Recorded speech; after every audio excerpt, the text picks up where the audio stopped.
Chapter 101.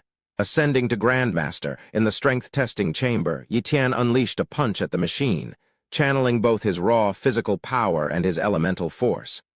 2 elephants of force. Then, Yi Tian activated his pseudo-mystic level strength talent. Boom. The machine quivered and the whole room shook with it. A startling number appeared on the display. 60 elephants? It's actually 60 elephants of force, a 30-fold increase. Oh my God, Yi Tian exclaimed. However, he still had one crucial test to perform, to see if he could break the 100-fold limit. Previously, his increase in attack power had plateaued at 100-fold, and if he couldn't break that barrier, then achieving a pseudo-mystic level talent in strength would be meaningless. After all, the limit would still be a 100-fold increase, which wasn't much different. Yi Tian drew his elemental blade and swung it ferociously at the testing machine. 110. Green Wind Slash, pseudo-mystic level strength boost. One boosted by 6-fold, the other by 30-fold. Combined, they would result in an 180-fold increase in attack power. If he truly could break the limit and achieve an 180-fold increase, then Yi Tian's attack power could reach 360 elephants of force.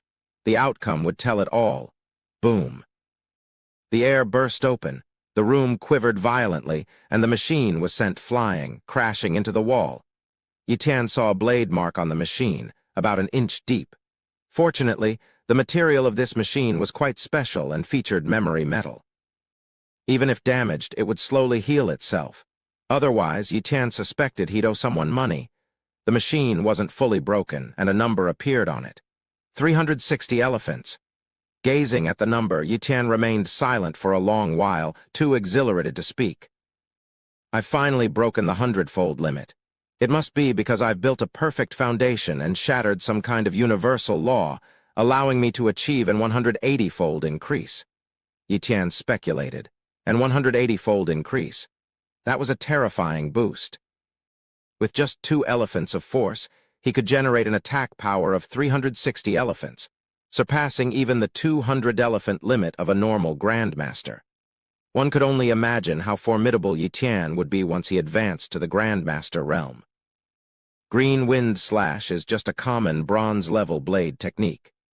My blade intent could soon reach a 20% mastery, allowing me to practice even stronger silver-level blade techniques, thereby amplifying my attack power even more. And what if my talent in strength reaches a true mystic level? Then wouldn't it be? The thought quickened Yi Tian's breath, but acquiring a mystic-level special talent was easier said than done, unless he encountered a beast or a warrior possessing mystic-level talents that he could copy. Unfortunately, such beasts or warriors were exceedingly rare and beyond his current reach. If he couldn't copy someone else's mystic-level talent, then he would have to find a way to elevate his own talent to the mystic level, a method he had no clue about. As for the Demon Sea Base, he shouldn't count on it. It was likely that no one here knew about mystic-level talents, perhaps only a select few had even heard of them. Never mind the mystic-level talent, I can now aim for the Grandmaster realm. Yi Tian had lingered at the peak of the great warrior realm for quite some time. By now, he had established a perfect foundation and saw no reason to stay stagnant any longer. So, Yi Tian rented a cultivation room in the cultivation tower and began cultivating the Grandmaster realm. Kai Cultivation Room. Seated cross-legged, Yi Tian started to reflect on the details of the purple blood body refining technique. Unlike the great warrior realm, the cultivating the Grandmaster realm focused on refining one's meridians. The human body contained 8 extraordinary meridians. In the Grandmaster realm, refining these 8 meridians could each add about 10 units of strength. Once all 8 meridians were refined, one could reach the peak of the Grandmaster realm, and then further refine the body to reach the Grandmaster limit of 100 units of strength.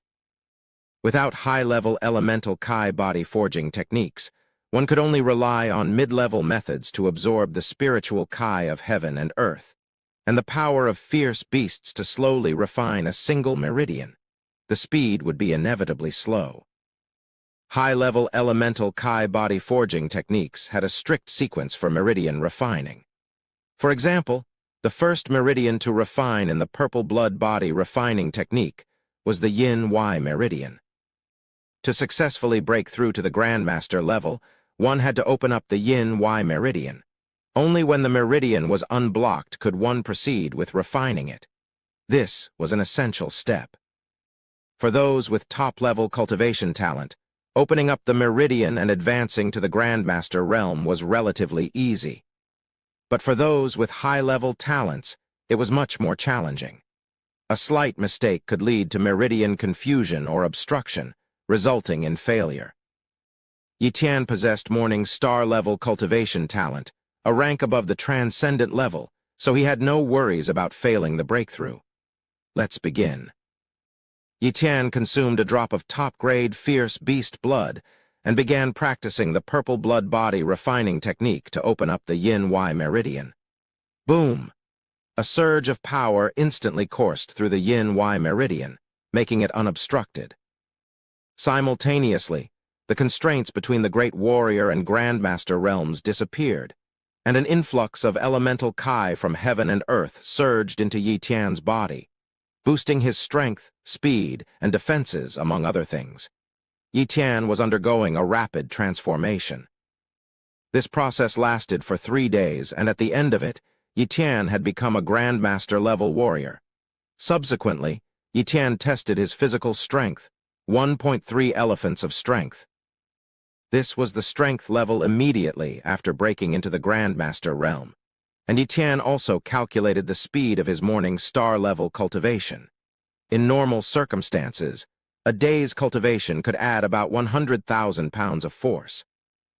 In a month, that would be an increase of approximately 3 million pounds or 3 units of strength, accumulating to 36 units in a year. The Grandmaster limit was 100 units of strength. According to his calculations, he could reach that limit in at most 3 years. Based on Yi Tian's research, most warriors with transcendent-level cultivation talent took at least 10 years to reach the Grandmaster limit, while top-level talents needed at least 30 years. My Morning Star-level talent should be about 5 times faster than transcendent-level talents. After all, I only need 3 years to reach the Grandmaster limit under normal conditions. If I occasionally train in the Elemental Kai cultivation room, I might even shorten that time to 2 years. That's just a fraction of the time needed by those with transcendent-level talents. The speed is equivalent to 5 times theirs, Yi Tian calculated. If this data were made public, it would certainly create a massive uproar. Reaching the Grandmaster limit in 2 years, and with Yi Tian's Morning Star-level cultivation talent, progressing to the King level would be a breeze. This meant that in 2 or 3 years, Yi Tian would become a King-level existence, the pinnacle within the Demon Sea base. After becoming a Grandmaster, what Yi Tian was most concerned about was his lifespan. A typical Grandmaster had a lifespan of 200 years. Yet, Yi Tian sensed through his blood-devouring talent that his vitality was 50% stronger than other Grandmasters. Instead of a 200-year lifespan, he estimated his to be around 300 years. Why did he have a 300-year lifespan? Yi Tian speculated it was due to his perfect foundation, which provided more benefits upon becoming a Grandmaster. Having wasted 2 months of duplication opportunities, Yi Tian, now a Grandmaster, prepared to use his 2 duplication chances. And this time, his target was a rather special talent. Chapter 102. High-tier array talent. This was a magical talent. Many of the arrays in the Demon Sea base were set up by array masters. While their combat abilities might not be particularly strong, their methods of array setup were incredibly diverse. Killing arrays, defense arrays, illusion arrays, soundproofing arrays, energy channels, Kai gathering arrays, and so on. Yi Tian wanted to replicate array talent. His aim was not to master arrays, but to create an Kai cultivation chamber for himself, obviating the need for a cultivation tower. Array masters weren't hard to find. They were vital figures within the Demon Sea base. Many major powers had array masters stationed within them. The Martial Pavilion headquarters even housed a high-ranking array master. Previously, Yi Tian had reviewed the talent profile of an array master, but had not chosen to replicate it as array talent was not his target then. That day, Yi Tian returned to the Martial Pavilion headquarters again. Whoosh! His talent-copying ability enveloped the entire pavilion, and he finally located that same array master again. Human. Nikai, cultivation talent, top grade, array talent, high tier. Copy. Silently, Yi Tian copied the man's array talent. He then discovered another high-tier array talent. My array talent is only high tier. If I copy 2 more high-tier array talents, I can advance to top-grade array talent. Yi Tian's eyes lit up in delight.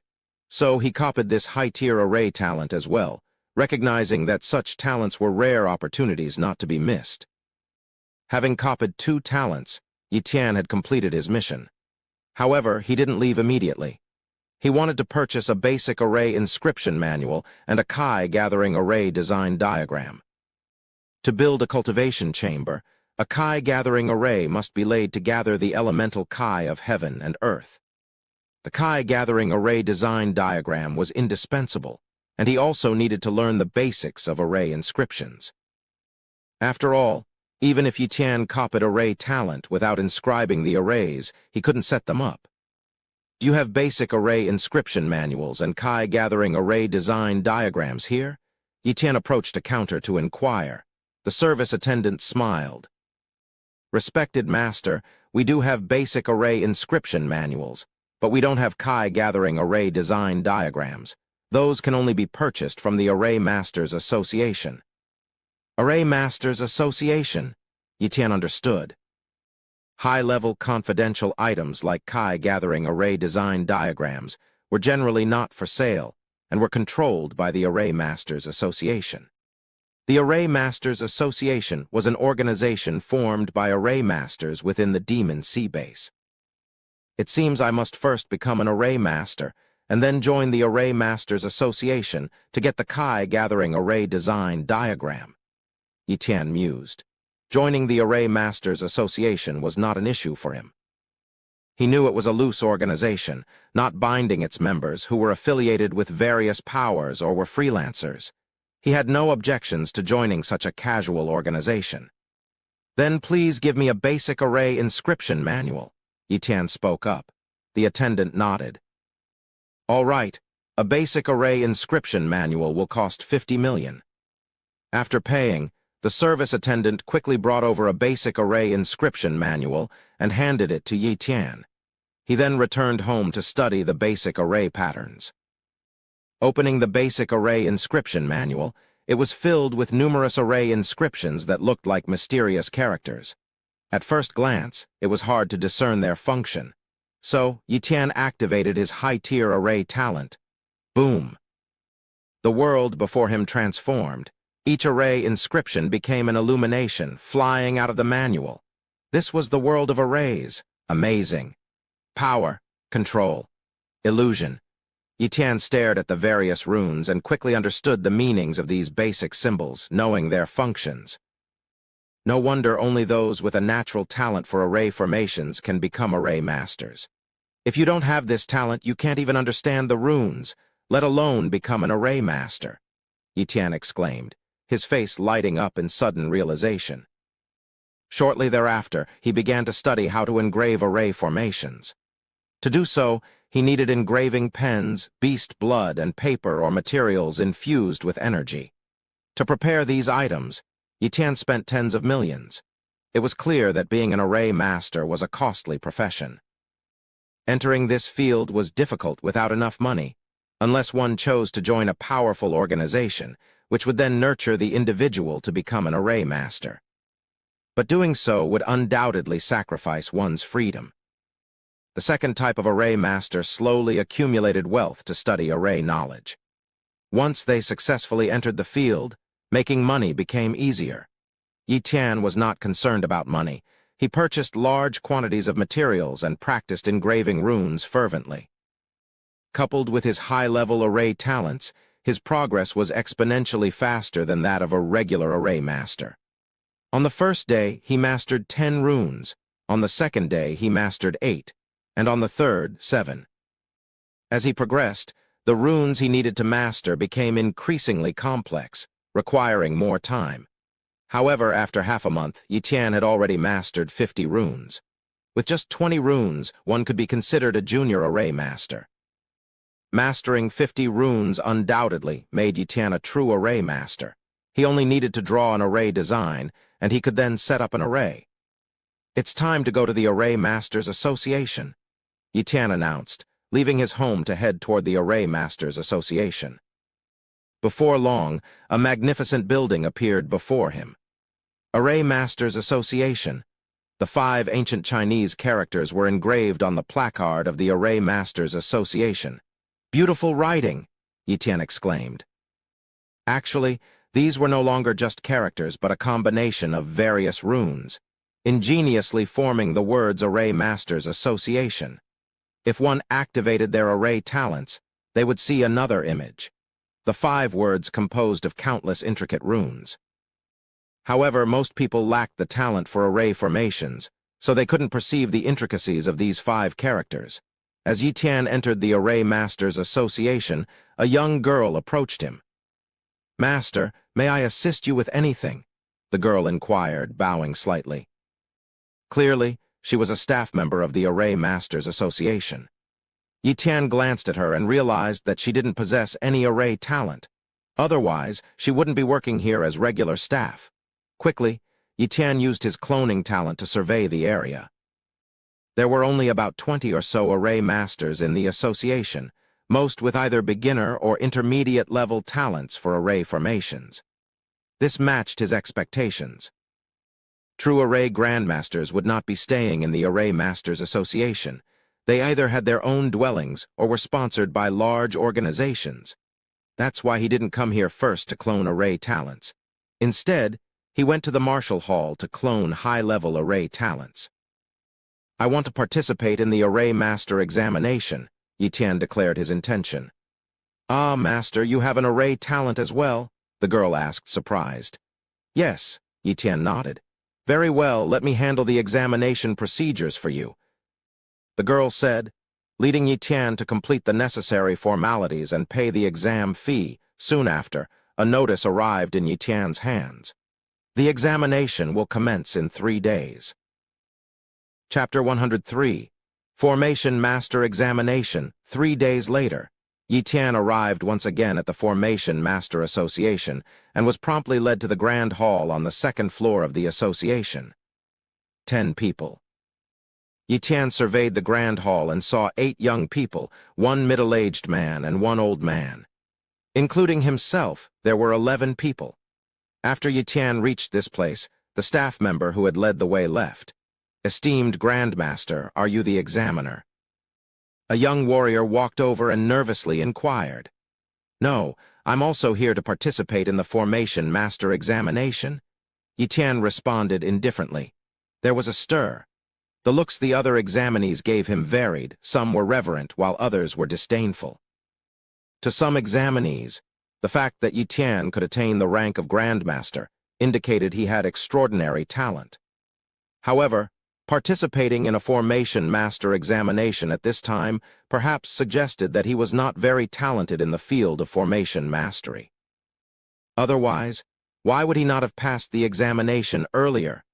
Grandmasters indeed inspired awe, but they held no particular superiority over formation masters. Even a junior formation master could command enough respect to deter a grandmaster from offending them. This was because formation masters were highly united, and, although fewer in number, were crucial to the construction of the large base in Demon Sea Base.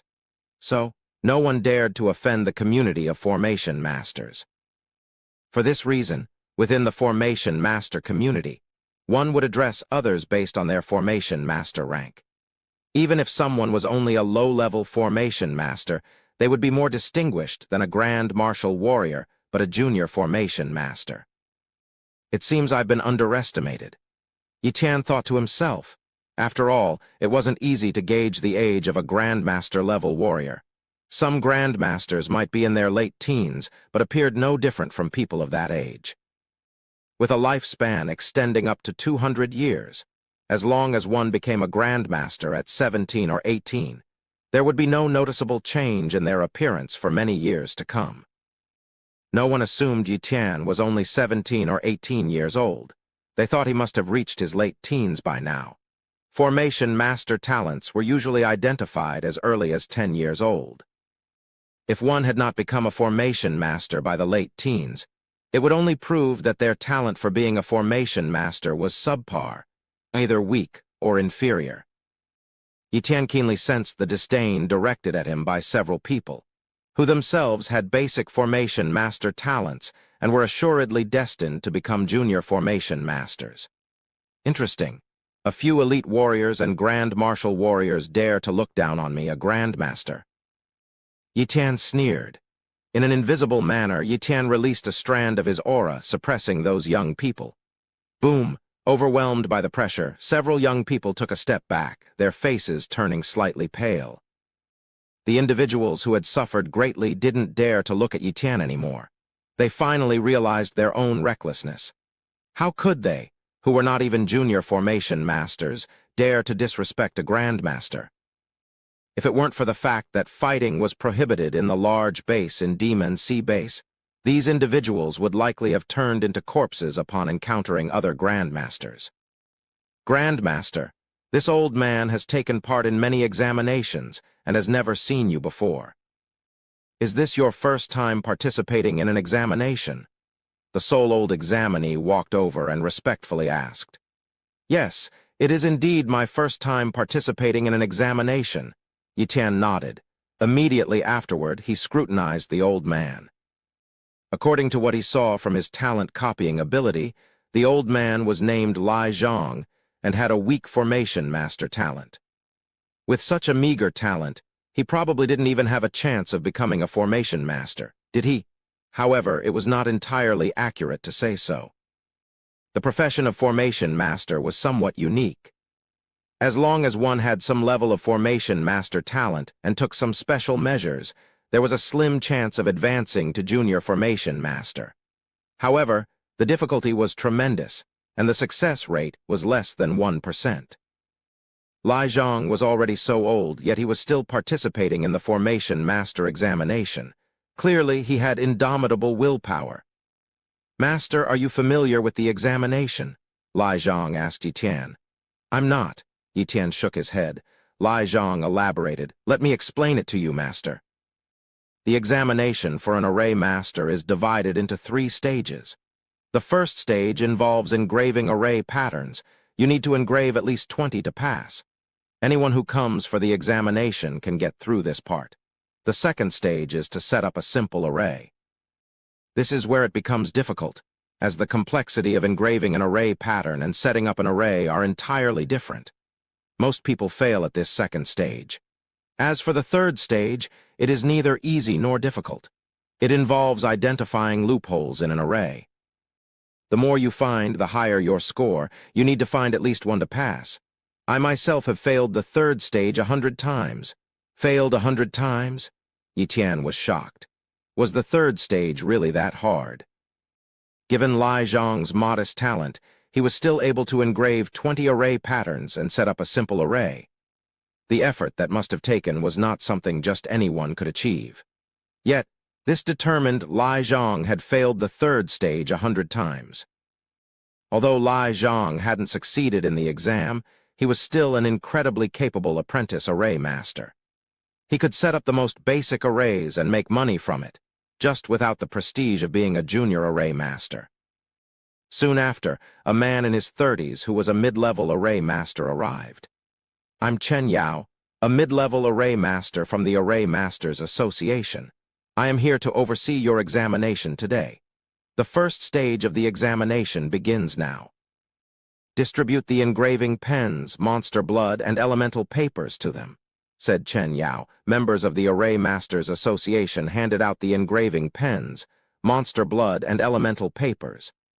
The examination had begun. Shush, shush, shush. Yi Tian picked up the engraving pen and effortlessly etched 20 characters, then stopped.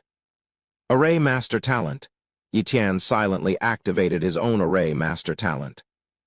He looked at the elemental papers that he had worked on and saw the array patterns emitting light. leaving the paper and vividly appearing one by one. Each pattern's meaning was very clear. This confirmed that these array patterns were engraved accurately and were qualified. If they were not, then activating his array master talent would not result in any change, or it might show flaws. Soon, the other participants also finished their engravings. Examiner Chen Yao glanced around and nodded. Good, everyone passed. Now onto the second stage. Bring the array design charts? A girl brought over 10 design charts and handed them to Chen Yao. This is a basic soundproofing array that only involves the basic 20 array patterns. Each of you take one and review it. Remember, you cannot use this design for profit, or you know what will happen. The Array Masters Association will never employ you. Chen Yao sternly warned. Soon, the design charts were distributed to the participants. Yi Tian carefully started to read the soundproofing array design. So it's like this? Yi Tian was surprised. The design was similar to building a house. The array patterns laid the foundation, creating a three-dimensional space, forming a perfect looping array space.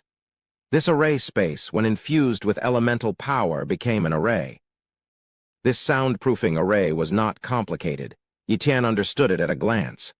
Just then, a young man suddenly spoke up. Master, how about we compete to see who can set up this soundproofing array first? Yi Tian looked over and realized that the person provoking him was one of the individuals he had intimidated earlier. Sure, how about we raise the stakes? Yi Tian grinned mischievously. Chapter 104. 7 Flaws, a Wager. All right. The young man pondered for a moment before speaking. Betting money is too uninteresting. How about we bet on points instead? Once you become a junior array master, you can earn 100 points as a reward from the Array Masters Association. These points can't be bought with money. You can only earn them by taking on tasks from the association. Therefore, points are extremely valuable. I am quite confident in becoming an array master, although I'm not sure about you. Shall we settle on this wager? Agreed. Yi Tian consented. He wasn't short on money, but he did lack points. Although he wasn't sure how many points he needed for the Kai gathering array design, it was undoubtedly good to earn more points. Why wouldn't he agree if this young man was willing to give him points? Name: Chen Dong Cultivation Talent. High-level array talent. Low-level looking at the talent information of the young man, Chen Dong, Yi Tian sneered internally. A mere low-level array master. Even if you have studied array patterns for a longer time, the gap between high-level and low-level array talents is insurmountable with just time alone. The second round of the examination began. One by one, array plate embryos were brought over by the staff, one for each person. Array plate embryos were made of special materials capable of holding array patterns, whereas energy paper could only hold array marks. If one were to connect the array marks into an array, the energy paper would inevitably shatter, unable to withstand the power of the array. Therefore, to lay out an array, one must use an array plate embryo. Begin. As the voice of examiner Chen Yao fell, the examinees began to set up their arrays. Yi Tian picked up an inscription pen, dipped it in a bit of beast blood, and began to inscribe. With the support of his high-level array talent, he inscribed the first array mark. Then, building on that first array mark, he continued to inscribe one mark after another. Guided by his high-level array talent, he was constructing a soundproofing array in a three-dimensional space. Draw a stroke here and another here. Thanks to the amplification of his high-level array talent, Yi Tian had a clear grasp of how to inscribe the array, a level of detail control that low-level array talents couldn't match. Soon enough, Yi Tian had inscribed 20 array marks, forming an array space. Just one final step left. Yi Tian thought to himself. Immediately after, he channeled some energy into the three-dimensional array space. Boom! The array plate burst into brilliance, forming a simple array. A soundproofing array had been successfully set up. Examiner Chen Yao looked at Yi Tian with surprise and admiration, then nodded, signaling Yi Tian to sit to the side and practice, waiting for the examination of the others to finish.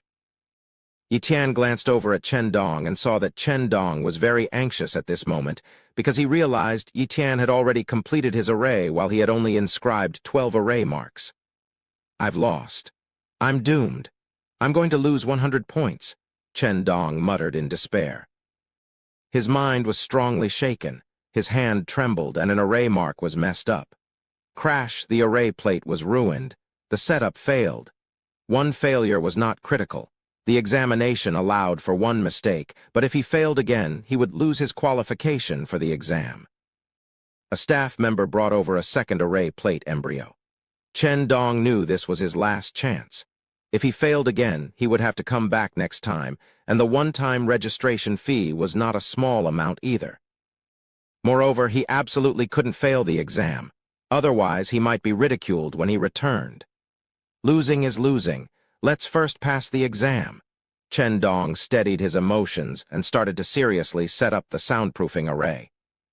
Chen Dong steadied his emotions and began to seriously set up the soundproofing array. This time, Chen Dong performed with remarkable stability, completing the soundproofing array in no time. Even though he had failed once, he wasn't the last one to finish. That dubious honor went to old man Lai Zhang. Lai Zhang's talent in array formation was abysmal, which slowed down his progress considerably. He dared not make a single mistake because his mediocre talents offered no advantages in setting up the array. A small mistake would mean failure. "Very good, everyone has passed the second round. There are no freeloaders here. Let's move on to the third round." Chen Yao nodded in satisfaction. The third round was the most crucial. It required finding the flaws in an array. Chen Yao produced an array disc genuinely engraved with array patterns. Then he activated it, instantly enveloping the entire hall in an array. At that moment, everyone was enclosed within the array. Basic tier array. Yi Tian sensed the array's level. It was not too strong and was a trapping array. Although he could easily break such an array, today's examination was not about breaking it, but about finding its flaws. This is the Xiao King Yuan trapping array. Due to a mistake during its construction, it does have several flaws. I can promise you all, find one flaw and you can become a junior array master. For each additional flaw found, you'll get 100 extra points.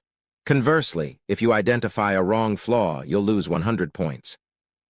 Don't get too ambitious. If you find one right and one wrong, you'll end up with 0 points and fail the examination. The examination time is half an hour, Chen Yao explained. Upon hearing this, Yi Tian was thrilled. Finding more flaws would earn him 100 extra points each, and he was short on points. As Chen Yao announced the start, Yi Tian immediately activated his high-tier array talent. The entire array transformed into a field of array patterns in Yi Tian's view, consisting of roughly 50 array markings. He scrutinized each one, searching for flaws. This array marking conflicts with this one. It's wrong, take note. This one is also wrong, take note. This should have had a different array marking engraved. It's wrong, the two array markings look similar but have slight differences.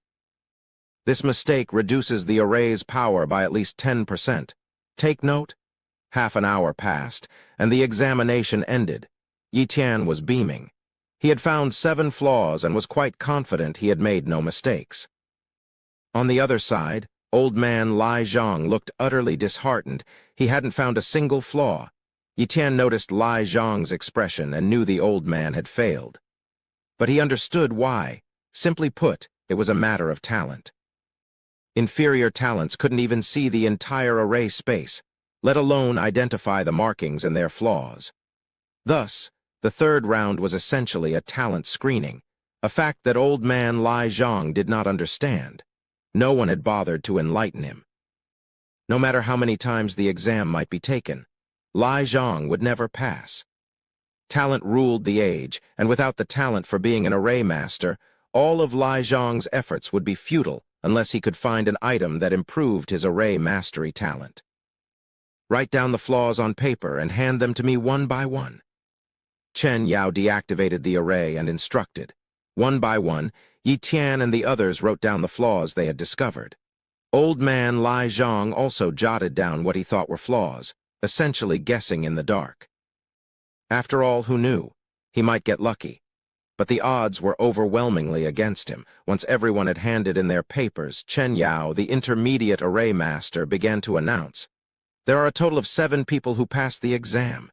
Yi Tian, Chen Dong, Lai Dihai." Chapter 105. The Shanghai Tower Mission. 3 people had failed the assessment. Old man Lai Zhang was one of them. Another was a middle-aged man whose talent was only mediocre. He had failed as well. The third was a young man who, despite possessing basic array talent, failed due to his shaky foundational grasp. "Next, I will announce the number of loopholes each of you found," Chen Yao declared. "Lai Dihai, you found 1 loophole. Zhang Kik, you found 2 loopholes. Chen Dong, you found 4 loopholes." At that moment, Chen Dong was so excited he could barely contain himself. He shot a provocative glance at Yi Tian. He was no longer afraid of offending Yi Tian. As far as he was concerned, he had become a basic array master and a member of the Array Master Association. What could a grandmaster like Yi Tian do to him, especially when he had no intention of leaving the Demon Sea base?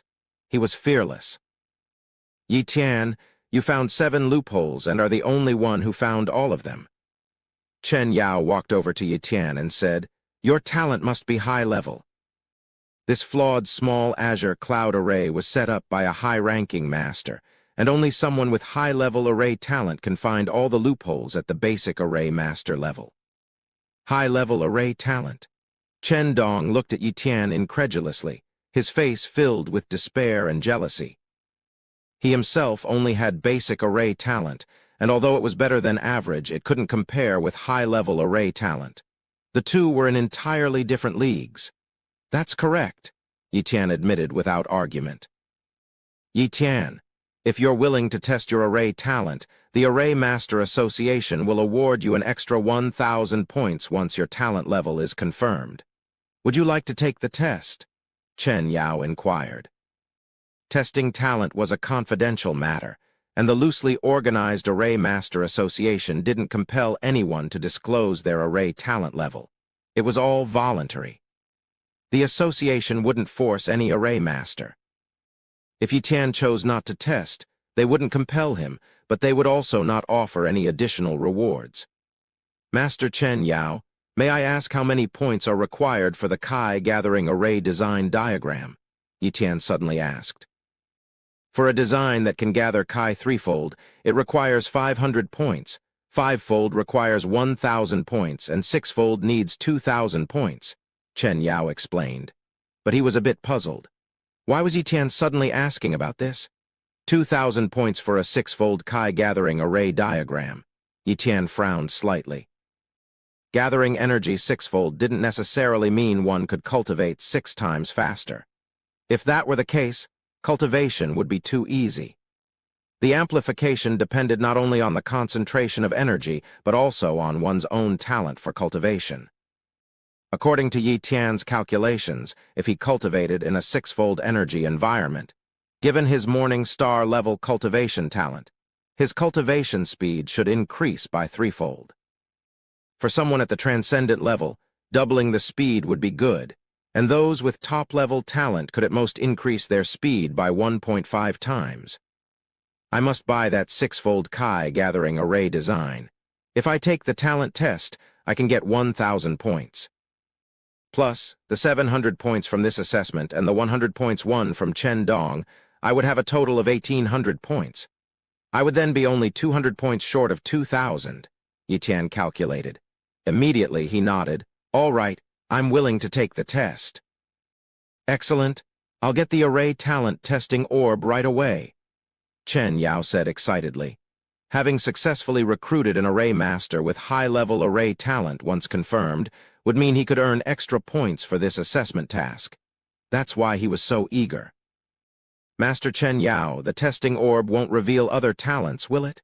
Yi Tian asked in advance, lest his hidden talents be exposed. "No, it won't," Chen Yao assured him immediately. "The Array Master Association wouldn't do something like prying into others' private talents. Our testing orb can only evaluate array talents." "Then I'm relieved," Yi Tian said. Soon after, Chen Yao brought over a testing orb to measure Yi Tian's array talents. The test ended quickly. Indeed, you have a high-tier array talent. Congratulations, you've earned an extra 1,000 points from the Array Master Association, Chen Yao said, somewhat envious. After all, even for him, earning 1,000 points at once was a difficult task. Who wouldn't envy Yi Tian for so easily achieving 1,000 points? But there was no helping it. Those with great talent received such treatment. Shortly thereafter, Chen Yao distributed Array Master badges and point cards to the 7 examiners. Points were stored on the point cards, which could only be used by the individual it was tied to, rendering it useless to anyone else. Chen Dong, 100 points? Yi Tian demanded. Not daring to offend Yi Tian, Chen Dong relented. If Yi Tian had merely been a grandmaster, Chen Dong wouldn't have felt pressured, but Yi Tian was a high-tier array master, destined to climb high within the Array Master Association. Grandmaster Yi Tian, I apologize, I was wrong. I'll give you the 100 points right away. Chen Dong capitulated, unashamed. After all, who would dare not yield before a grandmaster with high-tier array talents? Turn it over, Yi Tian said indifferently. Once Chen Dong transferred the 100 points, Yi Tian completely disregarded him. Spending time on such an inconsequential person would be a waste. Array Master Association, first floor task hall. Yi Tian was looking at tasks, seeking to quickly earn the 200 points. Tasks flashed by at high speed. Yi Tian examined each, but most were not suitable for him, either requiring too much time or too high a skill level. Suddenly, a task caught Yi Tian's eye, Shang Array Tower task. Accept the task to gain entry into the Shang Array Tower. Can be accepted once a year. Requirements: Grandmaster, high-tier array talent, and at least beginner-level array skill. Missing any one disqualifies. Points rewarded depend on completion. Stunned by the task, Yi Tian wondered if it had been prepared specifically for him, but the date it was posted indicated otherwise. The task had been hanging there for decades. I'd like to take the Shang Array Tower task, Yi Tian announced at the counter. Please hand over your ID card. The staff member stood up, very polite. Anyone qualified to accept the Shang Array Tower task would have to be an individual with high-tier array talents. Such a person was undoubtedly a high-level array master. Even a king would be polite to a high-level array master. Yi Tian handed over his ID card. The staff member quickly confirmed his qualifications. After accepting the task, Yi Tian received some information about the Shang Array Tower. Chapter 106. Achieving the Goal Through Integration. Yi Tian opened the information. All related contents about the Shang Array Tower were displayed one by one. The Shang Array Tower was established by King Shang, who was once a renowned figure in the Demon Sea Base. Not only was he a king-level powerhouse, but he was also a top-tier array master. He was one of the few with the highest attainments in array skills in the Demon Sea Base, and was also one of the contributors in the construction of the base's defensive array. Unfortunately, due to an accident, King Shang returned to the Demon Sea Base with serious injuries.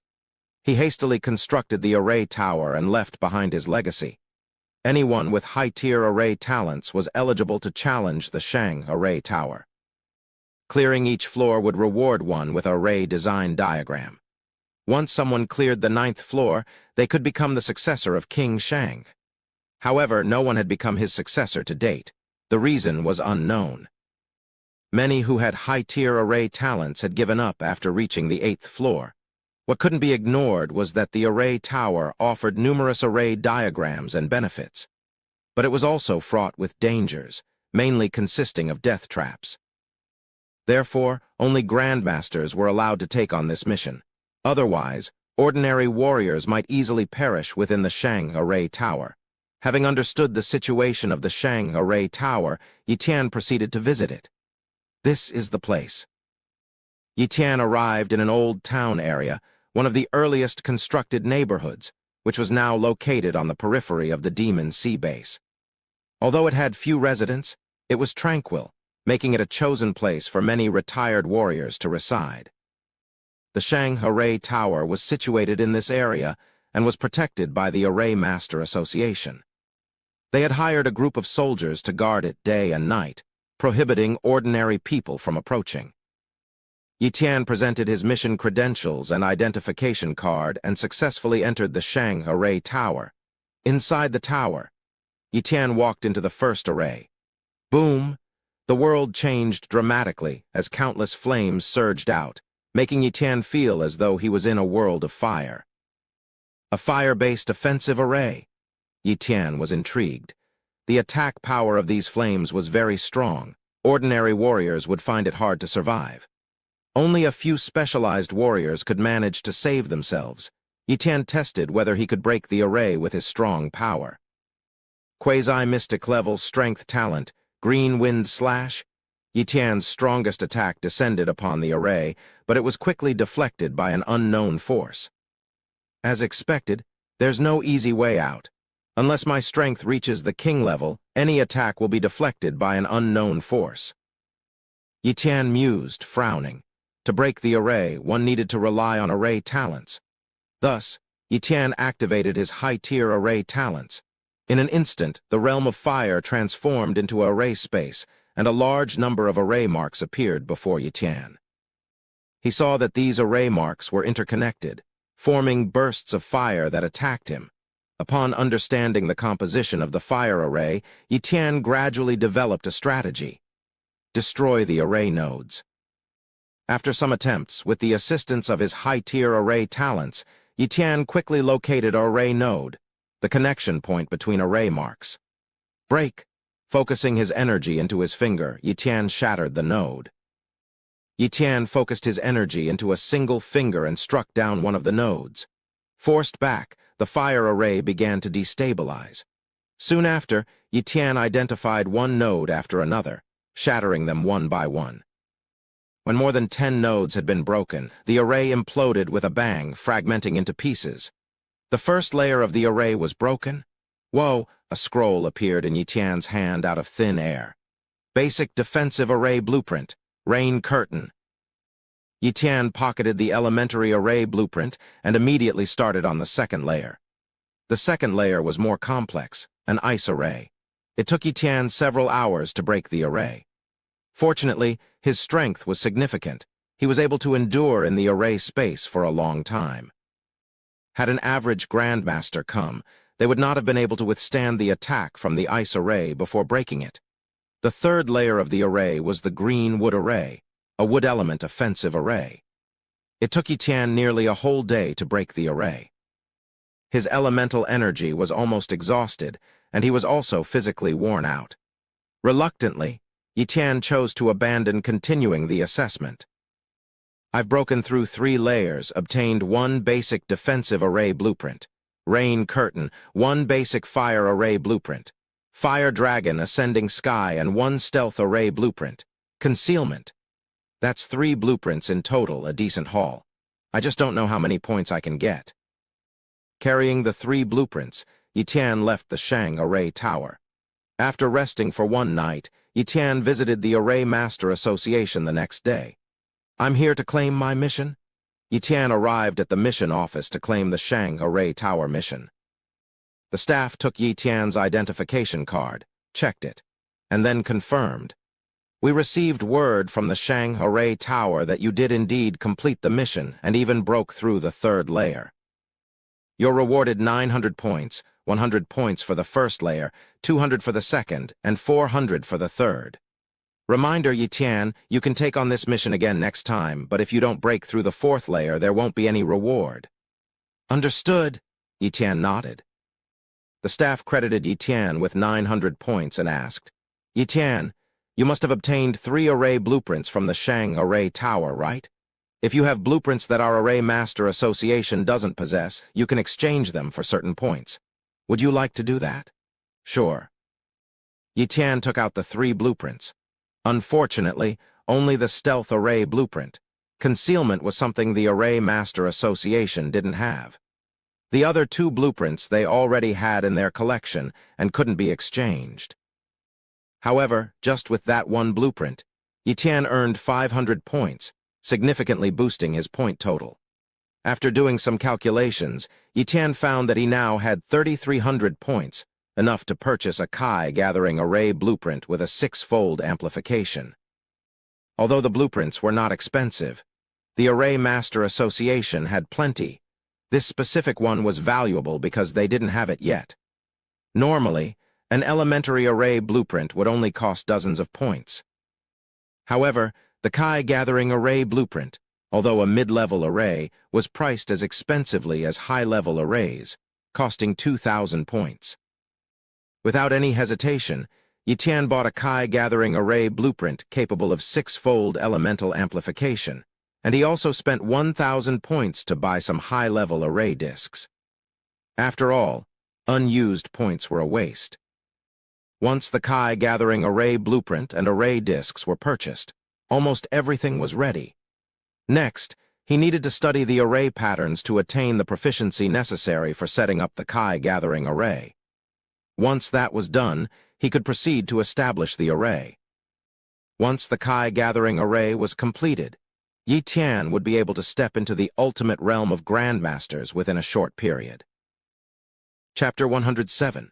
Flying and blood-bone talent. At home, Yitian closely examined the design diagram of the Kai-gathering array. Only then did he realize that to set up a Kai-gathering array, one not only needed to master 100 array glyphs, but also required spirit stones to activate the Kai-gathering array. The most basic Kai-gathering arrays don't need spirit stones, but the energy they slowly absorb is hardly more than what's available in the outside world. Only with the help of spirit stones in the intermediate Kai-gathering arrays can one quickly condense the natural essence. No wonder the villa doesn't have this kind of intermediate Kai-gathering array. It requires spirit stones. Ordinary people can't get hold of spirit stones. Even if they have a Kai-gathering array, they can't activate it. Yitian had an epiphany and subsequently burst into delighted laughter. Spirit stones were something he had in abundance. In the secret realm, he had dug up over 2,000 spirit stones. Each of these stones could be used for a month, so 2,000 spirit stones would last him many years. Indeed, Yitian was not lacking in spirit stones. My next goal is to practice purple blood body refining technique, understand the Tao, and comprehend the array glyphs. Though the practice routine was quite complex, Yitian took great pleasure in it. In a flash, half a month had passed. During this time, Yitian's cultivation hadn't made significant progress primarily because he had devoted less time to the purple blood body refining technique. However, his physical strength had reached the power of 2 elephants, and his understanding of the Tao had finally increased to 22%, enabling him to practice silver-level techniques. Since he didn't have any silver-level techniques at the moment, he put that plan aside for now. As for the array glyphs, Yitian had already engraved 71 of them, reaching the level of a junior array master. All he needed was to engrave 80 array glyphs and master some intermediate arrays to become an intermediate array master. But Yitian felt that if he wanted to engrave 100 array glyphs, he would need at least another 2 to 3 months, and he couldn't wait that long. I must duplicate more high-tier array talents. Yitian resolved. Top-tier array talents were hard to come by, but high-level array talents weren't. Besides, his talent duplication cooldown had ended, giving him 2 more duplication opportunities. This time, he planned to duplicate 2 high-level array talents and combine them to elevate his own array talent to the top tier. Once he had top-tier array talents, he could complete the engraving of 100 array glyphs and set up the Kai-gathering array within a short time. Eventually, that day came. Yitian visited various bases of major forces and, after some investigation, found traces of 2 high-level array masters in the Hellion family. He duplicated their high-level array talents. Afterward, Yitian returned home and fused the 2 high-level array talents. Half an hour passed. A slightly weary Yitian looked at the talent level displayed on his retinal screen with a smile on his face. With top-tier array talents, I should be able to engrave 100 array glyphs within a month. Then, I can set up the Kai-gathering array and make all this time and effort worthwhile. Yitian mused. He continued to ponder on the array glyphs, striving to engrave 100 of them as soon as possible. To achieve this goal quickly, Yitian even reduced the time he spent on practicing the purple blood body refining technique, and temporarily put his understanding of the Tao aside. Finally, 26 days later, with the help of his top-tier array talents, Yitian successfully engraved 100 array glyphs. Everything was ready except for the opportune moment. Yitian prepared to take out a high-grade array disc embryo and began to engrave the glyphs for an intermediate Chi-gathering array. Because he barely met the qualifications for creating a Chi-gathering array, and considering the complexity of an intermediate Chi-gathering array, even with the amplification effects of his top-tier array talents, Yitian couldn't guarantee a 100% success rate. Begin. The first array glyph was successfully engraved, followed by the second, the third, the fourth. During the engraving of the 42nd array glyph, a slight error occurred. The engraving failed and the array disc embryo was ruined. He took out a new array plate embryo and continued his work. After wasting 3 more, Yitian finally succeeded on his 4th attempt. He embedded the completed array plate into the floor of his cultivation room and affixed a spiritual stone on it, thereby activating the Chi-gathering array. Boom.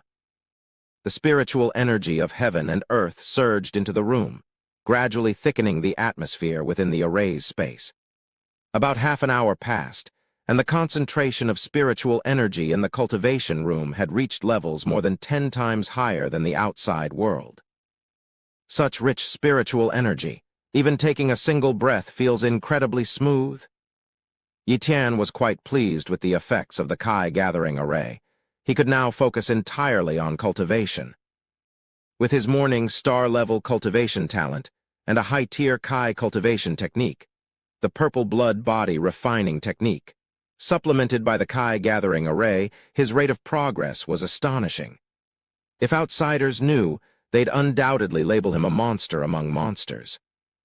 After a day of cultivation, Yitian mumbled to himself, "At this rate, I can increase my strength by 9 elephants of power within a month." 9 elephants of power in a month meant that in 10 months he'd reach 90 elephants of power. Considering that his rate of progress might slow down a bit later, a year would be sufficient to reach the pinnacle of the Grandmaster level. Days passed, and Yitian had 2 more opportunities to replicate talents. However, he was indecisive about what to copy. Ah, I remember now. Xiao Zhu has many talents I haven't copied yet. Xiao Zhu was the name he had given to his dragon companion. Glancing over, he saw Xiao Zhu playing with little Jin and didn't wish to disturb them. Which one should I copy? Yitian hesitated. In the end, his gaze settled on 2 of Xiao Zhu's talents. High-level flying talent, medium-level blood-bone talent. It wasn't that Yitian didn't want to copy other talents. It was that most of the other talents were dragon-related. He didn't possess dragon blood, so copying those might not be very effective. The high-level flying talent is pretty good. I've wanted to copy it for a while now. Since I don't know which talent to copy at the moment, this seems like a decent choice. Yitian thought. Copy, integrate. Quickly, Yitian had the high-level flying talent. He tested it by flying around the room.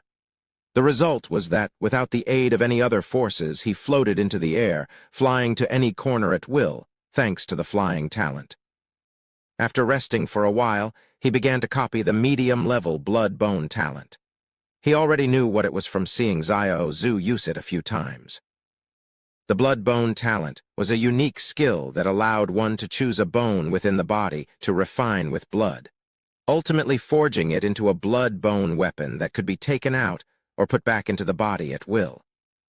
The key was that, upon refinement, the blood bone could take any weapon shape, even that of a sword. Moreover, a new bone would regrow where the blood bone was extracted, so it wouldn't affect the body adversely. The only drawback was that the blood bone talent was only of medium level. It could at most form a high-level elemental weapon. Once he reached the king level, this talent wouldn't be of much use. However, it was better than nothing. If he could somehow upgrade the blood-bone talent in the future, it would be incredibly powerful. Chapter 108. Can I fly? even if just a little. Yi Tian had originally planned to cultivate until he reached the pinnacle of the Grandmaster level before leaving the Demon Sea base. However, after only just over 20 days of cultivation, having just raised his physical strength to 10 elephants, a message arrived, disrupting Yi Tian's plans. Something's happened at the Linhai base? Yi Tian frowned. The message came from Yuling. Its accuracy should be high. As for the Linhai base, to say Yi Tian had no emotional attachment to it would be untrue. It was where he had lived, and also the hometown of him and his sister, Yi Yu. Though they had now moved and settled in the Demon Sea base, that didn't mean he had forgotten his old home. His villa at the Linhai base was still unsold, indicating his intention to return someday. But now, something had occurred at the Linhai base. Immediately, Yi Tian contacted Yuling, hoping to get more accurate information from her. After all, the message she had sent was simply one brief line, making it hard to know the specifics. An hour later, Yi Tian met Yuling again. "What's happened at the Linhai base?" Yi Tian asked, his brow furrowed. Yuling looked gravely serious. "A beast tide is about to erupt, and the Linhai base is within the affected area. Under normal circumstances, the Demon Sea base wouldn't stand idly by and let the Linhai base be destroyed, given its strategic importance. But now, the Demon Sea base can't afford to worry about Linhai. This beast tide is sweeping across several major bases. Linhai, being a smaller base, is just collateral damage. Only the core members of the major families at the Demon Sea base know this. I came to know it due to my recent breakthrough to the Grandmaster level, which raised my status in the Yu family. Don't spread this news. It could cause chaos. I have a feeling this beast tide is even more fearsome than the one 40 years ago. More fearsome than the one 40 years ago." Yi Tian's pupils constricted, realizing why the Demon Sea base couldn't spare any attention for Linhai. The Demon Sea base itself was facing the threat of annihilation. How could they possibly care for a minor base like Linhai in this beast tide? The Linhai base could only rely on itself. "What do you think is the likelihood of Linhai base being destroyed?" Yi Tian asked. "Close to 100%, Yuling sighed. "Yi Tian, you have no idea how many bases have been destroyed over the past 100 years. Our Yu family knows a lot. Don't be fooled by the glamour of the large bases. Even they could collapse at any moment. Moreover, the human situation is getting increasingly dire. It's said that the spatial rifts are expanding, and as time passes, stronger and stronger beasts will appear. It's not impossible that humanity could be annihilated someday." A heavy atmosphere enveloped the room. At that moment, Yi Tian spoke. "I'm planning to go to the Linhai base. I hope you can help look after my sister. Consider it a favor I owe you." "You're going to the Linhai base? Are you out of your mind?" Yuling exclaimed. While the Demon Sea base also faced risks, it still had a relatively higher chance of survival. In the worst-case scenario, they could seek help from the super bases, with which they maintained contact. But Linhai base didn't even have defensive arrays. Once the beast tide broke through, the whole base could be flattened in an instant. Even kings would struggle against the swarm of beasts. "What's your cultivation level, Yi Tian? Just a Grandmaster." "Even a small part of the beast tide is not something a single Grandmaster can resist. Yi Tian, this is too dangerous and is not worth it." Yuling tried to persuade him. Yi Tian gave a slight smile. "Don't worry, I'm not foolish. I'm only going to try and stop it. If I can't, I'll leave. There aren't many beasts that can stop me if I want to go." He wasn't bragging. With his current level and top-tier speed talent, he was faster than some kings. Moreover, he had a high-level flying talent, which allowed him to simply fly away. With the many special talents that Yi Tian possessed, he was undoubtedly one of the most difficult warriors to kill in this world. It was precisely because he held these trump cards that he dared to venture to the Linhai base. Otherwise, he wasn't foolish enough to court death. Yuling knew she couldn't persuade Yi Tian, so she advised, "Yi Tian, be careful. If things really don't go well, hurry back." Yi Tian nodded, then parted ways with Yuling. Before leaving, Yi Tian gave some instructions to Yi Yu. He did not mention the crisis at the Linhai base or the looming beast tide. Speaking of these would serve no purpose other than to cause Yi Yu worry. "Zio Zhu, let's go." I'll take you somewhere. You're always saying you're never full, right? This time I'll make sure you eat your fill. How does that sound? Yi Tian kicked the dozing war-blood sky dragon as he spoke. Really? The war-blood sky dragon woke up upon hearing Yi Tian's words, lifted its head, and asked excitedly. Absolutely true. Let's go, urged Yi Tian. All right. The war-blood sky dragon immediately followed Yi Tian. Walking down the street didn't cause much of a stir, as the people of this era had never seen a dragon. Moreover, the war-blood sky dragon didn't look like the dragons described in novels. Its body was not slender but rather quite robust. To others, they might just think of the war-blood sky dragon as some sort of dragon beast.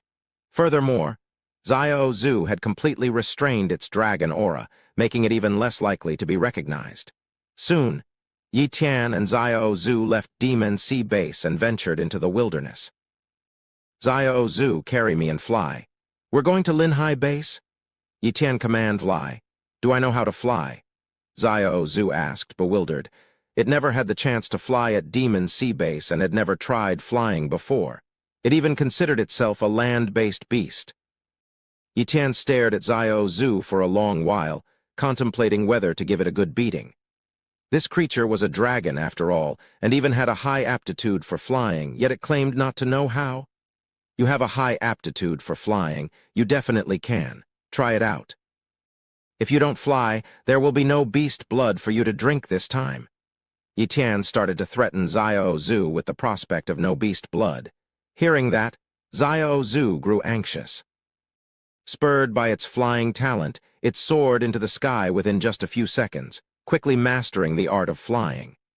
So it turns out I'm a flying dragon. Xiao Zhu exclaimed excitedly. With a flash of light, Xiao Zhu appeared beside Yi Tian, lowered its body, and said, Dear master, climb onto my back. Xiao Zhu will take you flying.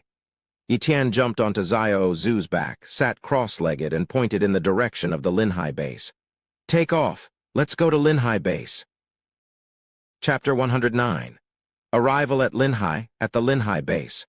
Warriors were still hunting ferocious beasts in the wilderness, while ordinary people or martial trainees carried on with their daily routines. None of them noticed the impending beast tide. Meanwhile, it seemed that the Demon Sea Base had completely abandoned Linhai Base and would not notify anyone there. However, many high-ranking officials at Linhai Base sensed something unusual. Not that they discovered the beast tide, but they noticed that the higher-ups from the Marshall Pavilion and the banks were secretly evacuating. A meeting was convened in response to this situation. Zhang Shi, the old man, and a group of major warriors gathered at the Lin family's residence. Since the Lin family was nominally in charge, it was the natural place for the meeting. But this time, the meeting was chaired not by Lin Wanli but by Zhang Shi, the only one qualified for the task. At the meeting, Zhang Shi began. Ladies and gentlemen, you must all be quite aware by now. The top officials in the Black Market's Marshall Pavilion have all discreetly left, and the pavilion's leader, Wu, is nowhere to be found. The entire pavilion is left with only martial artists and trainees from our Linhai Base. The same goes for the banks. Their higher-ups have also vanished. According to our investigation, they have all gone to the Demon Sea Base. Gone to the Demon Sea Base? The warriors frowned in unison. Did something happen at the Demon Sea Base? One of the warriors asked. Zhang Shi shook his head. I'm not sure. It could be that something has happened at the Demon Sea Base, but it's more likely that something is about to happen here at Linhai Base. What? Something's going to happen at Linhai Base? A great martial warrior, originally from the Tia Iron Fang Base, immediately exclaimed. He had experienced the fall of the Tia base not long ago. Could it be that Linhai Base was next? At this point, Zhang Shi elaborated. Think about it. If something happened at Demon Sea Base, what would be the benefit for those people from the bank and the Marshall Pavilion to go there? They are but low-ranking individuals at Demon Sea Base. They have better lives here in Linhai. They've all left, obviously in a hurry to leave Linhai Base. I can't think of another reason besides the base being in danger. Can we contact Demon Sea Base to find out what's going on? Lin Wanli asked, furrowing his brow. We can't. She shook his head. All the communication equipment capable of making contact has been taken away. The communicators we bought can only be used within Linhai Base. We fundamentally can't reach anyone at Demon Sea Base. Could it be the same group of beasts that destroyed Tia Base coming to Linhai? Their leader is a king-level beast, although the weakest kind. One breath from it could kill us all. If a king-level beast attacks, Linhai Base would certainly not be able to withstand it. That would explain why the people from the Marshall Pavilion and the bank are leaving, a warrior speculated. Unlikely, she refuted. I sent people to investigate, and that group of beasts hasn't shown any movement. They shouldn't be coming to Linhai. Furthermore, even if a king-level beast did attack, it would just be the weakest kind of king-level beast, artificially promoted through special means. Its real combat power is equivalent to a quasi-king-level beast. It may have the power and defense of a king-level beast, but it lacks the speed. Demon Sea Base has quite a few king-level beings. Any one of them could wipe out that group of beasts. Then what is the situation? Another warrior grew anxious. Should we also go to Demon Sea Base to hide? One warrior suggested. No, Lin Wanli was the first to disagree. Most of us have families. Are we to abandon them? Moreover, how can we be sure that the issue is not with Demon Sea Base? What if they're currently in a battle? Going there would be sending ourselves to death.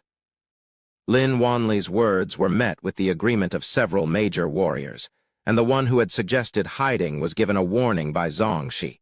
Just at that moment, an elite warrior burst into the room to report. Master, esteemed warriors, something terrible has happened. A fearsome beast has invaded the base, the messenger announced in a state of panic. Old Master Lai immediately questioned, What kind of beast? What exactly has happened? The other senior warriors also stared intently at the elite warrior, equally eager to find out what had occurred. Sirs, just moments ago, a flying beast, 10 meters in length, flew into the base. It moved too swiftly for anyone to react. It seems to have landed in the Central Garden District, said the elite warrior. Central Garden District? Everyone present was familiar with this area. Long ago, it was just an ordinary villa district, but ever since the rise of Yitian, the prices of the villas there had skyrocketed. However, with Yitian's departure, the prices had dropped again. Let's go and see. Old Master Lai led the way, and the senior warriors followed. Shortly thereafter, they arrived at the Central Garden District. Almost immediately, someone came to report. Sirs, Master Yitian has returned. Master Yitian has returned. The crowd was overjoyed. Yitian had been at the Demon Sea Base for a long time and undoubtedly knew the details of what had happened. They might be able to learn from him why the martial arts hall and the banks had withdrawn. Old Master Lai was both happy and worried at this moment. He was pleased that the strange situation at Linhai Base might finally be explained. However, he was concerned that he could no longer freely command everyone and had to submit to Yitian's authority, a matter he found irksome. Still, he said, Come, let us go and pay our respects to Master Yitian. A group of senior warriors followed a grandmaster, creating quite a stir as they walked through the central garden. The news of Master Yitian's return spread like wildfire throughout Linhai Base, reaching countless people. However, most went about their usual activities without much emotional upheaval. After all, a person of Yitian's caliber was unlikely to interact with them, so excessive attention seemed pointless. Yitian's villa. At that moment, Yitian was cleaning up a bit. After all, he would be staying here for some time to come. Xiao Zhu, his pet, looked around disdainfully. Master, this dump is nowhere near as good as our home. Why are we staying here? This was my home before. Yitian glanced at Xiao Zhu. Xiao Zhu quickly corrected itself. Master, I think this place has a classical style. It's definitely a great place to live. Your reaction speed is pretty fast, and your will to survive is strong. It seems you've grown quickly, Yitian said, maintaining a calm exterior but feeling quite astonished on the inside. He remembered when Xiao Zhu had just been born. It could only say simple words like hungry, thirsty, and sleep. Now, not much time had passed, And Zhu had not only grown to 10 meters in length, but had also developed intelligence almost comparable to that of a human child. This rate of growth and talent was truly shocking.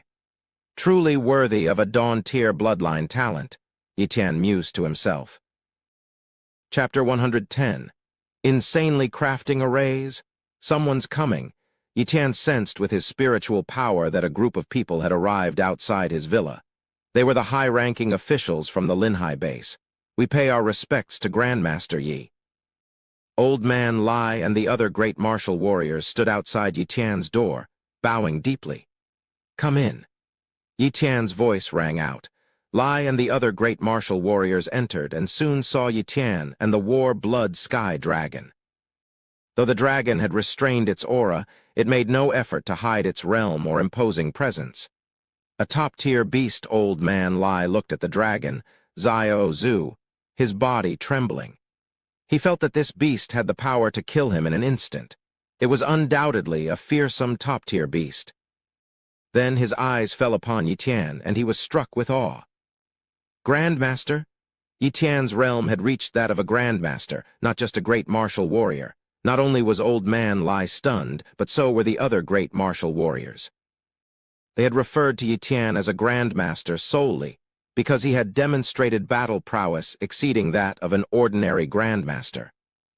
His true cultivation, however, had been at the level of a great martial warrior. But now, Yiqian had actually ascended to the realm of a grandmaster. A great martial warrior level, Yiqian had been able to slay grandmasters. Now that he was a grandmaster, would killing ordinary grandmasters be as easy as killing chickens and slaughtering dogs? Respect, everyone became even more respectful towards Yiqian, not daring to slack off. Grandmaster Yi, why have you returned? Old Man Lai acted humbly, lacking the grandmaster's domineering aura and pressure, appearing instead like a complete lackey. A crisis is impending for Linhai base, so I've returned, Yiqian revealed without hiding anything. He felt that the people of Linhai base had a right to know. Moreover, he hoped that Old Man Lai and others could assist him with some tasks. Therefore, he decided to tell them the truth. A crisis in Linhai base? Old Man Lai felt panic surge within him. He had suspected this might be the case, which was why he had called a meeting, but until it was confirmed, there had been a glimmer of hope. But now, Yiqian, who had returned from Demon Sea Base, had personally declared that a crisis was imminent for Linhai Base. There was no doubt left. Grandmaster Yi, please save Linhai Base, Lin Wanli pleaded, and Old Man Lai and the other great martial warriors also quickly followed suit.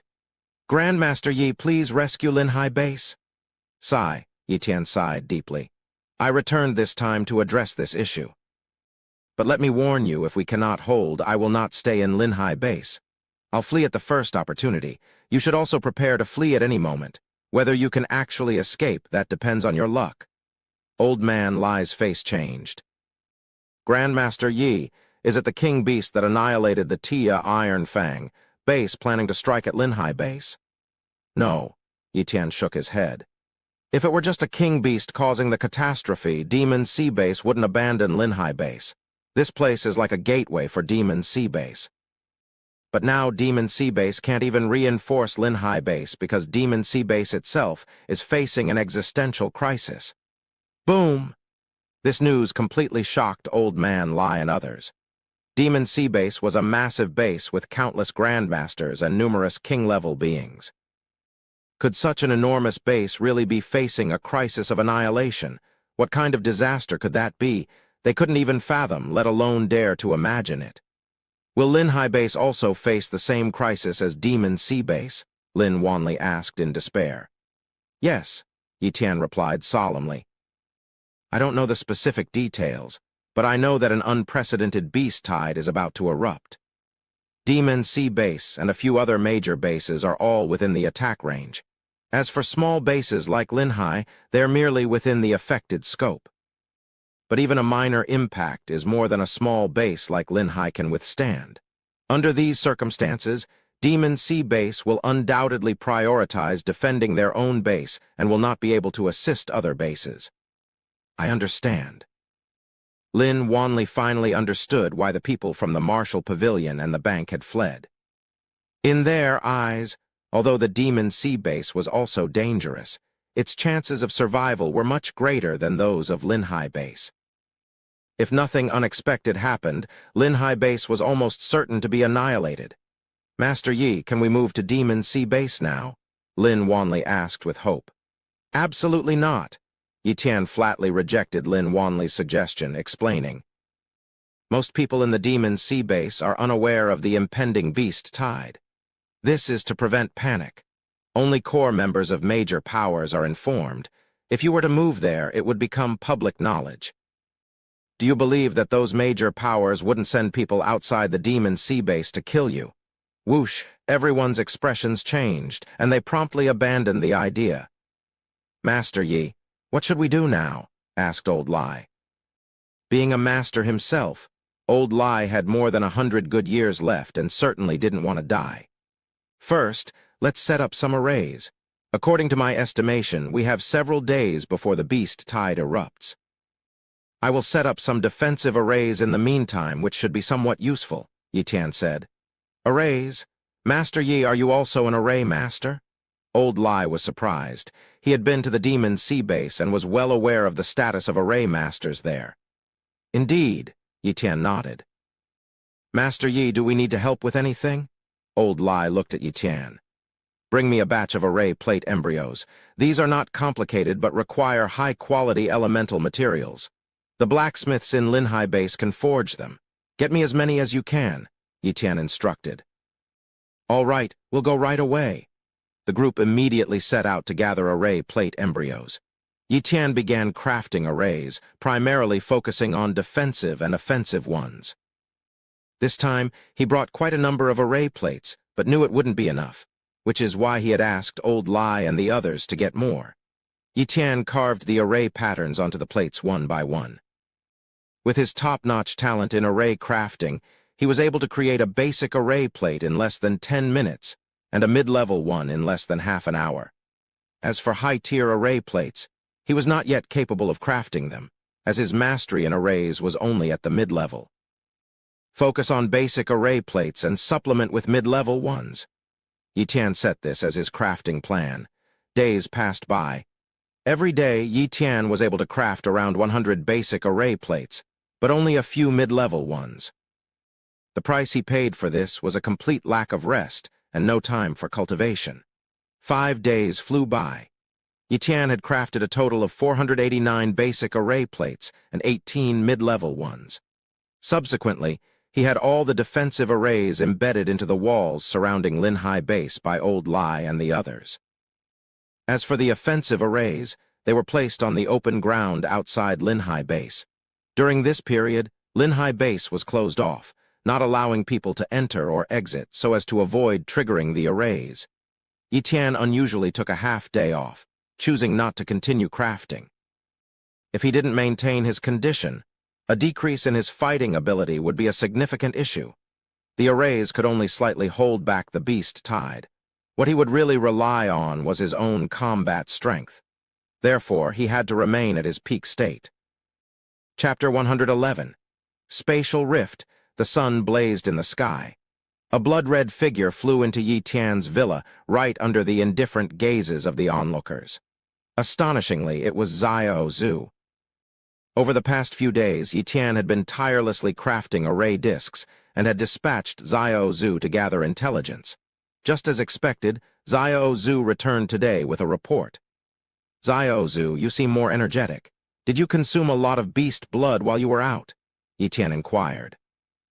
"Not much, just a little," Xiao Zhu retorted. "How little is a little?" Yi Tian asked, amused. "Only a few hundred high-level beasts and 7 or 8 top-level beasts," Xiao Zhu replied. "Is that what you call a little?"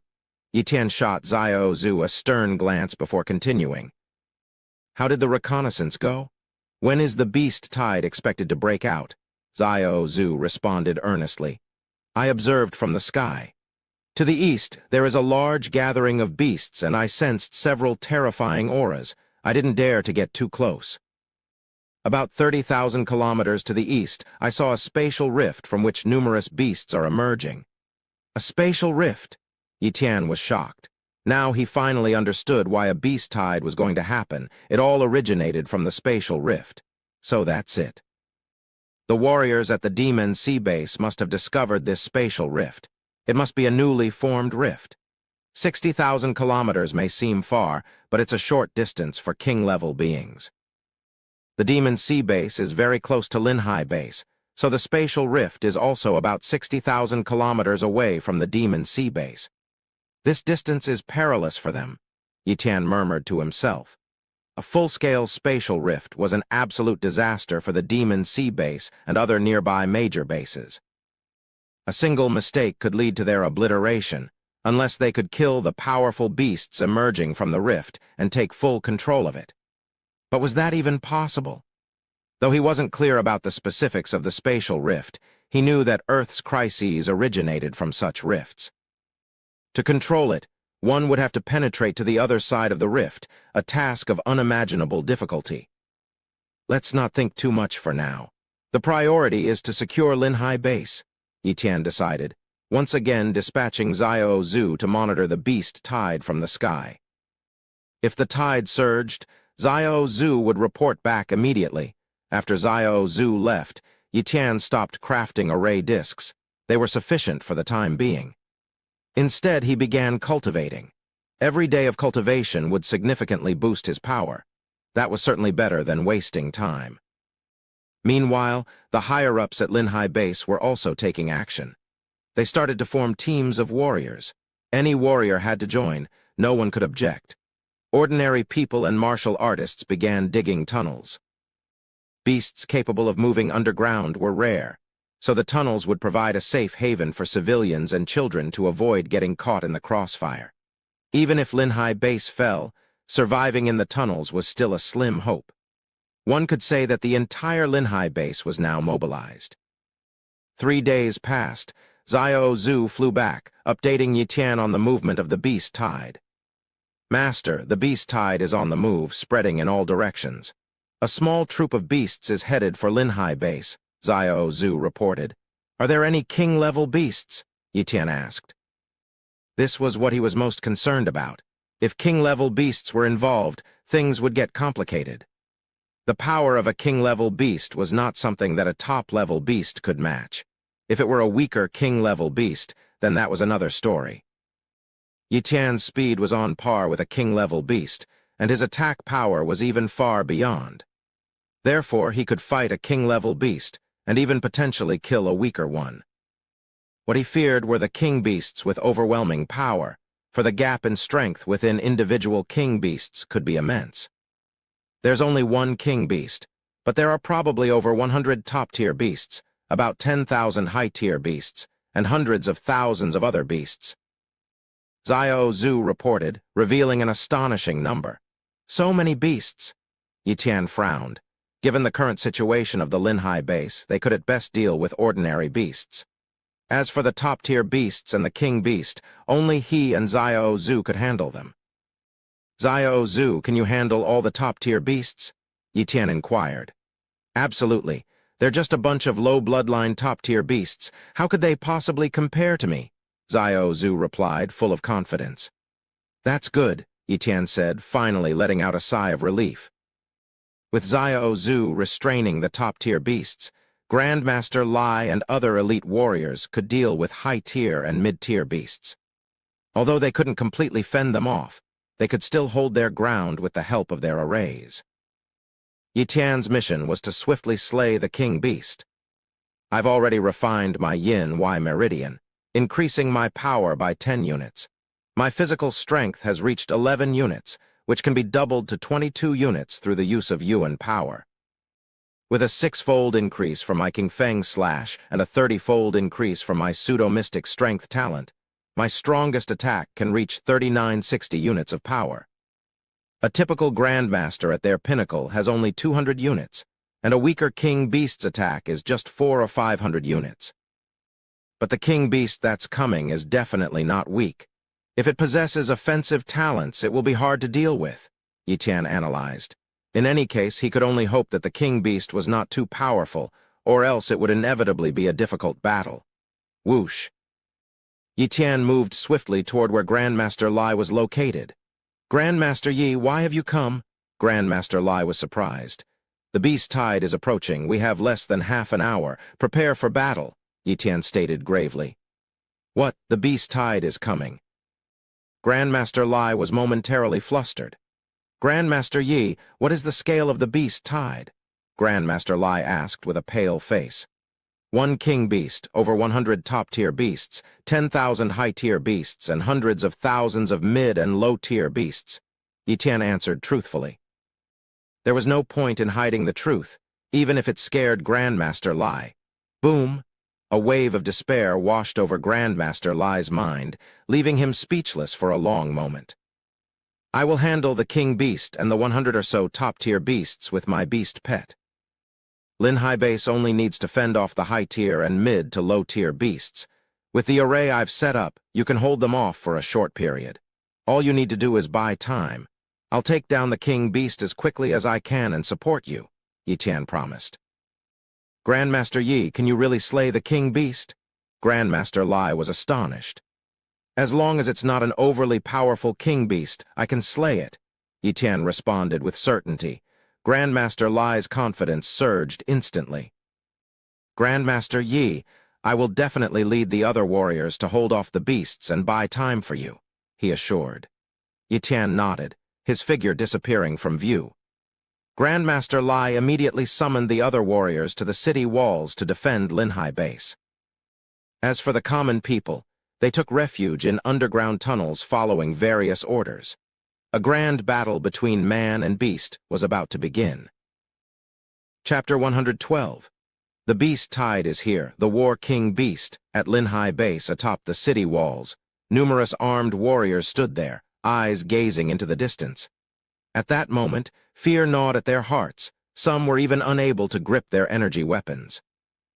Elder Lai and other masters had already briefed them on the situation a beast tide was approaching, led by a king-tier beast and hundreds of top-tier beasts, with tens of thousands more in tow. Had Elder Lai and the others not repeatedly assured them that there were individuals designated to handle the king beast and top-tier beasts, they would have lost all will to fight. Time trickled away, and the tension within everyone intensified. Just then, an elite martial warrior with an eagle-eye talent suddenly shouted, "The beast tide is here! An endless wave of beasts is approaching, led by a massive black bear that stands 100 meters tall." Boom! The crowd was instantly plunged into panic. "Quiet down. If we can't hold them back, not only will we die, but our families and friends behind us will also perish. We have no choice but to fight," Elder Lai said gravely. Inside, Elder Lai was terrified, but as a master, he could not show fear in front of weaker warriors. Reluctantly, he had no choice but to feign composure. Inside, Elder Lai was terrified, but as a master, he could not show fear in front of weaker warriors. Reluctantly, he had no choice but to feign composure. Above the sky, Yi Tian and Xiao Zhu hovered in the air, watching the oncoming tide of beasts. "Xiao Zhu, I'll intercept the king beast first. Wait a moment, then you take care of the top-tier beasts. As for the others, ignore them," Yi Tian instructed. In reality, he wanted to stop all the beasts at once, but that was impractical. The line of battle was extensive, and even the most potent king-level warriors couldn't hold back so many beasts at once. He had no option but to target the leaders first.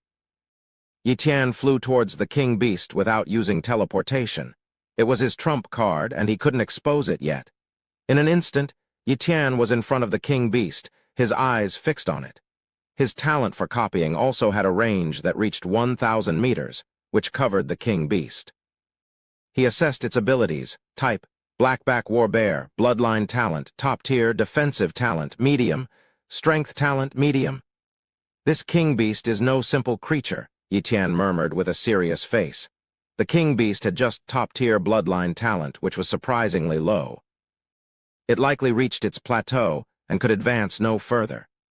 The king beast, with its bodily strength, had just breached a threshold to have 300 units of force, which was similar to a human king-level warrior's 150 units of force amplified by energy to 300 units. The crux was, the blackback war bear had a medium-level talent for strength, which could amplify its force more than 5 times, equivalent to 1,500 units of force. If it were only this, it would still be manageable. But this king beast also had a medium-level defensive talent, capable of mitigating many attacks. Yi Tian's offensive power could hurt the blackback war bear, but it would take some time to kill it. And time was the most lethal factor. He couldn't afford to delay. Die. Without wasting a second, Yi Tian's green wind slash descended upon the blackback war bear. Roar! The blackback war bear retaliated with a furious swipe at Yi Tian. Its palms was as massive as the earth itself. Boom! The green wind slash left a 3-inch-long blood mark on the war bear's hands, causing it to retreat a few steps, trampling a top-tier beast and several high-level beasts to death in the process. Roar, roar, roar. The blackback war bear ordered the other beasts to roll away and attack Linhai base, not wanting them to get in its way. Yi Tian's battle with the blackback war bear continued. Slash, slash, slash. Yi Tian released the green wind slash again and again, landing it on the black-backed battle bear, each time injuring the beast. However, it was difficult to strike at the bear's vital points. After all, the black-backed battle bear was also a king beast, quick to react and fast in movement, albeit lacking somewhat in attack power. 100 miles away, Xiao Zhu took action.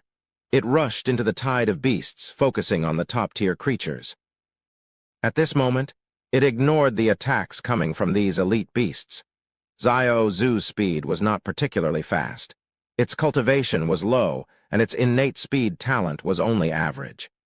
Even with high-level flying abilities, its speed was roughly comparable to these top-tier beasts. However, if any of these formidable beasts had a speed talent, Xiao Zhu couldn't keep up. But Xiao Zhu's defense was high. Possessing top-tier defensive abilities, it was completely unafraid of the other top-tier beasts. Furthermore, its strength had reached the top-tier level, and its attacks exceeded the limits of these elite beasts. What was even more crucial was that it had other talents to aid it. Dragon Soul Talent? Boom! A giant dragon-shaped phantom appeared above Xiao Zhu's head. The moment this dragon-shaped phantom appeared, all the surrounding beasts within a 10-mile radius were shocked and felt an overwhelming pressure. This was the dragon soul's pressure on other beasts, making them unable to perform at their strongest state. Next, roar. Xiao Zhu emitted a dragon roar, a manifestation of its high-level dragon roar talent. Instantly, a powerful sound wave spread in all directions. Numerous beasts were shaken to death, including some of the weaker top-tier ones. One after another, the bodies of beasts lay strewn across the land. From a distance, standing atop the walls of Linhai base, Old Man Lai gulped, completely stunned by Xiao Zhu's combat abilities. In terms of killing speed, even Yi Tian was inferior to Xiao Zhu indeed. Xiao Zhu had numerous abilities and could cover a large range of attack. This was due to its dragon bloodline, incomparable to any other species. There's hope, thought Old Man Lai and others, but the beasts weren't fools. They wouldn't let Xiao Zhu continue its rampage. Roar, roar, roar. Several powerful top-tier beasts circled around Xiao Zhu, preparing to attack this traitor. Yes, they considered Xiao Zhu a traitor, daring to attack its own kind. Such a traitor must die. Xiao Zhu successfully drew the attention of all the top-tier beasts, but the other beasts didn't stop their advance towards Linhai base. They had all received commands from a greater entity to breach the human base, so they wouldn't stop unless they were dead. Swarm after swarm of high-level, middle-level, and low-level beasts continued to advance, soon reaching Yi Tian's killing array set up in the wilderness. Beast after beast rushed into the array, only to be slaughtered in droves. These beasts didn't know how to break the array. They could only use their numbers to overwhelm it. With such a brutish approach, and at the cost of numerous lives, the arrays in the wilderness were eventually broken through. The city wall was now within sight. Old Man Lai looked at the scene and stood up. Martial warriors shoot arrows. Elite martial warriors attack the middle-level beasts. Great martial warriors, follow me to kill the high-level beasts. Anyone who dares to flee will be the first one I kill." Without another word, Old Man Lai was the first to leap off the city wall and engage the high-level beasts in combat. Without another word, Old Man Lai was the first to leap off the city wall and engage the high-level beasts in combat. Other martial warriors also began to fight, none daring to flee. If they couldn't hold the line, fleeing would be a dead end anyway. Every moment, some martial warriors were killed, but many beasts were also slain. With the blockade of tens of thousands of martial warriors, the remaining beasts found it difficult to break through the defensive array on the city wall. For a moment, Linhai Base actually held against the tide of beasts and was not swept away. But all the martial warriors knew very well that the real battleground was between Yi Tian and the King Beast. If Yi Tian won, Linhai Base would be saved. If the King Beast won, Linhai Base would be doomed. Chapter 113. Slaying the King Beast, crisis temporarily averted. 10 minutes had passed. The King Beast, Blackback Battle Bear, had not been slain by Yi Tian. Though it was covered in wounds and bleeding profusely, saturating the ground into a pool of blood, it continued to fight with immense battle spirit. Contrastingly, Yi Tian, while uninjured, had consumed much of his physical and magical energy. At that moment, Yi Tian activated his quasi-mystical level talent, blood-draining talent. Devour. A copious amount of the Blackback Battle Bear's blood flew into Yi Tian's mouth, which he swallowed in one gulp to replenish his physical and magical strength. Such was the horrifying capability of the blood-draining talent. It allowed him to consume blood to regain strength, fueling him to keep fighting, whereas the Blackback Battle Bear could not recover its own wounds or strength. Yi Tian glanced back at the Linhai Base and frowned instantly. There are too many beasts. At least tens of thousands of warriors have died. If this continues, Linhai Base won't hold. He made a decision immediately. Teleport. Yi Tian instantaneously appeared beside the eye of the Blackback Battle Bear. Next, he struck through the eye of the Blackback Battle Bear with all his might, letting his terrifying sword Kai pierce into its brain. At that instant, the Blackback Battle Bear slapped Yi Tian away. As he was being flung through the air, Yi Tian activated two major talents. Quasi-mystical defensive talent, quasi-mystical diamond bone talent. The two quasi-mystical talents absorbed the King Beast's strike, allowing Yi Tian to withstand the attack, though his internal organs were still injured. Top-level healing talent. Yi Tian's injuries rapidly recovered under the effects of the top-level healing talent. But by then, the Blackback Battle Bear let out a painful howl. Suffering brain damage was a critical injury for it. Seizing this opportunity, Yi Tian repeatedly attacked the Blackback Battle Bear using teleportation, targeting its eye wound each time. After several strikes, the Blackback Battle Bear grew increasingly weak until it eventually fell to the ground. Confirming its death, Yi Tian didn't even have the time to collect its king-level beast blood. He immediately went to support Old Man Lai and the others. Yi Tian's teleportation range had greatly increased compared to before, each teleport spanning roughly 10 kilometers. After multiple teleports, he arrived beneath the city walls. He wasn't worried about being noticed, for people simply thought Yi Tian was extraordinarily fast. Die tilde tilde. With a swing of his sword, countless rays of sword light carried 20% of sword intent, annihilating numerous beasts. Even top-level beasts found it hard to withstand a single sword ray. Kill, kill, kill. Yi Tian's speed was incredibly fast, slashing through the hordes of beasts like mowing grass. With Yi Tian's assistance, the pressure on the warriors of Linhai Base decreased dramatically. In less than half an hour, hundreds of thousands of beasts were completely wiped out. Even the top-level beasts on Xiao Zu's side were mostly ground to death. Only a few faster beasts managed to escape but were soon caught and killed by Yi Tian. At this point, the beast tide temporarily came to an end. The ordinary warriors, seeing the beast tide recede, were ecstatic. They rushed out of the base to collect beast blood and corpses. However, Yi Tian, Old Man Lai, and others did not relax. They knew the true origin of this beast tide. What they had faced so far was just a small part of the beast tide, not the main beast army. The tide had temporarily ceased. Yi Tian flew back to where the blackback battle bear had died, collecting its king-level beast blood. He collected approximately 10,000 portions, mainly because the blackback battle bear's body was so large that it naturally had a lot of blood. As for the corpse of the black-backed battle bear, Yi Tian also bestowed it upon Xiao Zhu. Xiao Zhu liked not only the taste of the blood of ferocious beasts, but also their flesh. The way it gained power was quite similar to how these ferocious beasts did. "Master," Xiao Zhu ran over. "What's the matter?" Yi Tian inquired. A bit embarrassed, Xiao Zhu said, "Master, when I hunt those top-tier ferocious beasts, can their blood belong to me?" Yi Tian laughed heartily, patted Xiao Zhu on the head, and said, "Sure, it's all yours." Delighted, Xiao Zhu still hesitated before flatteringly saying, "Master, I remember you have quite a few storage bags. I don't have one. There's too much blood from those ferocious beasts to drink at once.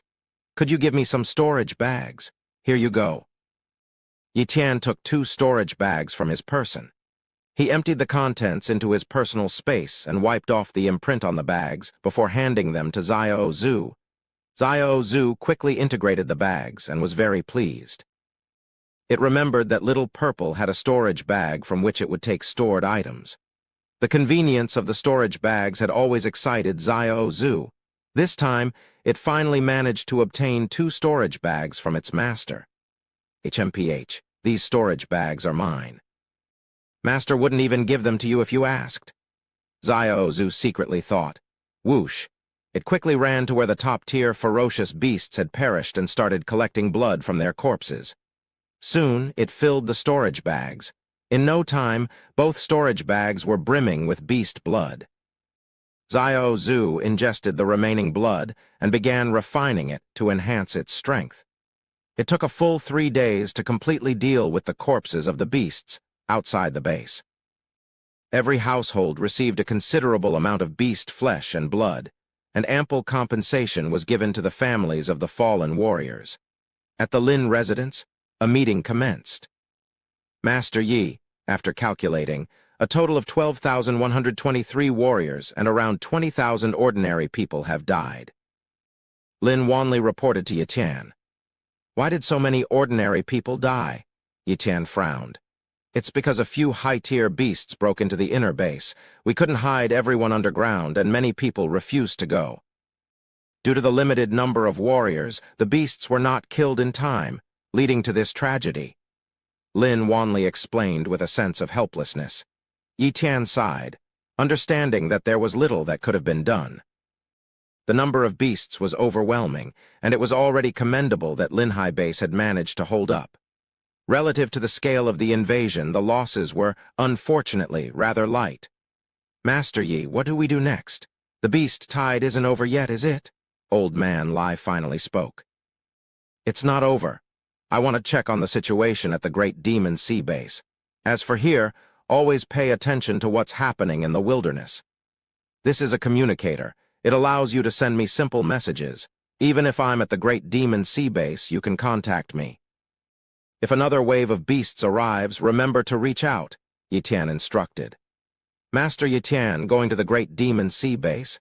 Isn't that too dangerous?" Old Man Lai's expression changed dramatically. He wasn't really worried about Yi Tian's safety, but rather that Linhai Base would be unprotected without him. If a crisis did occur, what if Yi Tian couldn't make it back in time to save them?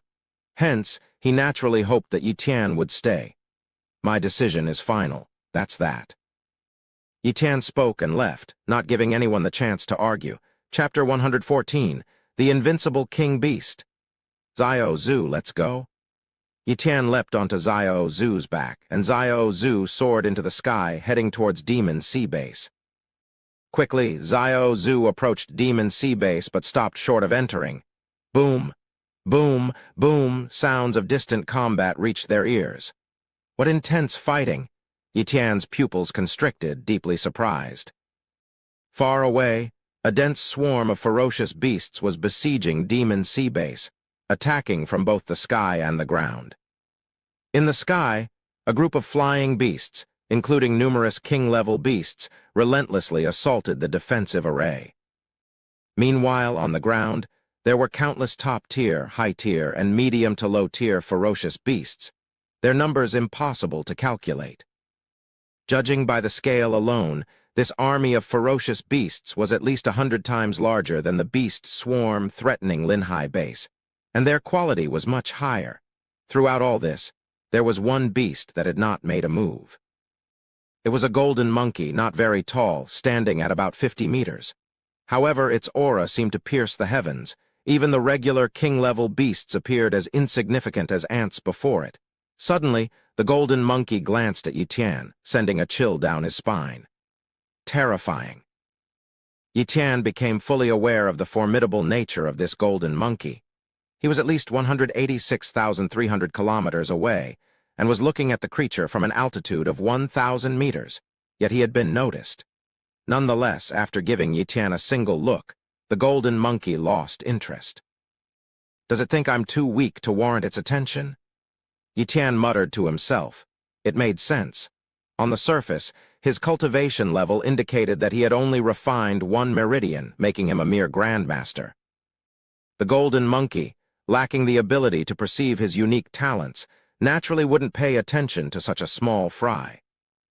Let's head into Demon Sea Base and find out what's going on, Yi Tian decided after observing the situation for a while. Given the circumstances, it was unlikely that the beasts would turn around and attack the small Linhai base. Even if they did, it would only happen after they had conquered Demon Sea Base. Therefore, staying at Linhai base was a waste of time for Yi Tian. It would be better to investigate the situation at Demon Sea Base, which undoubtedly had more information. And so, Yi Tian flew toward Demon Sea Base from another direction. Along the way, a few flying beasts attempted to intercept him, but they were swiftly slain by him. Many of Demon Sea Base's array gates were closed. However, after Yi Tian produced his identity card and array master badge, he was granted entry. A small array gate was temporarily opened to allow him inside. Once inside, it was evident that the atmosphere at Demon Sea Base had become quite somber, as many warriors were out fighting. Yi Tian wasn't sure if Yuling was also fighting outside, but he attempted to contact her nonetheless. Yi Tian, you're back. Wait for me. This message came from Yuling via the communicator. Not long after, Yi Tian was finally reunited with Yuling. Are you injured? Yi Tian had clearly noticed that Yuling's condition was far from ideal. Her complexion was somewhat pale, and one of her hands appeared weak, evidently due to a severe injury to her arm.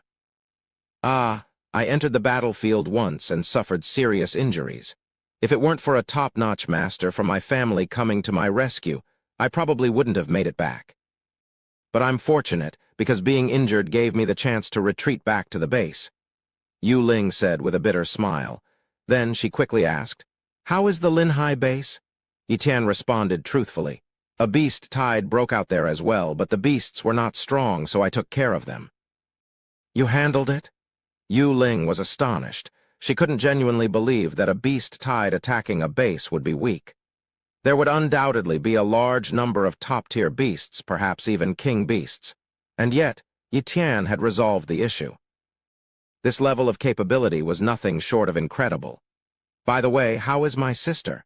Before leaving, Yi Tian had asked Yuling to take care of his sister and had even arranged for Yuling to return to her family home. Your sister is fine, Yuling said. She's just an elite martial artist. Apart from a few older elites with little potential, all the other elite martial artists are still within the base. If she were a great martial artist, she would have been forced onto the battlefield. Hearing this, Yi Tian breathed a sigh of relief.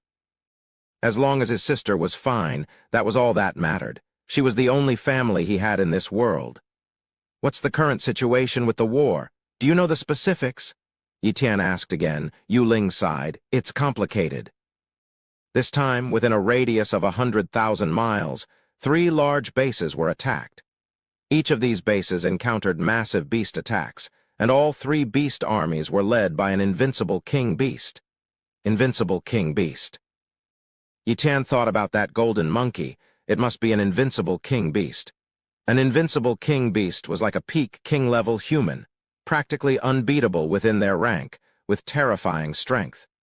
Even very powerful king-level beings were like ants before them. Does the demon sea base have a way to deal with that invincible king? Yi was uncertain if the demon sea base had an invincible king-level person. If not, that would be troublesome. No, Yu shook her head. Demon sea base currently doesn't have an invincible king. There was one from the Yun family, but he has gone to explore a super base. Right now, we're trying to contact him. However, the Yun family has activated something he left behind, releasing the aura of an invincible king, which makes that invincible king beast outside the base hesitate, thinking there's one inside, so he hasn't taken any major action. Otherwise, I doubt our defensive arrays would hold for long. Yi frowned. He hadn't expected the situation at the demon sea base to be so dire. They were simply buying time. Yi was an array master, so he didn't need to fight for now. However, the moment the situation reached a crisis point, everyone, including 15-year-old warriors, would be forced onto the battlefield. Soon, Yi was summoned by the Array Masters Association to craft array discs for the warriors on the battlefield. Each disc crafted could help kill more beasts, making the tasks of array masters crucial. Yi assignment was to craft 50 elementary array discs per day. It wasn't much, and once done, he would have extra time to cultivate. While he could earn extra points from the association for making more, he found them useless at the moment, especially as these low-level discs wouldn't change the overall situation. So, Yi chose to spend his extra time cultivating. The war continued. 5 days passed, and Yi received no distress signals from Linhai base, indicating it was safe for the time being. My current physical strength is equivalent to 13 elephants, Yi murmured to himself.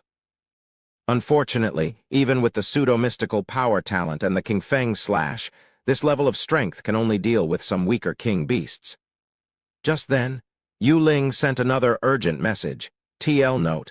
It says 186,300 kilometers. That seems a bit too far. Chapter 115. Within the array, slaying the king beast again.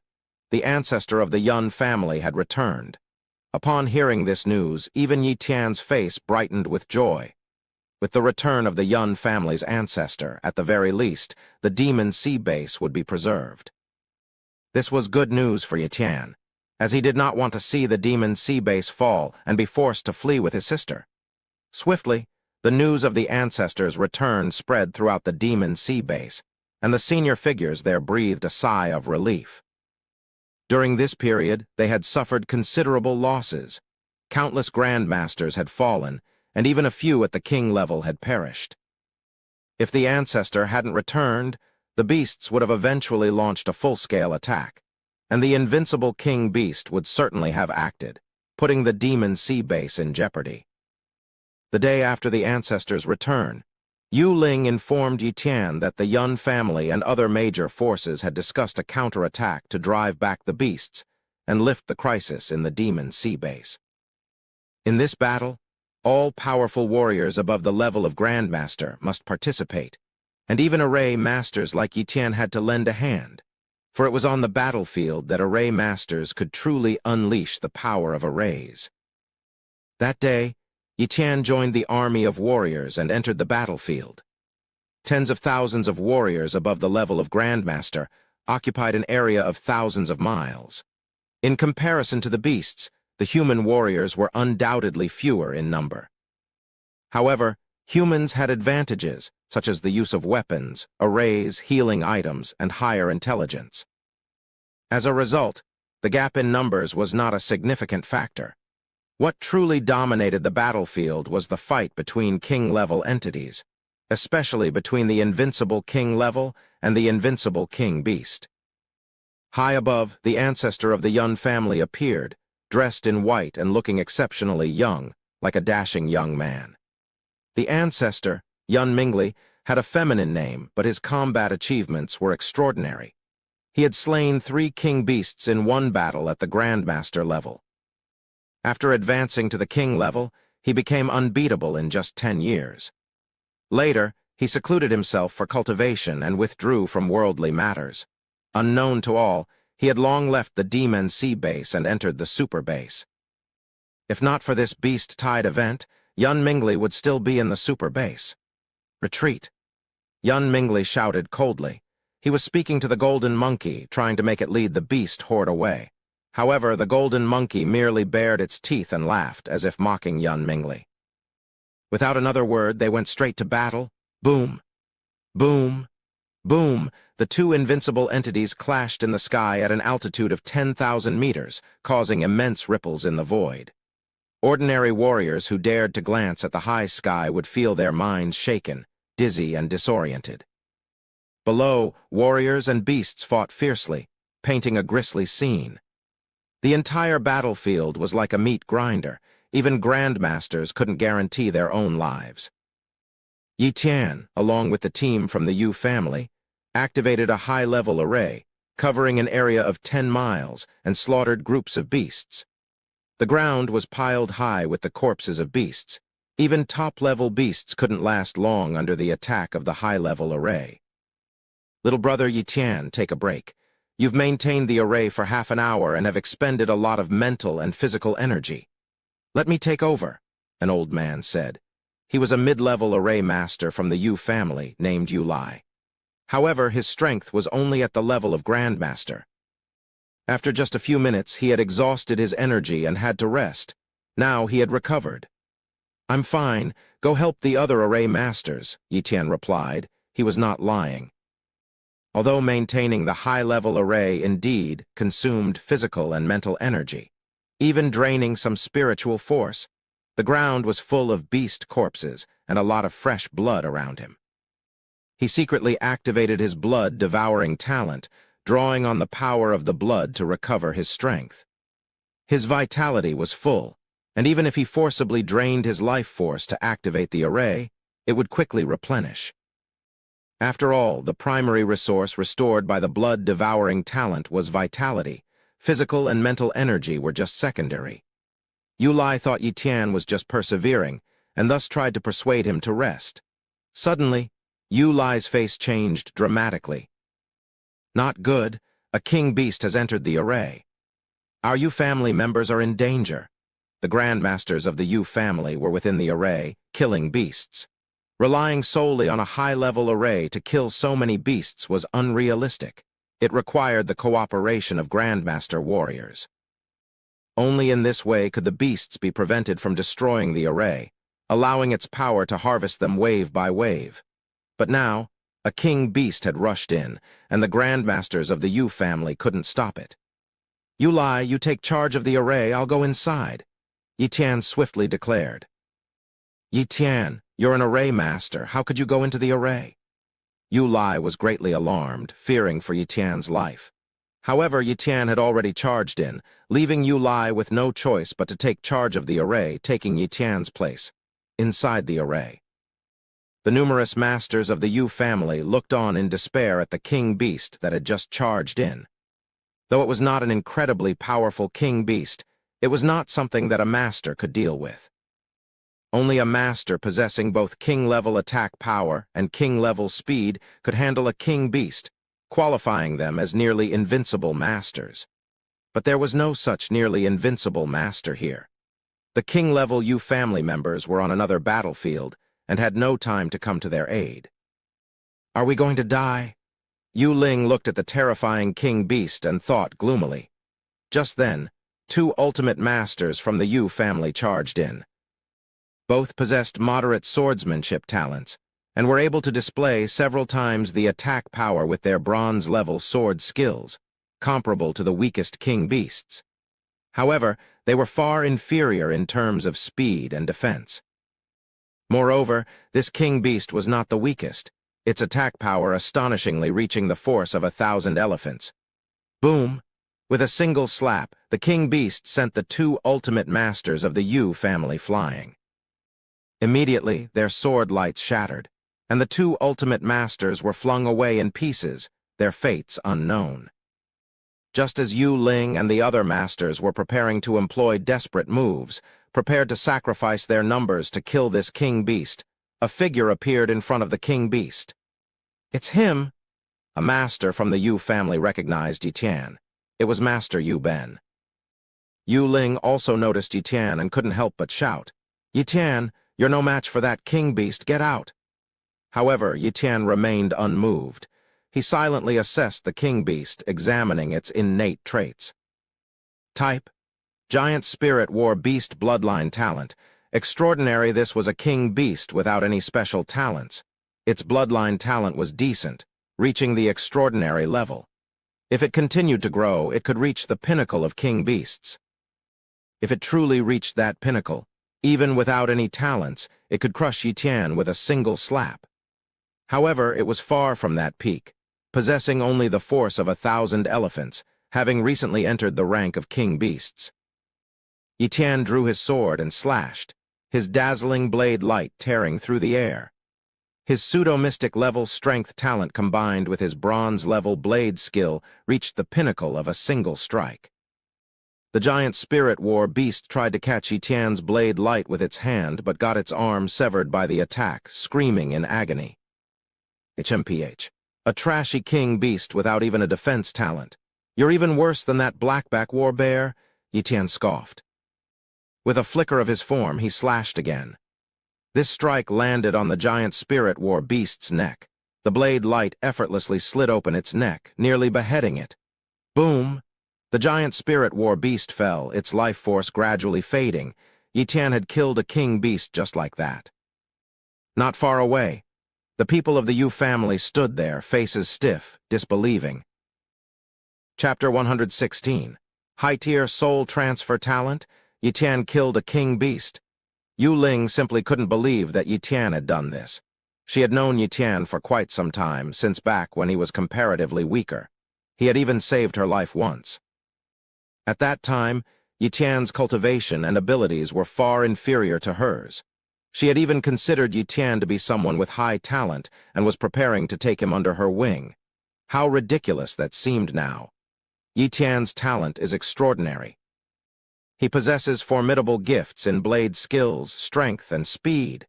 He has indeed become an invincible grandmaster. That's right, in Yu Ling's eyes, Yi Tian had undoubtedly earned the title of invincible grandmaster. To kill a king beast with 2 blade strikes, if that wasn't the mark of an invincible grandmaster, what was?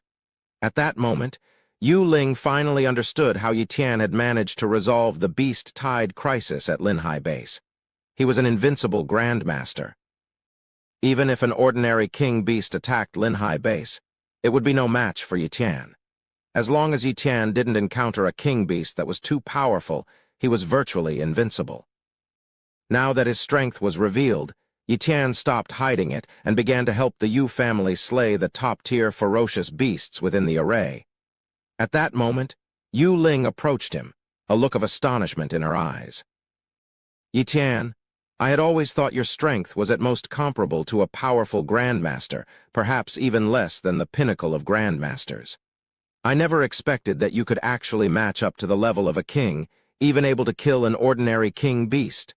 Talented can't help it. Yi Tian was not modest at all. Yes, indeed, talent is bestowed by the heavens. Yu Ling strongly agreed with Yi Tian's words, but deep inside she felt a little desolate.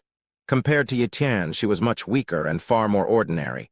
In the past, she thought she was on the same level as Yi Tian. While he was better at fighting, she had the support of the Yu family and had acquired several opportunities, potentially aiming for the level of a king. She had believed her future could be even brighter than Yi Tian's. Now, thinking about it, she had greatly overestimated herself. The goals she had been striving for were, in Yi Tian's eyes, insignificant figures that could be easily defeated. The gap between them was as vast as heaven and earth. That must be Yi Tian's goal. Yu Ling looked up, focusing on the high ground where Yun Mingli was battling an invincible king beast. Go support other areas? Yi Tian patted Yu Ling's shoulder and said. Okay, Yu Ling snapped back to reality and nodded. Whoosh, whoosh. The two moved swiftly, entering other areas to assist other martial artists in slaying ferocious beasts. High up in the sky, The battle between Yun Mingli and the invincible King Beast was nearing its end. At that moment, both Yun Mingli and the invincible King Beast were injured, but Yun Mingli's expression remained calm while the invincible King Beast seemed increasingly anxious. "Retreat, and I can spare your life. Otherwise, you will die today," Yun Mingli threatened.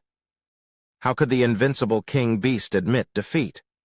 Especially now, when it was evenly matched with Yun Mingli, there was no way it would surrender. Suddenly, Yun Mingli took out something, and the invincible King Beast's expression changed instantly. It was a bow. A golden longbow, engraved with mysterious patterns, emanating unparalleled dignity. The invincible King Beast didn't recognize this bow but felt a deadly threat from it. Normally, if it encountered such an opponent, it would surely flee, but it dared not run away. If it did, the person who controlled it would not let it go. Roar! The invincible King Beast went mad, its whole body's blood and chi rolling. It activated its own bloodline power, and its aura surged abruptly. It was going all out. Damn it, beasts are all crazy? Yun Mingli was furious. Fuming with anger, Yun Mingli had no choice but to resort to using this bow. The weapon was a mid-grade divine armament, a peak-level weapon among magical weapons. Divine armaments were categorized into low-grade, mid-grade, and high-grade, and it was said that even above these were the supreme divine armaments. Yet, even wielding a low-grade divine armament would strain Yun Mingli's cultivation level. If he activated this golden longbow, he would be left weakened for several days. Unless absolutely necessary, he didn't want to utilize the golden longbow. But since the invincible Beast King chose to fight to the death rather than retreat, Yun Mingli had no choice but to risk the after-effects and employ the mid-grade divine bow to kill it. Die. Yun Mingli channeled all of his magical power, vitality, and a portion of his spiritual essence into the longbow, forcefully activating it. A golden arrow shot out, as if piercing through space itself. Regardless of how fast and agile the Beast King was, it couldn't dodge the golden arrow. With a plop, the golden arrow pierced through the forehead of the Beast King, shattering its brain completely. Even for an invincible Beast King, a penetrated brain meant irrefutable death. The body of the Beast King plummeted to the ground. Though Yun Mingli wanted to collect the body of the Beast King, he was too weak even to maintain flight. Reluctantly, he flew back to the magical sea base to recuperate. Boom! The corpse of the golden ape, the Beast King, crashed to the ground, drawing the attention of countless people and ferocious beasts. Was the invincible beast actually killed? Yi Tian looked at the body of the fallen beast and was immediately shocked. Yun Mingli, another figure of invincible king level, had unexpectedly slain an invincible beast, catching Yi Tian off guard. But this was good news. Ha ha ha, our clan's ancestor, Yun Mingli, has slain the invincible Beast King. He has sent a message. After a short rest, he'll return to exterminate more king beasts. An excited warrior from the Yun clan announced. The morale of all the warriors surged, their fighting strength significantly increasing.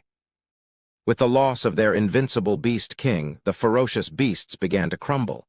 Half an hour later, Yun Mingli flew out from the base, rejoining the battlefield. One after another, king beasts met their end at his hands. The remaining beasts fled in utter disarray, pursued relentlessly by the warriors for 30,000 miles before the slaughter ceased. What followed was the mopping-up operation on the battlefield. Unknown to everyone, Yi Tian had covertly approached the corpse of the invincible Beast King. When he was about 1,000 meters away, his talent for duplication activated, assessing the talents of the Golden Spirit Ape, species. Golden Spirit Ape. Bloodline talent, extraordinary, defensive talent, basic, strength talent, basic, speed talent, basic, soul transfer talent, high. Soul transfer talent? Yi Tian had never encountered a soul transfer talent before, sparking his curiosity and interest. Duplicate? Yi Tian secretly copied this particular talent.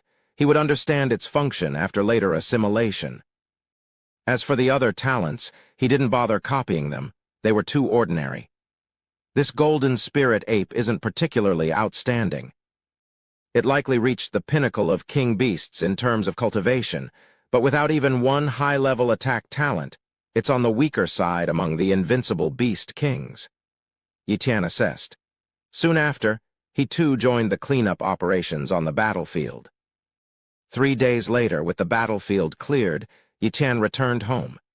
Yu Ling personally brought Yu back as well. Chapter 117. The Circle of Kings, Nighttime. Yiqian finally had a moment to himself and remembered the high-level soul transfer talent he had copied. Merge, Yiqian commanded mentally. Boom, a terrifying soul metamorphosis began. At that moment, Yiqian felt as though his soul was being kneaded and transformed by an unknown force. The pain was immense, a kind of agony unlike any physical pain, indescribable in its intensity. Enduring the intense discomfort, Yiqian clenched his teeth, refraining from making any sound so as not to wake Yu. Minutes passed, and the fusion was complete. Yiqian had successfully merged the high-level soul transfer talent. Subconsciously, he checked his talent status and immediately saw the newly merged talent. Soul transfer talent. High level. Could soul transfer allow me to move my soul to another place or object?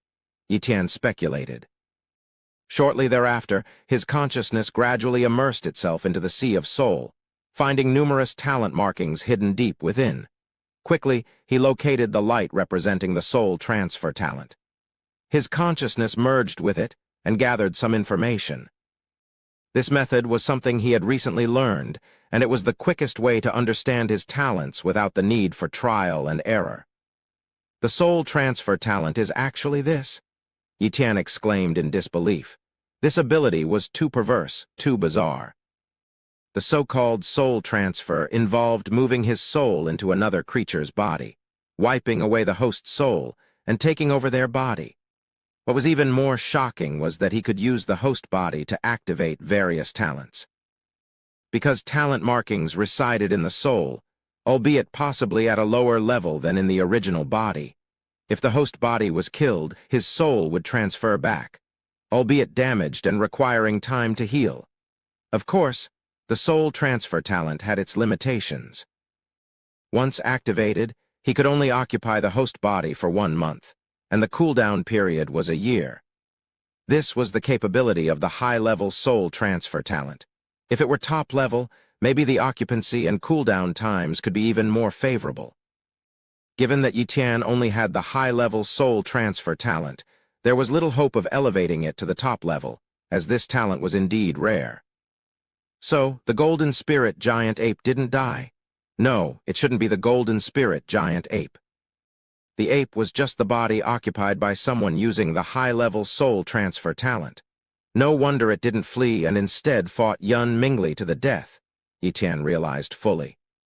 Being able to occupy a body for a month with a 1-year cooldown, this talent should be put to good use. Yiqian schemed quietly. Over the next few days, the higher-ups of the Demon Sea Base began distributing rewards. Every significant contributor, whether Grand Martial Artists, Grandmasters, or King level, received substantial rewards. The various scenes from the battlefield were also recorded by the Demon Sea Base's projection equipment, and then rewards like beast meat, beast blood, and other items were distributed based on merit. As for the warriors who had died in battle, their rewards were doubled, and no one had any objections. Yiqian naturally garnered many rewards, including the king beast he had slain, which was delivered to his villa. However, the king beast's corpse was too large. He had to sell it, in exchange for quite a sum of money. What Yiqian didn't know was that the powerful king-level beings of the Demon Sea Base had recently become busy. They rushed to the other 2 major bases to help them repel the beast tide. Yun Mingli even collaborated with the invincible king levels of other bases and killed 2 more invincible king-level beasts. The crisis of the 3 major bases was averted, and the beast tide retreated. On that day, Yiqian was cultivating at home when Lord Yu Ling, the esteemed ancestor of the Yu family, paid him a personal visit. Master Yu Ling, Yiqian greeted the figure of king-level power with utmost respect. Yiqian, my young friend, there's no need for formalities. You managed to slay a king beast.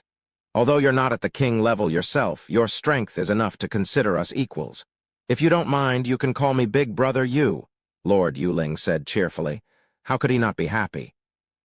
Yi Tian's talents would inevitably elevate him to an invincible king-level warrior in the future. Given that the Yu family already had a favorable relationship with Yi Tian, whom they would need to rely on later, it was natural for Lord Yuling to be keen on forming a closer bond. Any sense of king-level arrogance had no place here.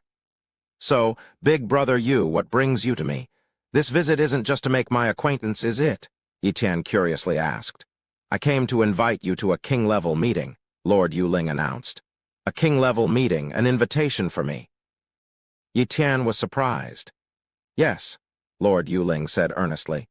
Indeed, the invitation is for you, and it's not just from me, but from the high-ranking king-level individuals of the Demon Sea Base. You killed a king beast with 2 strikes. Your strength has already received their approval. Even King Mingli has recognized you. When is the meeting? Yi Tian was interested in joining the circle of king-level warriors, as this would give him access to a wealth of secretive information, perhaps even about super bases. Being isolated would never allow him to rapidly improve his strength. Tomorrow at 10 in the morning on the 10th floor of the Yun family's tower. Here's your invitation. Keep it safe.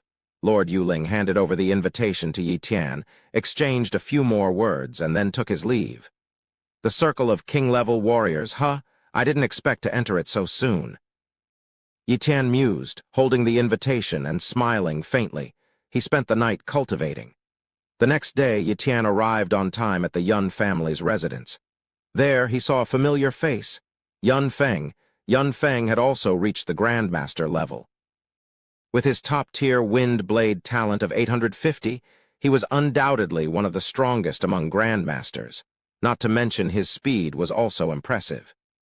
He had the potential to become an invincible Grandmaster, although that would require decades of time.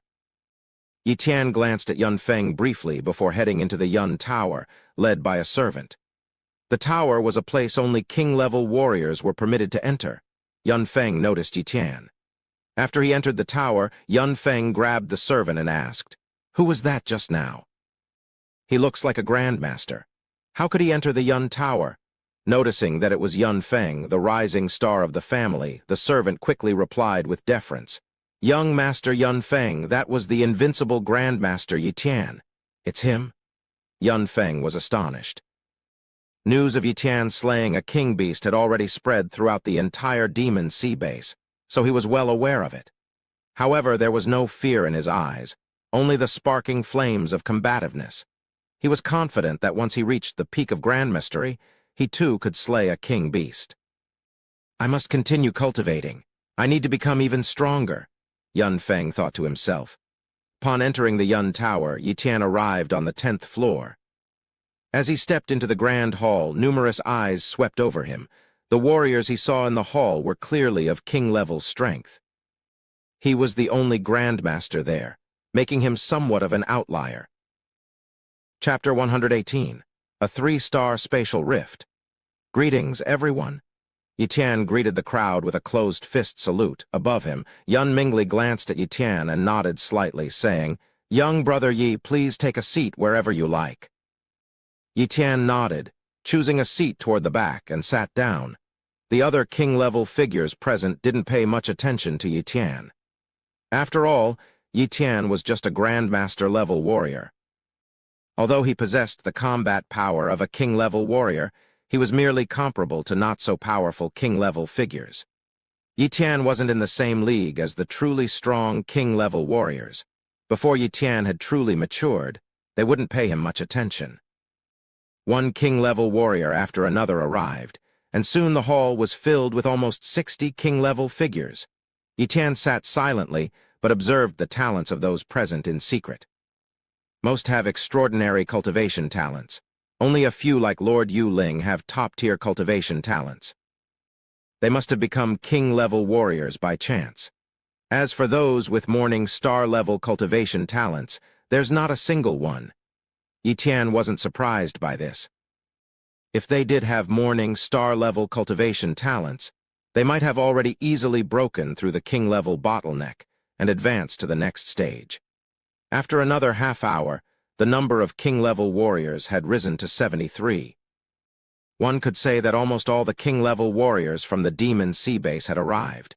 Originally, there should have been more king-level warriors at the Demon Sea Base, but the recent great battle had claimed many of them. So there were only 73 left, 72 if Yitian wasn't counted. Once everyone had assembled, Yun Mingli began. Everyone, the purpose of this meeting is to discuss the spatial rift 30,000 miles away. Although our 3 major bases have repelled the beast tide and killed 3 invincible king beasts, these losses are inconsequential to the beasts. Their foundation is far too strong. Humans have only been around for about 100 years since the origin energy appeared, so naturally, we can't compare with the beasts.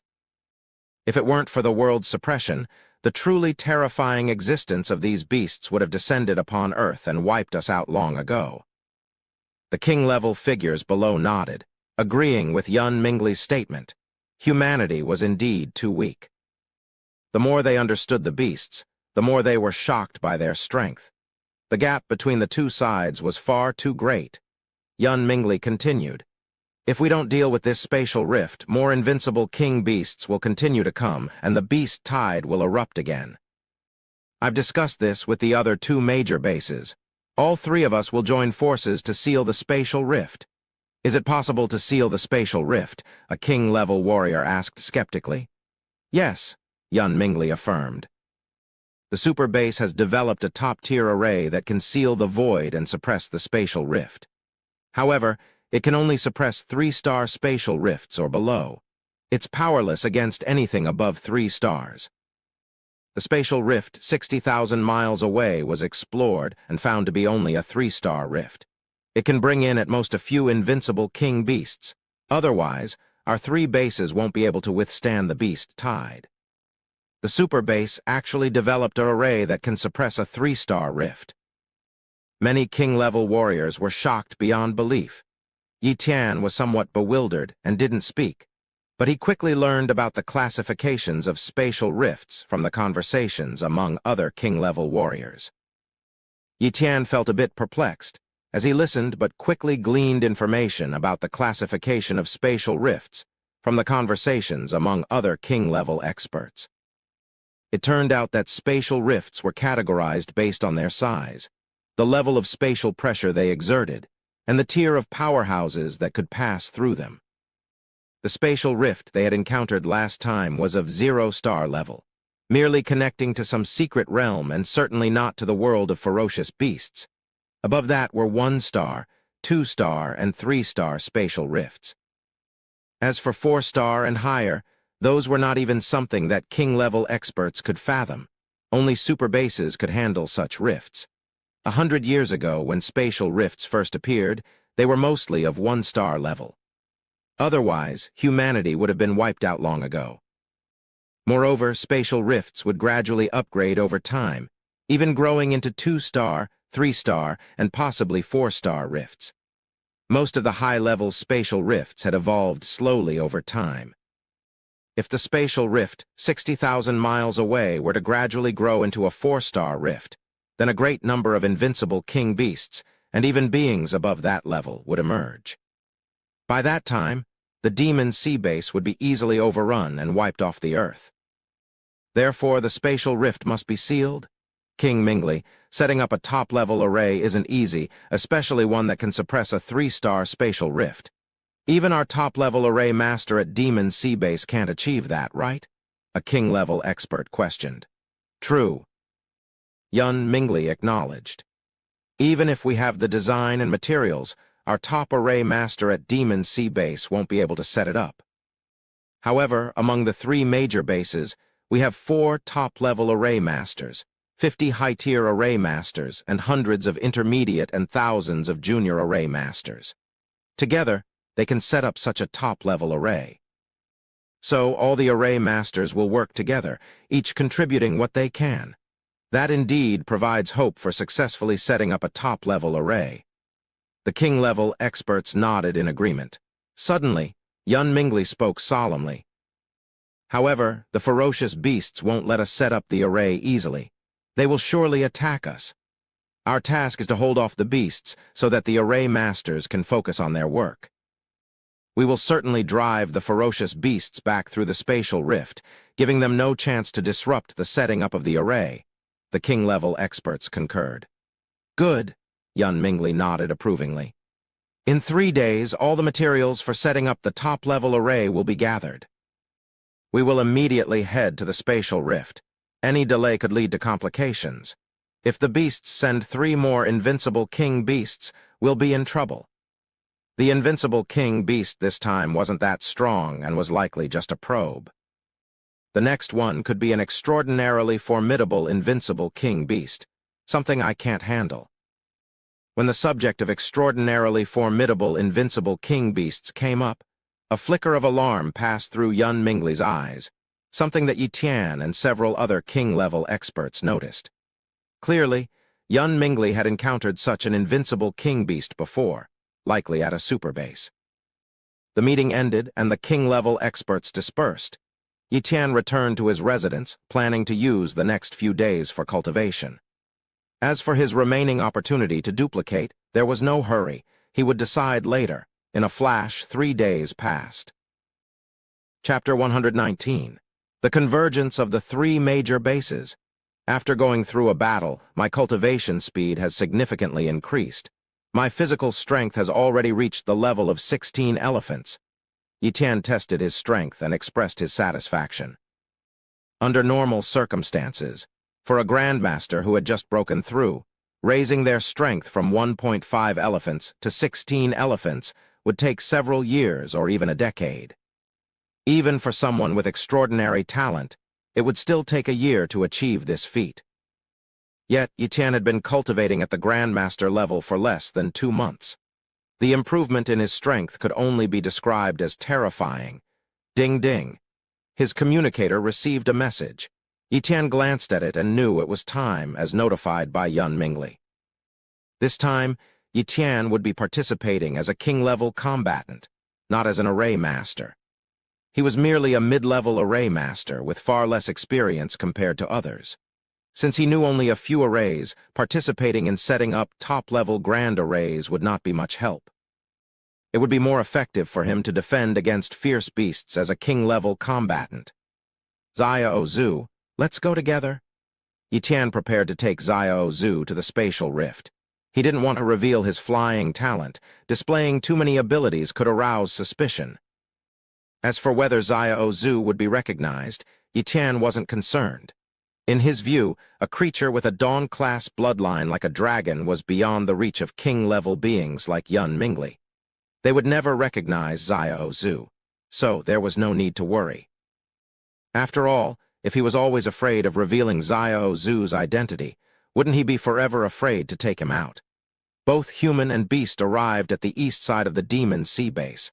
Outside the base, various king-level individuals hovered in the air.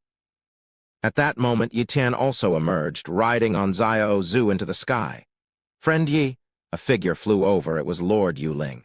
"Brother Yu," Yi Tian greeted with a clenched fist. "Friend Yi, this beast of yours is quite extraordinary. I actually don't recognize it. It somewhat resembles the dragons from legends. Could it be a dragon beast?" Lord Yuling looked at Xiao Zhu, surprised. Hearing Lord Yuling's words, Xiao Zhu snorted a few times, clearly dissatisfied. He was a pure-blooded dragon, and being compared to a lower bloodline dragon beast by Lord Yuling upset him. Yi Tian patted Xiao Zhu's head to soothe him, and then said to Lord Yuling, "You are correct. Xiao Zhu is indeed a dragon beast, and quite a powerful one at that." Lord Yuling smiled. "I initially thought you couldn't fly and was prepared to carry you along. Now it seems unnecessary." The two chatted for a while. Suddenly, Yi Tian asked, "Brother Yu, do you know anything about the super base?" Curious about the situation there, he took this opportunity to ask Lord Yuling, who was a king-level being. Hearing the term super base, Lord Yuling's expression became serious. "The super base is very mysterious, said to be deep within China. Our Demon Sea base was actually located along the original East China Sea coast. However, the Earth has grown so much that we are now far from the ocean. The superbase has a population much larger than ours, and their strength surpasses us by more than one level. I don't know the specifics as I've never been inside, but I've heard from King Mingli that even his invincible king-level strength is not remarkable there. Invincible king-level is not remarkable? Yi Tian was shocked and finally understood the horror of the superbase. At the same time, he was even more eager for the superbase, for only there could he replicate even higher-level cultivation talents. Before long, all the king-level combatants had assembled. Yun Mingli waved her hand. "Move out!" Whoosh, whoosh, whoosh. One after another, the king-level individuals broke through the void, heading for the spatial rift, moving much faster than any wind-skimming boat. Although 60,000 miles seemed far, the king-level individuals quickly arrived at the location of the spatial rift. There they found many fierce beasts and king beasts gathered. However, there were no invincible king beasts present. The fissure in space was teeming with countless ferocious beasts, including many king beasts, although there were no invincible king beasts this time. Yun Mingli didn't rush to clear out these beasts. Instead, he spoke, "Let's wait for people from the other two major bases to arrive before we proceed." About 10 minutes later, king-level warriors and array mages from the other two major bases arrived. King Major Base? Shenhang Major Base.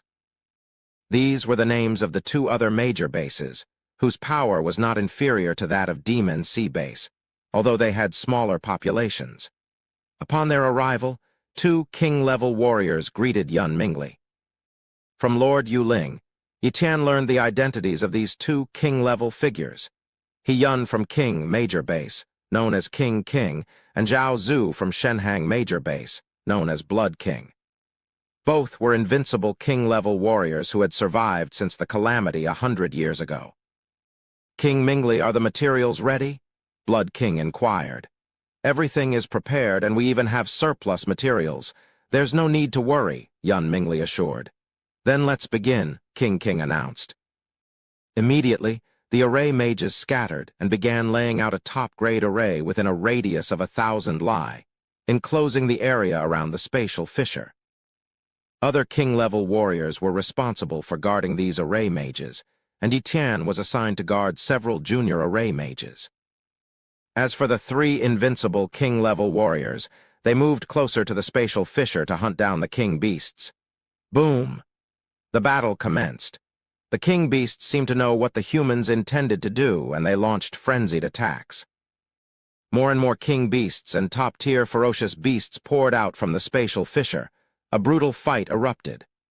"Lord Yi Tian, we are in your hands," a group of about 10 junior array mages respectfully said. Yi Tian nodded lightly and, along with Zhao Zhu, continued to guard these junior array mages. Though their role was minor, they were crucial to the grand array and couldn't afford to make mistakes. Roar, roar, roar. Top-tier ferocious beasts charged at Yi Tian, who wielded a high-powered blade, continuously slashing and felling beast after beast.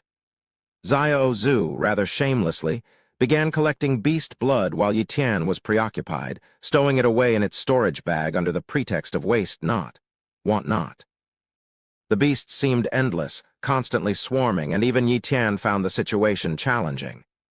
"Yi, a king beast is heading your way. Delay it for a moment. I'll come to assist you after killing this beast," a king-level voice transmitted to him. Yi Tian knew this king-level individual as one of the stronger king-level warriors. Boom, boom, boom. The ground trembled as a giant crocodile, towering at a height of 100 meters, crawled forward, exuding ferociousness. The junior array mages were somewhat trembling, evidently intimidated by the creature. "Stay focused and continue laying out the array," Yi Tian reminded them. The array mages promptly regained their composure and continued their work. Yi Tian also prepared to summon Zhao Zhu, who was currently voraciously collecting and devouring beast blood. Zhao Zhu had grown quickly and was no longer weaker than him. It could even combat king-level opponents with its various abilities. "Zhao Zhu, guard these array mages." "I'll go kill that crocodile," Yi Tian mentally communicated with Zhao Zhu. Chapter 120. The top-tier array is complete, suppressing the spatial rift. Xiao Zhu obeyed Yi Tian's command and flew over, guarding the array masters who were setting up the array. Meanwhile, Yi Tian engaged in combat with a giant crocodile. Type: Colossal Toothed Dragon Crocodile. Bloodline talent: Extraordinary level.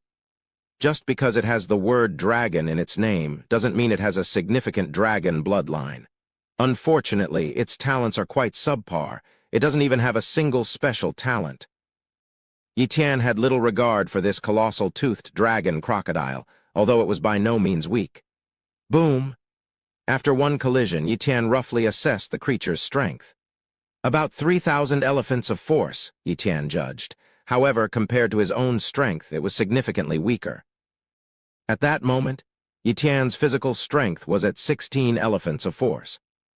After amplifications from 2x Yuan power, 6x King Wind Slash, and 30x Pseudo-Mystic level strength talent, his attack power reached an astounding 5,760 elephants of force.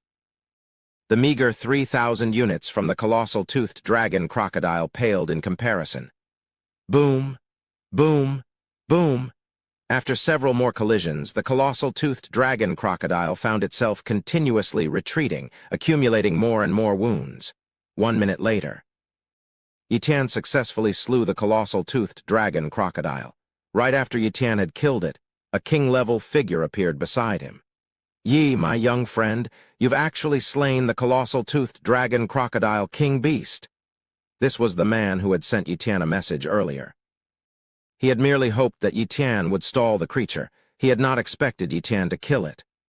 When the colossal toothed dragon crocodile king beast broke through his blockade, he was aware of its power. Though weaker than him, it wasn't by much. "It'd have taken me some effort to kill it. Your strength is comparable to mine," he reasoned. "Pure luck," Yi Tian modestly replied. "Strength is never a matter of luck." The king-level figure shook his head. "Enough talk, I need to continue holding back the beasts on the other side." Yi Tian continued to guard his own sector. Xiao Zhu hurried over to collect the creature's blood. Because of its diluted dragon bloodline, the blood was more than 10 times as beneficial for Xiao Zhu compared to ordinary king beasts. "We hit the jackpot," Xiao Zhu excitedly muttered while collecting the blood. This time, all the collected blood was from high-level beasts, including king-level beasts. He even shamelessly harvested the kills of others. The king-level figures present knew Xiao Zhu was Yi Tian's pet and chose not to comment.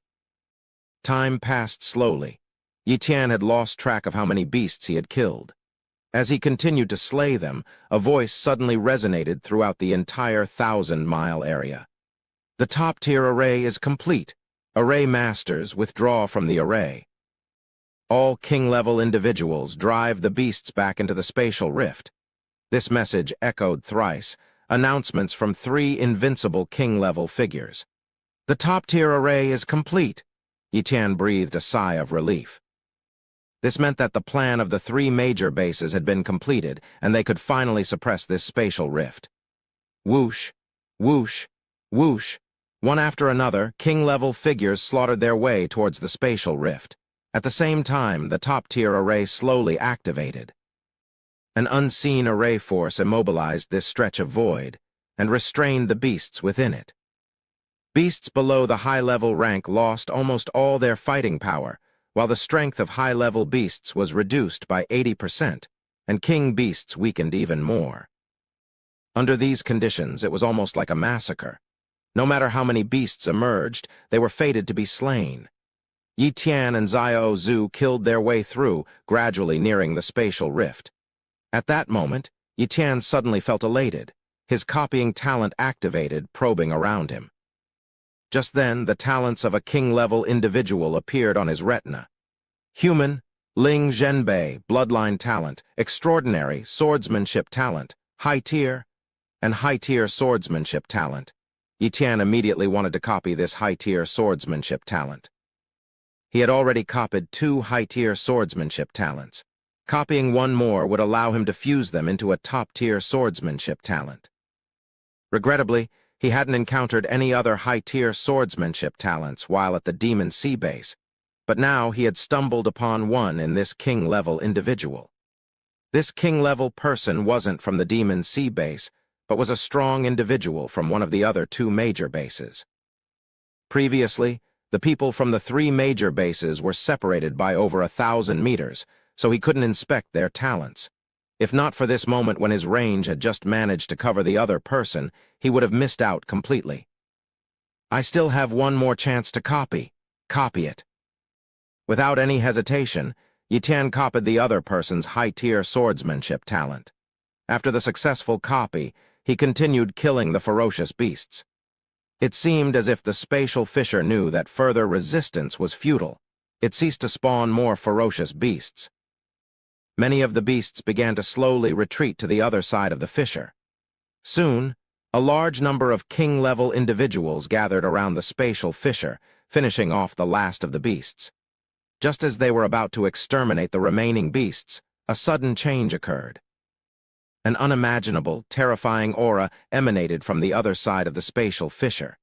Even the king-level individuals felt their powers reduced to a mere fraction under this pressure. Only the three supreme king-level individuals could barely resist this aura.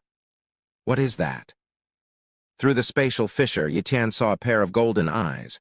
Those eyes were like those of a supreme deity, full of indomitable authority, yet also filled with cold indifference. HMPH, no matter how strong you are, you still can't step into our world, Yun Mingli coldly shouted. HMPH. A faint voice echoed in the void. It was the voice of that supreme being on the other side of the spatial fissure. This beast could talk. That was the subconscious reaction of all the king-level individuals. Soon, those golden eyes disappeared and everyone sighed in relief. Facing such a terrifying entity, no one was fearless. What level is that beast at? It was even able to send its aura through the spatial fissure to our Earth. Should be above king level, right? A king-level individual exclaimed in dread. It's not just above king level, it's at least 2 major realms higher, Yun Mingli stated gravely. Beyond 2 major realms, it was hard for anyone to even imagine what level of existence that was, as it was too far beyond their reach. The top-tier array had been set up, but the spatial fissure had not completely disappeared. It was only shrinking. The fissure, initially hundreds of meters in height and length, eventually shrank to about 20 meters before ceasing its contraction. The top-tier array can only suppress the spatial fissure, not make it completely disappear. But this fissure should now be at a 1-star level, and at most it will bring some high-level beasts, so there's nothing to fear. But still, we need to deploy some king-level individuals and array mages to guard here and stabilize the top-tier array. Who is willing to stay? Yun Mingli inquired. Yitan was the first to step forward, saying, King Mingli, I am willing to guard here for a while. I not only possess king-level combat capabilities, but am also a mid-level array mage, so I should be somewhat useful. Yun Mingli looked deeply at him and nodded approvingly. Very well. Consider yourself one. The other king-level individuals thought Yitan was just responsible, not knowing that he had his own plans and intentions. Yitan glanced casually at the spatial fissure, the corner of his mouth lifting in a subtle smile. Chapter 121. Beastly Body, Entering the Beast Realm. Yun Mingli, King Wang, Zhu Wang, and others led the majority of the king-class experts, along with a portion of array mages, to leave the area. What remained were a minority of king-class individuals and array mages. After all, the spatial rift did not require that many people to guard it. Moreover, a top-tier array had already been set up, ensuring that there would be no significant issues. 2 months. That was the time Yitan had applied to guard the area. In a few months, the top-tier array would be completely stabilized, and the spatial rift would be suppressed to a point where it couldn't expand any further. At that time, only 1 or 2 king-class experts would be needed for its protection, negating the need for a large number of guards. By then, even if Yitan wanted to guard the area, he probably wouldn't get the chance. At the moment, high-level beasts as well as mid- to low-level beasts were still sporadically emerging from the spatial rift. The king-class experts were not in a rush to hunt these beasts down. If they did, when would they find time for their own cultivation? Only when the number of beasts reached a certain level would they harvest and clean up the area, getting rid of all the beasts. This was a cyclical process. Completely preventing the beasts from coming over was unrealistic. After all, the spatial rift was still there. Beasts would inevitably come through, and people had to be stationed to guard and clear out the area until the day humanity could launch a counteroffensive. Yiqian built a house 1,000 meters away from the spatial rift. Although he appeared to be cultivating, his talent-copying ability was actually encompassing the beasts, observing their talents. He had a plan, high-tier soul transfer talent. He wanted to use this talent to control a high-level beast and then enter the part of the world connected by the spatial rift to see what it was like there. He was incredibly curious about it. First, integrate the high-tier blade skill talent. With that thought, Yiqian began the integration. Soon enough, the integration was complete. Blade skill talent, top tier. Finally, I've upgraded my blade skill talent to top tier. Once I leave, I can actively look for a silver-level blade technique. With my current mastery in blade skill talent, I can quickly comprehend the essence of the blade to a higher level and fully cultivate a silver-level blade technique, which would significantly increase my combat power, Yiqian said, filled with anticipation. Then he began to cultivate his purple blood body refining technique, all while keeping an eye on the high-level beasts. He wanted to find a high-level beast with a high bloodline talent, preferably at the peak of high-level beasts. If he could occupy such a body, he could rapidly advance to a top-tier beast with the help of its bloodline talent. With his current talents, that beast's body would become a powerful top-tier beast, allowing him to venture into many more places. Otherwise, occupying a weak body would limit him to the high-level beast tier, and he'd only be able to stay in one area, not daring to venture elsewhere. 3 days passed quickly. Suddenly, a high-level beast appeared within the range of Yiqian's talent-copying ability. Species, Tianlin TL note, some sort of sky killen. Bloodline talent, extraordinary, defensive talent, high-tier, strength talent, elementary. This Tianlin has decent talents, it's the one, Yiqian exclaimed with joy. However, before executing his soul transfer talent, he first notified the other king-class experts that he would be in seclusion for a month and would emerge after that. The others had no objections, as there was nothing much happening here, and cleaning up the beasts was an extremely simple task. Yiqian's absence wouldn't make a difference. Before implementing his plan, Yiqian called Xiao Zhu over. Xiao Zhu, I'm going to use a talent to transfer my soul into another beast's body to investigate the other side of the spatial rift. Guard my body. Don't let anyone come near it, understand? Yiqian gave his instructions solemnly, repeating them several times. Master, Xiao Zhu will definitely guard your body well, Xiao Zhu promised. Xiao Zhu, I'm counting on you for my body. Yiqian patted Xiao Zhu's head and whispered. Although Xiao Zhu could sometimes be mischievous and like to take small advantages, it never slacked off on important matters. With that, Yiqian was completely reassured. Soul transfer talent? Yiqian activated the talent. Buzz. Yiqian's soul turned into a ray of light, breaking through the void and instantly arrived at the Tianlin.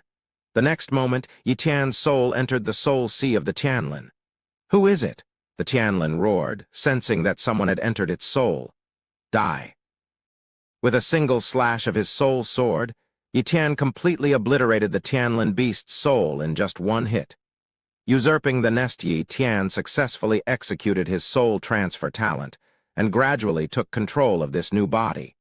Suddenly, the eyes of the Tianlin beast opened once more, a newfound glint of wisdom flashing within them. The Tianlin beast Yiqian was born. It feels a bit odd. Yiqian maneuvered the body of the Tianlin beast, making a series of peculiar movements. 10 minutes later, Yiqian had essentially become capable of using this body for combat. We must leave quickly. Yiqian dared not waste any time. He was unaware of when the next cleanup operation by these king-level beasts would be. If they acted quickly and he remained here, wouldn't he be killed by these king-level beasts? Currently, he was only at the level of a high-tier ferocious beast, vastly inferior to king-level ones. Whoosh, whoosh, whoosh. Yi Tian controlled the Tianlin beast's body and rapidly dashed toward the space rift. Within a few breaths, he entered the space rift, spatial transfer. Yi Tian felt the world shift around him, and the next moment, he found himself in an unfamiliar place. Boom. A tremendous pressure descended, making Yi Tian struggle for a moment. The gravity here is heavy, likely about 10 times that of Earth. Yi Tian estimated after adjusting at this moment. He looked around and noticed he was in a forest. From time to time, ferocious beasts jumped into the space rift above with great curiosity. Let's move. Yi Tian distanced himself from the space rift. He was fully aware that even if the king-level beasts were no longer entering Earth, they would still be watching this rift. Especially the owner of those golden eyes, who might be monitoring the space rift at all times. So Yi Tian did not want to linger near the rift. He didn't know how far he had run before he finally stopped. I need to aim for the peak-level ferocious beast rank? Yi Tian made up his mind. But before making the leap, he instinctively checked his talent status. Whoa! His talent status appeared on his retina. Evidently, his copy talent could also be applied to this body. A good piece of news, human. Yi Tian bloodline talent, extraordinary, speed talent, high level. Swordsmanship talent, high level, strength talent, top level, defense talent, top level. A series of talents were noticeably present in this beastly body, but Yi Tian noticed a significant issue. All my talents have been downgraded. Yi Tian frowned. Just as indicated in the soul transfer talent's soul imprint, using the soul transfer talent wouldn't perfectly transfer his original talents. They would be downgraded. This was a normal phenomenon. Once he returned to his original body, his talents would revert back to their original levels. Never mind, top-level strength is sufficient. As for the swordsmanship talent, I can use these claws as swords. Although the effect won't be as good, it's still enough to dramatically boost my combat power. Yi Tian comforted himself with these thoughts. Chapter 122. The mighty Tianlin beast clan up ahead, a high-tier beast roamed aimlessly. Yi Tian dashed toward it and with a swipe of his claw killed the high-tier beast. He then activated his blood-sucking talent, consumed the beast's blood, and absorbed the power within the blood to rapidly enhance his own strength. Alas, it's a shame that the purple blood body refining technique cannot be applied to these beasts. Otherwise, I could have advanced to the top-level beast tier even faster. Yi Tian lamented. He continued his search for more beasts to slay. At first, Yi Tian didn't aim for particularly strong beasts. His targets were mainly high-tier level beasts and some weaker top-level beasts. After a frenetic hunting spree spanning 3 days, Yi Tian finally ascended to the top-level beast tier, significantly increasing his strength. Let's fly up and have a look. Taking control of the beast's body, Yi Tian used his flying talent and soared into the sky. However, the higher he flew, the greater the resistance became, revealing how strange this beast world truly was. After reaching approximately 3,000 meters in altitude, Yi Tian looked down below and into the distance. It was endless. He couldn't grasp the full extent of this beast world. He had to admit, this beast world was immensely powerful. Top-level beasts were everywhere, and king beasts were not rare. He could hear their roars from time to time. Moreover, the resources in this world were extremely abundant. In just a few days, Yi Tian had already discovered numerous medicinal herbs that were thousands of years old, scattered around as if no one wanted them. Furthermore, the concentration of the world's vital energy was incredibly dense, at least 3 times that of Earth's.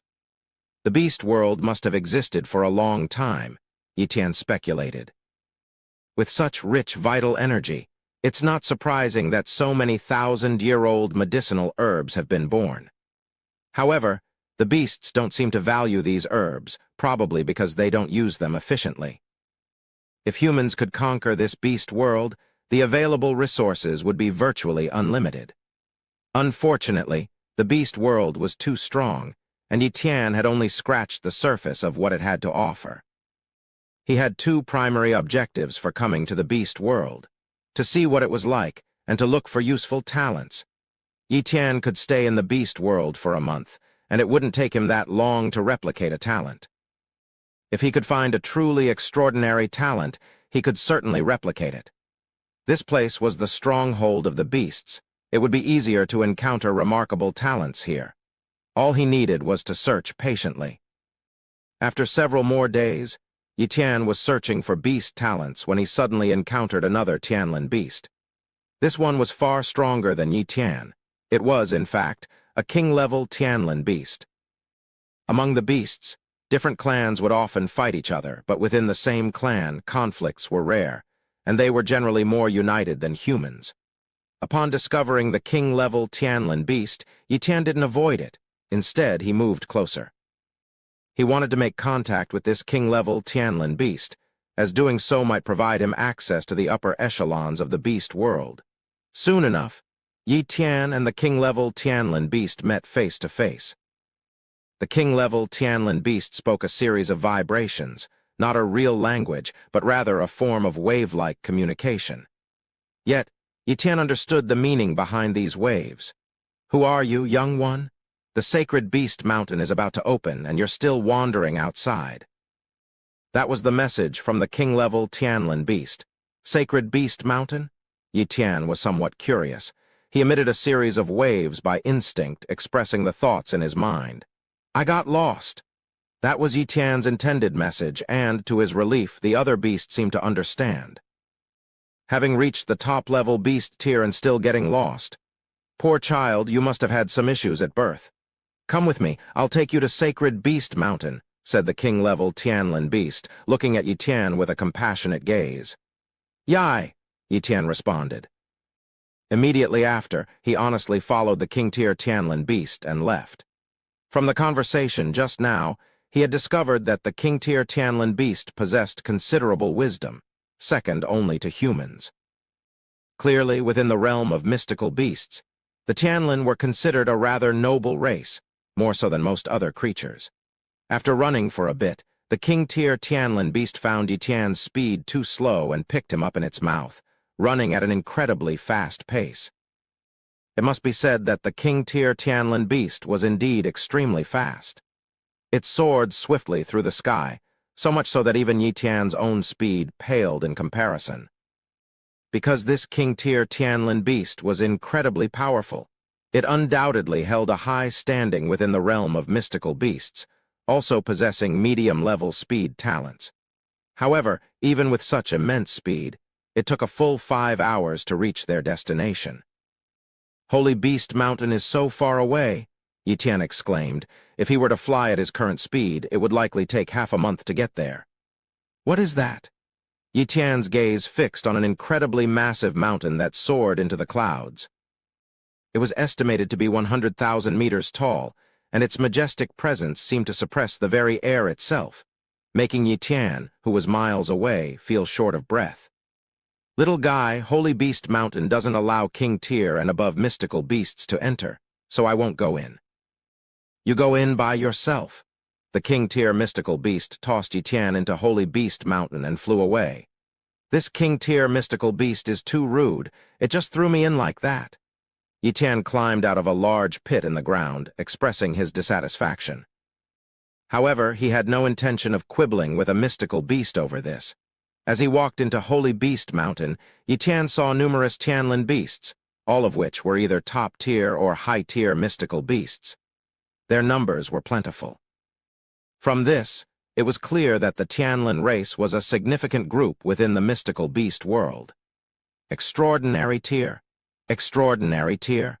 Extraordinary tier. Yi Tian employed his talent detection abilities within a radius of a kilometer. All he found were extraordinary tier bloodline talents. This is horrifying. If this were the human world, it would mean an entire large family was full of individuals with extraordinary tier cultivation talents. How terrifying. No wonder humans have always been at a disadvantage when contending with mystical beasts. The advantage mystical beasts have in talents is too great. However, the potential of humans is also terrifying. It's just that they have risen for a shorter period. Once humans grow to their full potential, the talents of future generations will only increase. Someday they will surpass the mystical beast clan. Yi Tian was very confident in humans, and in himself as well. Tianlin beasts were flocking toward the peak of Holy Beast Mountain. Not knowing what was happening, Yi Tian also followed them upward. For some reason, flying was not allowed on Holy Beast Mountain. Even when Yi Tian tried to use his flying talents, he couldn't. The gravity was too strong and his speed was reduced to an extreme low. It took him half an hour just to reach halfway up the mountain. At this point, Yi Tian encountered even more Tianlin beasts. Suddenly, Yi Tian sensed a Tianlin beast with an extremely high talent species. Tianlin beast, bloodline talent, morning star, defensive talent, medium. Although this Tianlin beast only had one special talent, defensive talent, its bloodline talent was so high that it reached the morning star tier, making it an entity that could definitely ascend to king tier status. Such talent within the Tianlin clan could be considered a prodigy. However, in comparison, the mystical beast body he now possessed was only average. Of course, since he had occupied this mystical beast body and possessed more than a dozen powerful talents, he was more than capable of crushing this genius with morning star level bloodline talent. Chapter 123. Comprehending the Enlightenment Steel, creating new techniques on top of the sacred beast mountain, Yi Tian walked slowly. The pressure here had reached 100 times that of Earth's gravity, a limit that only a great martial artist could endure. Although Yi Tian's current beastly body was that of a top-tier fierce beast capable of withstanding 100 times the gravitational force, his walking speed was incredibly slow. Still, he was faring much better than some of the high-level fierce beasts like the Tianlin beasts, which were merely inching along. What they were doing could barely be called walking. It was more like crawling. Even so, they all yearned to reach the peak of Sacred Beast Mountain. What exactly is at the top of the mountain? Yi Tian was immensely curious. His spatial perception was unable to extend to the mountain's summit, as if a mysterious power was obstructing his senses, preventing him from ascertaining the situation at the peak. Half an hour later, Yi Tian finally arrived at the summit. There, he saw a massive stele that seemed as if it had existed since the dawn of time, emanating an ancient and powerful aura. The stele stood 100 meters tall and was 20 meters wide. Intricate patterns covered its surface, patterns that weren't arrays, but still contained profound mystical truths. Before investigating the stele, Yi Tian used his talent-copying ability to examine the abilities of the surrounding Tianlin beasts. To his surprise, he discovered 4 morning star-level bloodline talents. Although taken aback, he quickly dismissed his surprise, considering the overall strength of the Tianlin beast race. If he were to copy a morning star-level bloodline talent, his current beastly body would gain that talent. Unfortunately, this body could only last a month, and after that, his soul would return to his original body. Therefore, he wouldn't waste the opportunity to copy such a talent. Instead, he continued scanning the abilities of the other Tianlin beasts, focusing on any special talents they might have. Among the hundreds of thousands of Tianlin beasts gathered on the mountain's summit, he refused to believe he couldn't find a talent that was more impressive. As Yi Tian wandered around, a particular talent suddenly caught his eye: Substitute Death Talent, mid-tier. This talent is quite interesting. Yi Tian was genuinely intrigued. While it was only a medium-level talent, some special talents had significant utility. In some cases, their utility surpassed even top-level talents. For instance, Yi Tian considered a high-level soul transfer talent much more useful than a wind blade talent. The utility of a talent mattered just as much as its power level. Substitute Death Talent should be a life-saving type of talent. Judging by the name, it should help one survive a lethal situation by dying once. Yi Tian speculated. While he couldn't copy this talent for the time being, he could at least mark it. Using his spatial talent marking ability, he marked the Tianlin beast, possessing the Substitute Death Talent. As more Tianlin beasts continued to arrive on the summit, they began chatting in pairs or small groups.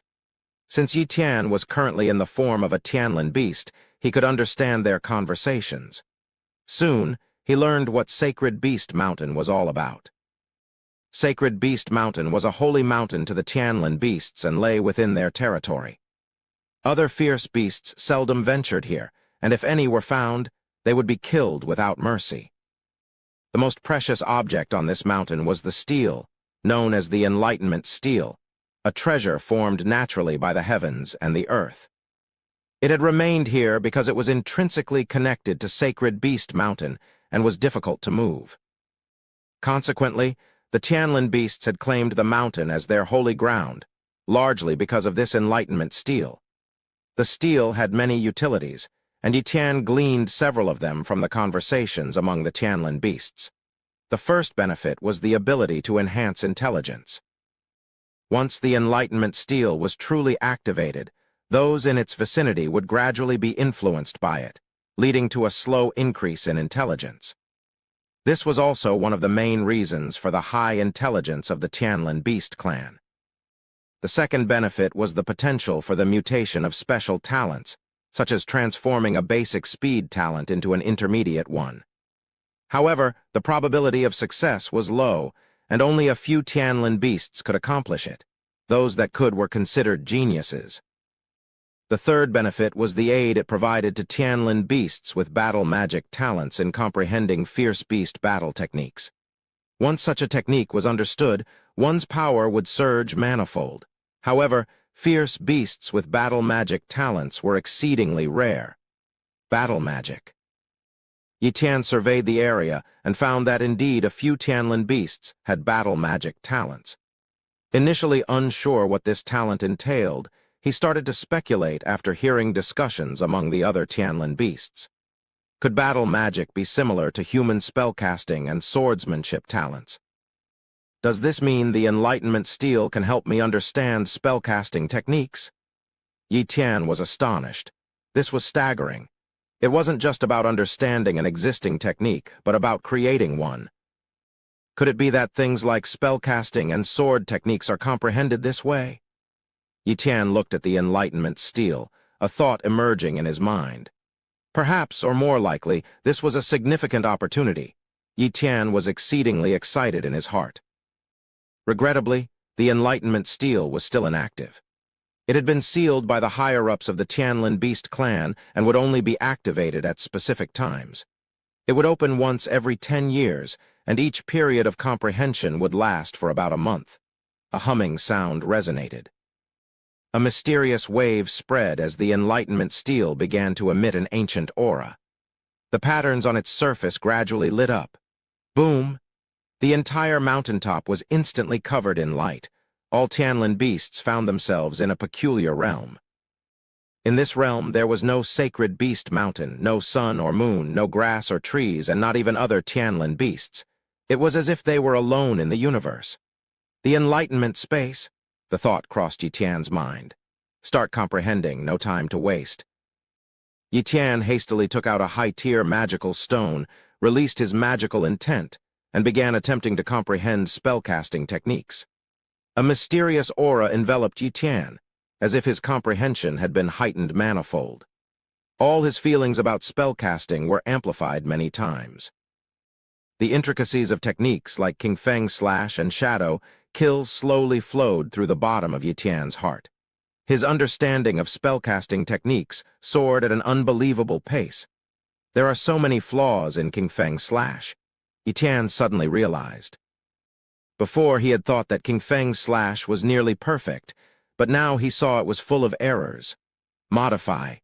Recreate. Yitan gradually altered King Feng Slash until it was unrecognizable, even integrating some quick movement concepts from Shadow Kill. 1 day passed, then 2. In the blink of an eye, Yitan had been comprehending for several days. On this day, Yitan burst into wild laughter. However, in his beast form, he couldn't make human laughter, but instead emitted an excited, strange cry unique to Tianlin B. He had finally created a spellcasting technique. Chapter 124. The Defense Secret. Understood, Silver Tier Blade Technique. Yitan was incredibly excited. The Silver Tier Blade technique he had so desperately yearned for turned out to be of his own creation. If anyone were told that a grandmaster had created a silver-tier blade technique, no one would believe it. Of course, this achievement was not solely due to the Enlightenment steel. Yi Tian's top-tier talent in blade techniques also played a significant role.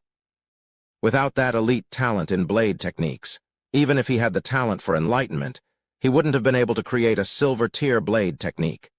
In fact, even with average talent, creating a bronze-tier blade technique would be highly unlikely. It took exceptional talent combined with the extraordinary enlightenment steel to create this silver-tier blade technique.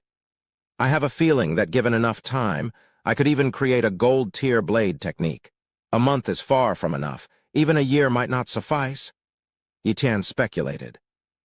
Therefore, he abandoned the idea of developing a gold-tier blade technique. For this self-created silver-tier blade technique, Yi Tian chose a name, Heavenly Extreme Slash. According to Yi Tian's calculations, the Heavenly Extreme Slash was a perfect fit for him and would boost his strength far more than it would for others. The entry-level Heavenly Extreme Slash could amplify the attack by 8 times, the intermediate level by 9 times, the advanced level by 10 times, and the perfected level by 12 times. Typically, a silver-tier attack-type blade technique would offer an amplification of around 11 times at most. However, it wasn't just the 12-fold amplification of attack power that made Heavenly Extreme Slash formidable. It could also double one's speed when mastered to the perfect level. If word got out about such a silver-tier blade technique, it would certainly incite fierce competition among those with blade talents, even to the point of life and death struggles. Mastering blade techniques isn't the real purpose of the Enlightenment steel. The real benefit lies in improving one's comprehension. It's because my comprehension has improved that I've been able to create a silver-tier blade technique. As for the so-called increase in intelligence, that's merely the residual effects of the Enlightenment steel.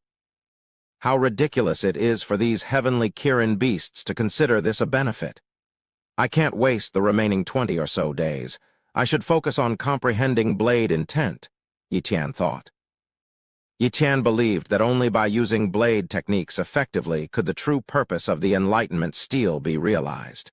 His current understanding of blade intent was only 21%. But with the help of the Enlightenment steel, he could definitely improve quickly, comprehending. Countless complex mysteries of blade intent flickered through Yi Tian's mind as he started to absorb the essence of blade intent. Gradually, his understanding of blade intent soared. 21%, 22%, 23%, 24%, 25%, his understanding was improving every moment. This rate of improvement was unachievable in the outside world. A day of hard practice here was equivalent to a month or even 2 in the outside world. Given his top-tier blade talent, the rate of improvement was simply staggering. 10 days had passed. 60% blade intent. Yi Tian opened his eyes, filled with excitement. Achieving 60% blade intent meant that he could master a silver-tier blade technique to its perfected state. If he were to improve further, reaching 70% blade intent, he would qualify to practice gold-tier blade techniques. The higher the blade intent, the harder it is to improve. Yi Tian calculated that with the remaining days, he could not bring his blade intent to 70%, and even if he did, mastering a gold-tier blade technique would be out of the question. Thus, Yi Tian was in no hurry to continue comprehending blade intent. Maybe I can try improving my special talents, Yi Tian considered. Other Tianlin beasts could improve their unique talents, and naturally, so could he. Although the probability was low, what if he really could make that improvement? Wouldn't that be a great gain? Yi Tian chose to comprehend defensive talents, deep within his soul. Deep within his soul, Yi Tian activated his innate talent for defense, combining it with his enlightenment talent. His talent mark was a pseudo-mystery level, yet when manifested in this ferocious beast's body, it was merely top tier. However, this didn't mean that his talent mark had also been downgraded.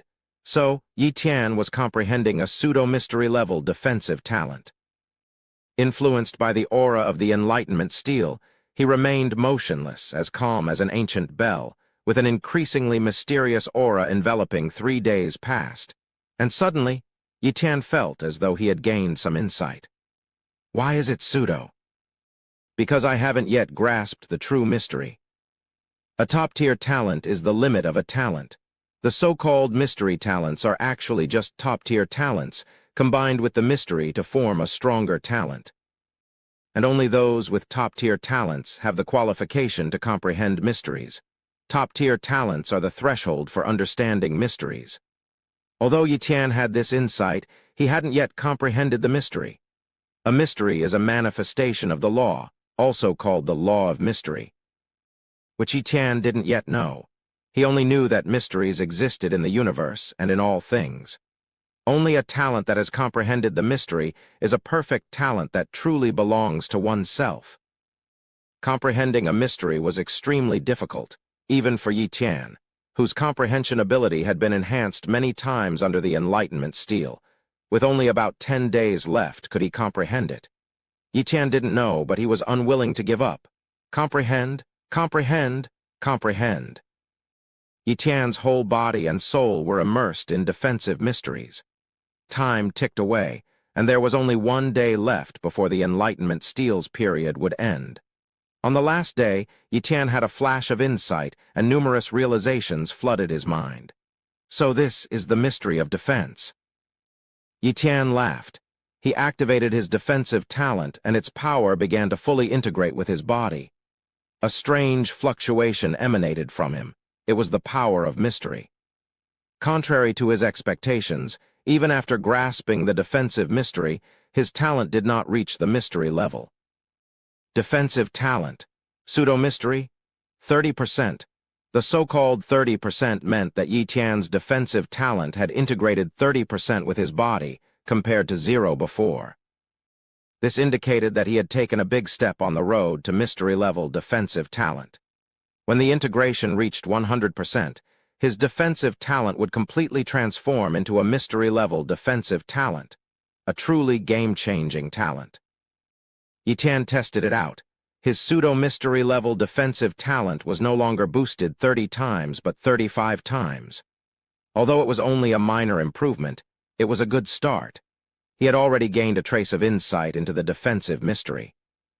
As long as he continued to comprehend, he would inevitably reach the level of mystery-level defensive talent, which was far better than others who had no hope at all. More importantly, I also have the copy talent. If I encounter a pseudo-mystery-level talent, I can copy it, and the degree of integration will progress quickly. Yi Tian looked forward to this day, but also knew that the chance of encountering another pseudo-mystery-level defensive talent, or any other pseudo-mystery-level talents, was extremely small. It was because he had laid the perfect foundation that he could step into the realm of pseudo-mystery-level talents. Others, if they couldn't lay a perfect foundation, wouldn't be able to step into the realm of pseudo-mystery-level talents unless they had special opportunities. Not thinking too much, let's continue to comprehend. Yi Tian prepared to use the last day to comprehend the defensive mystery and elevate his understanding of it. However, something unexpected happened. Chapter 125, High-Tier Spatial Talent. Boom, boom, boom. A terrifying attack struck, shattering the Enlightenment space. What's going on? The Tianlin beasts became alarmed, clueless about what had happened. Yi Tian looked up to the sky and saw towering figures appear among the clouds. 10 enormous Tianlin beasts, each several hundred meters long, were engaged in fierce combat with a 10-meter-tall, blood-red, three-eyed divine monkey. The battle between them shook the void, obliterating countless dark clouds as beams of light pierced the sky. The sheer might of the struggle left Yi Tian in awe. This was certainly not the power of a king tier. It was something even greater. Yi Tian initially thought it was an evenly matched battle, but he was wrong. The divine monkey sent a Tianlin beast into a mist of blood with a single palm strike, its body colliding with another Tianlin beast and sending it flying. The moment that Tianlin beast flew out, it lost all its vitality. The other Tianlin beasts burned their blood essence in a futile attempt to stop the monkey, but at that moment, The monkey's third eye released a blade of spatial energy that instantly pierced the bodies of 3 Tianlin beasts, killing them outright. Spatial talent, and even a spatial blade. It has to be high-tier spatial talent at the least. Yi Tian grew excited. This was the first time he had seen high-tier level spatial talent. Copy it? I must copy it, Yi Tian thought to himself, but he knew he couldn't fly up directly. Otherwise, his opponent could kill him from tens of thousands of meters away. There was no way to approach within a kilometer, soon enough. The Tianlin beasts above were all killed, and the monkey, seemingly ignoring the prohibition of the sacred mountain, flew directly in. Its gaze was fixed firmly on the Enlightenment steel. The Enlightenment steel was its goal? Qua, tilde, the divine monkey let out a loud cry. A spatial blade slashed the ground beneath the Enlightenment steel, causing the earth to crack and the steel to wobble. Tianlin beasts closer to the impact were killed by the shock, but those farther away were unharmed. Yi Tian was also affected, but his healing talent, although only high-tier in this body, saved his life. He was just severely injured. Almost there, just 1,500 meters left. Yi Tian grew anxious. But the more pressing the situation, the calmer he needed to be. He knew he might not survive this time, so he first copied the death substitute talent from a Tianlin beast, which calmed his mind. Next was whether or not he could copy the high-tier spatial talent. It all depended on luck now. The monkey obviously wanted to sever the Enlightenment steel from its roots, so as to take it away. It was evidently fearful of the Tianlin clan, as their true powers hadn't yet arrived. The 10 Tianlin beasts just now were merely the guardians here. If the true powerhouses of the Tianlin clan arrived, it would have no chance. Its spatial blade was extremely terrifying. It had even almost severed the connection between the Enlightenment steel and the sacred mountain. If given time, it could really take away the Enlightenment steel.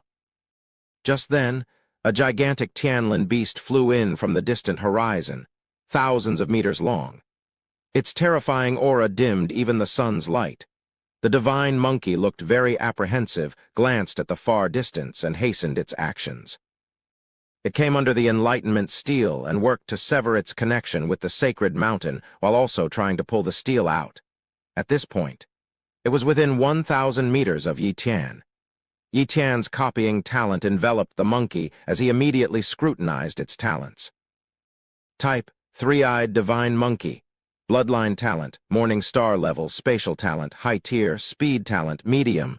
Blood eye talent, high tier. Based on the talents, this divine monkey was extremely formidable, easily slaughtering peers. Copy. Without saying another word, Yi Tian immediately copied the high-tier spatial talent, not even glancing at the other talents. Spatial talent was the real game-changer.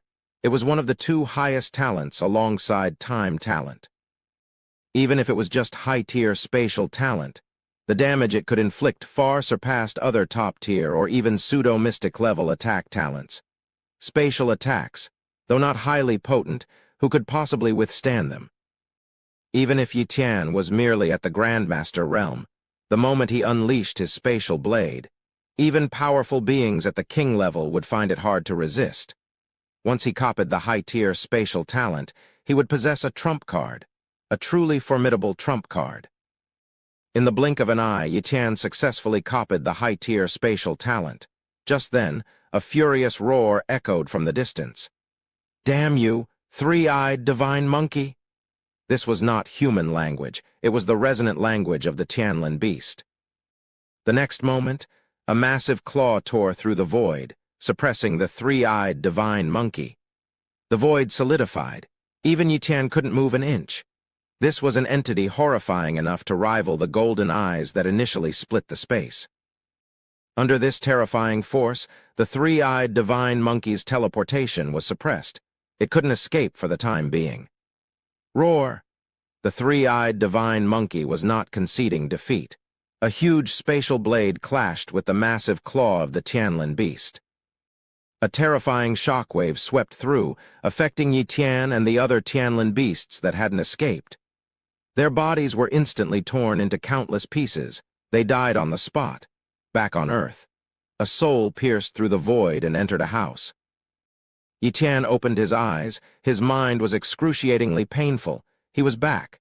However, he hadn't stayed the full 3 months. He had been blasted back. My soul is damaged. It will take at least 3 months to recover. During this time, I can't comprehend array patterns or spells, but compared to what I've gained, it's all worth it. Yi Tian's face was flushed with excitement and eagerness.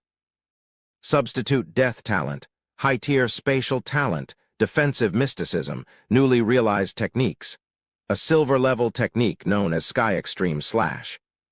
Any one of these gains was enough to drive anyone mad, and he had acquired them all. Suddenly, he recalled the moment when he was killed. The Tianlin beast, which was less than a kilometer away from him, was still vivid in his mind. Type: Tianlin beast bloodline talent, moonlight strength talent, medium speed talent, medium moonlight level bloodline talent. Could it be that talents above Morning Star are moonlight level talents? My Xiao Zu's dawn level bloodline talent must still be above moonlight level? Yi Tian pondered. Morning Star, moonlight, dawn. Yi Tian was currently at the Morning Star level. But for those in the Demon Sea Base, Morning Star level cultivation talent was already legendary. It won't take long. Once I break into the King level, I'll head to the Super Base.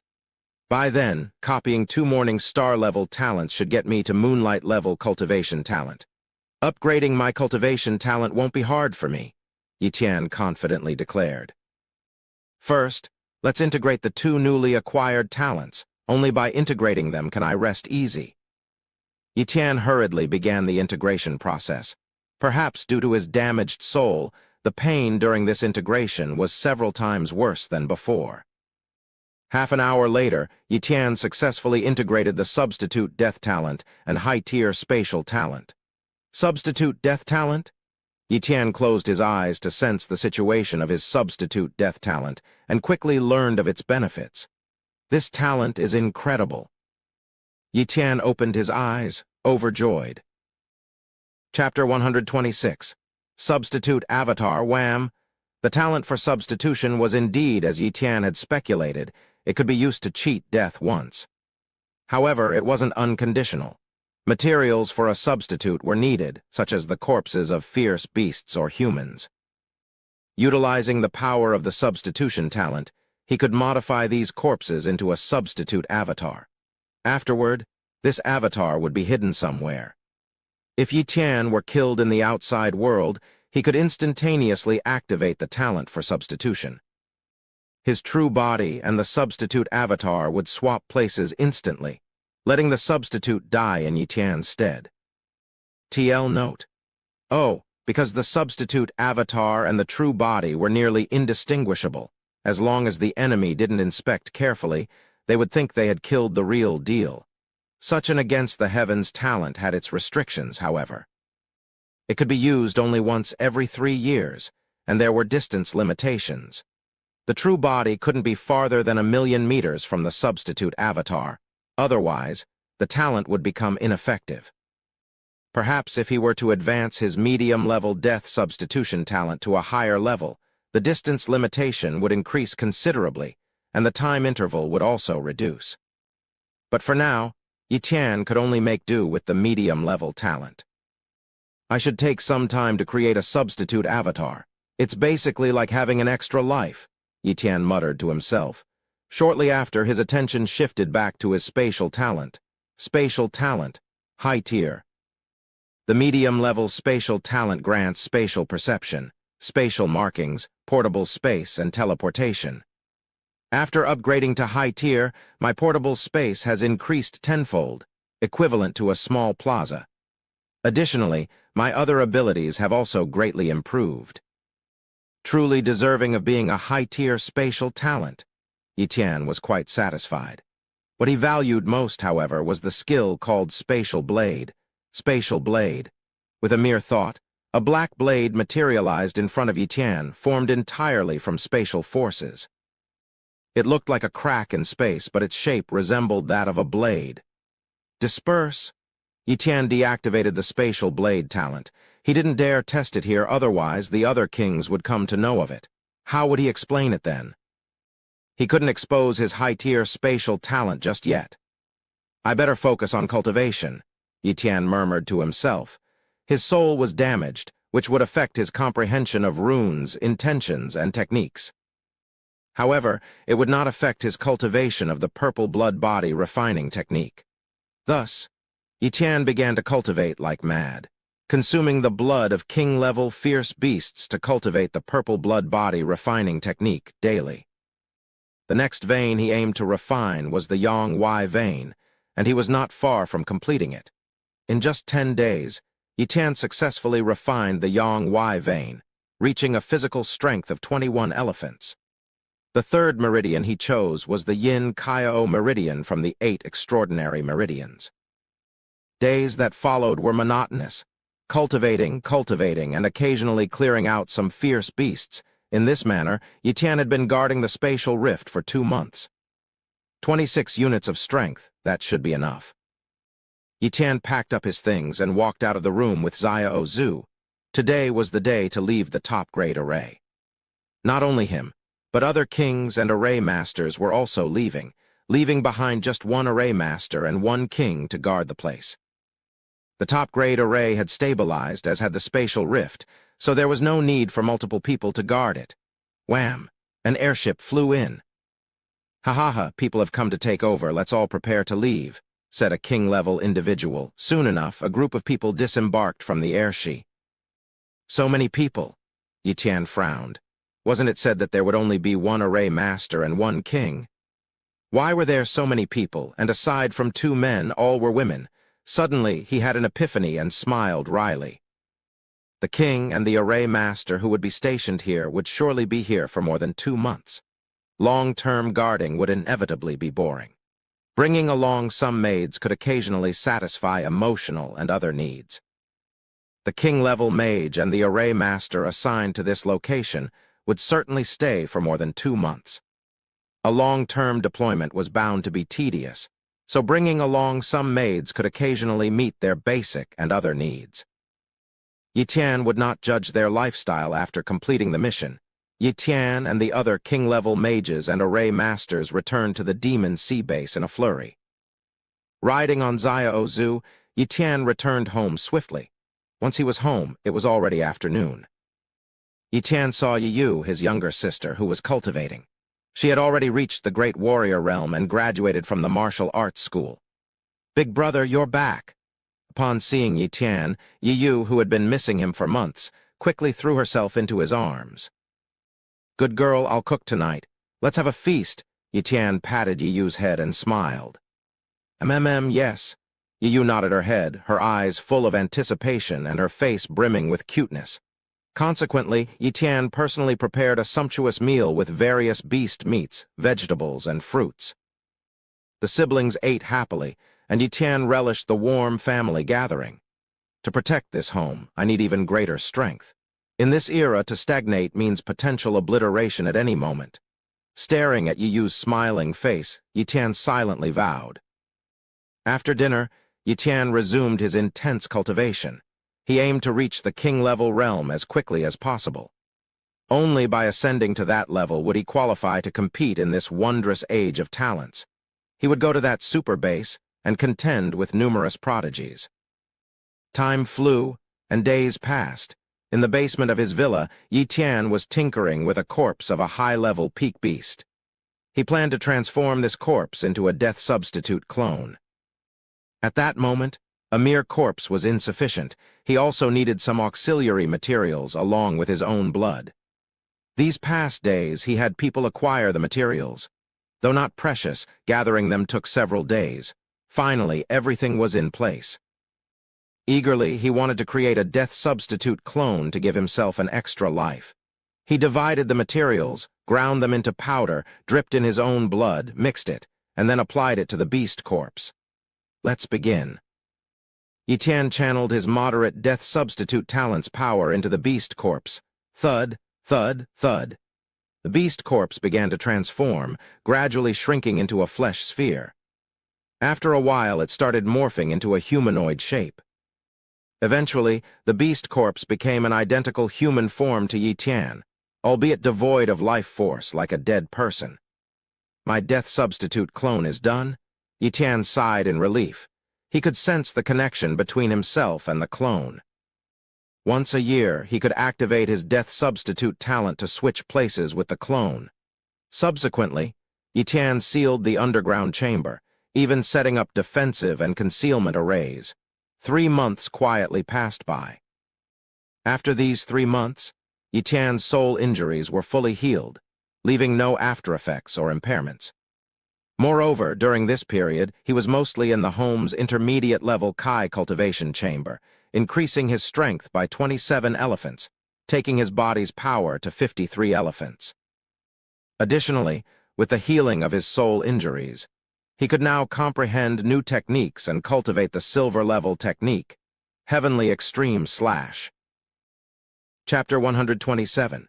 A 3-eyed human, a 3-meter-tall human, the silver-level martial technique called Heavenly Extreme Slash was created by Yi Tian.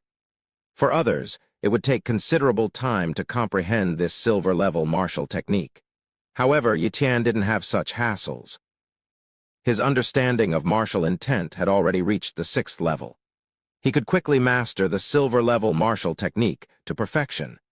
In the following days, Yi Tian devoted himself to comprehending the Heavenly Extreme Slash. On the first day, he grasped the basics of the Heavenly Extreme Slash.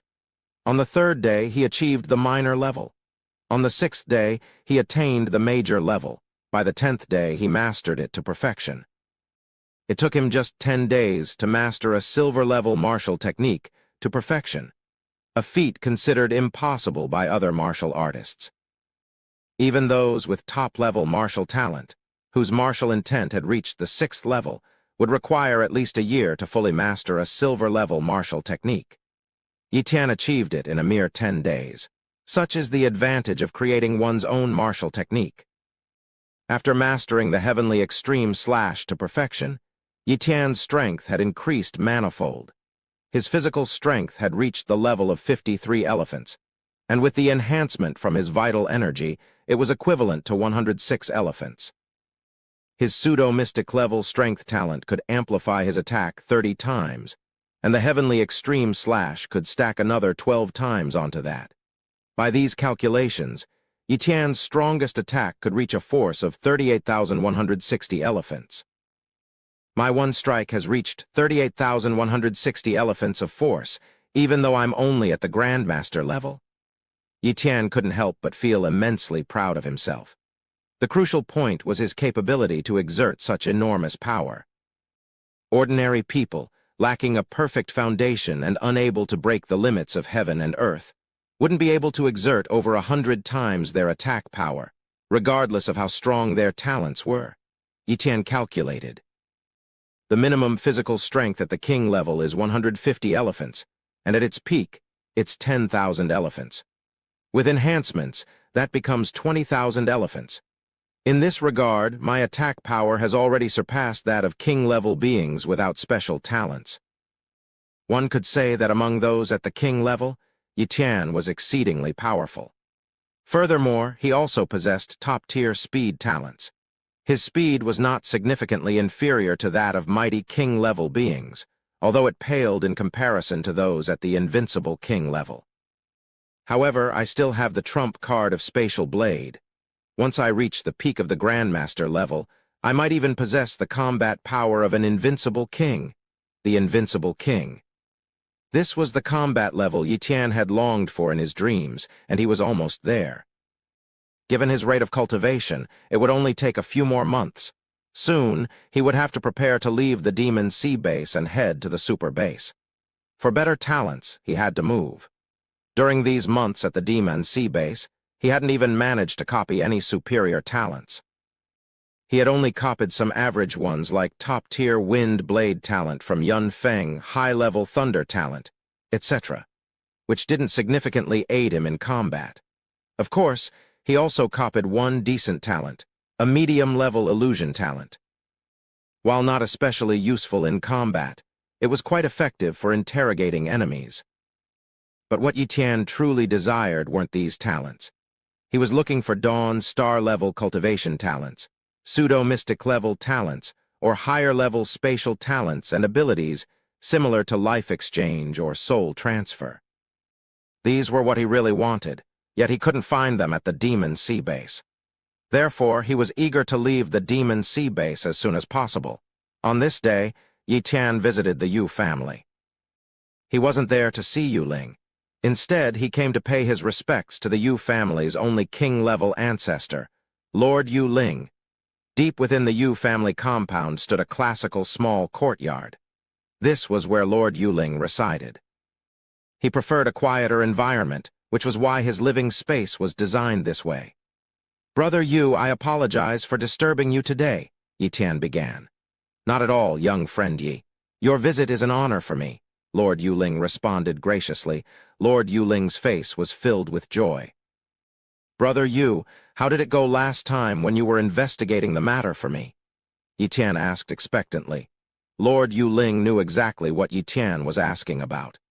The last time they had parted, Yi Tian had asked him to investigate a superbase, particularly how to gain entry into it.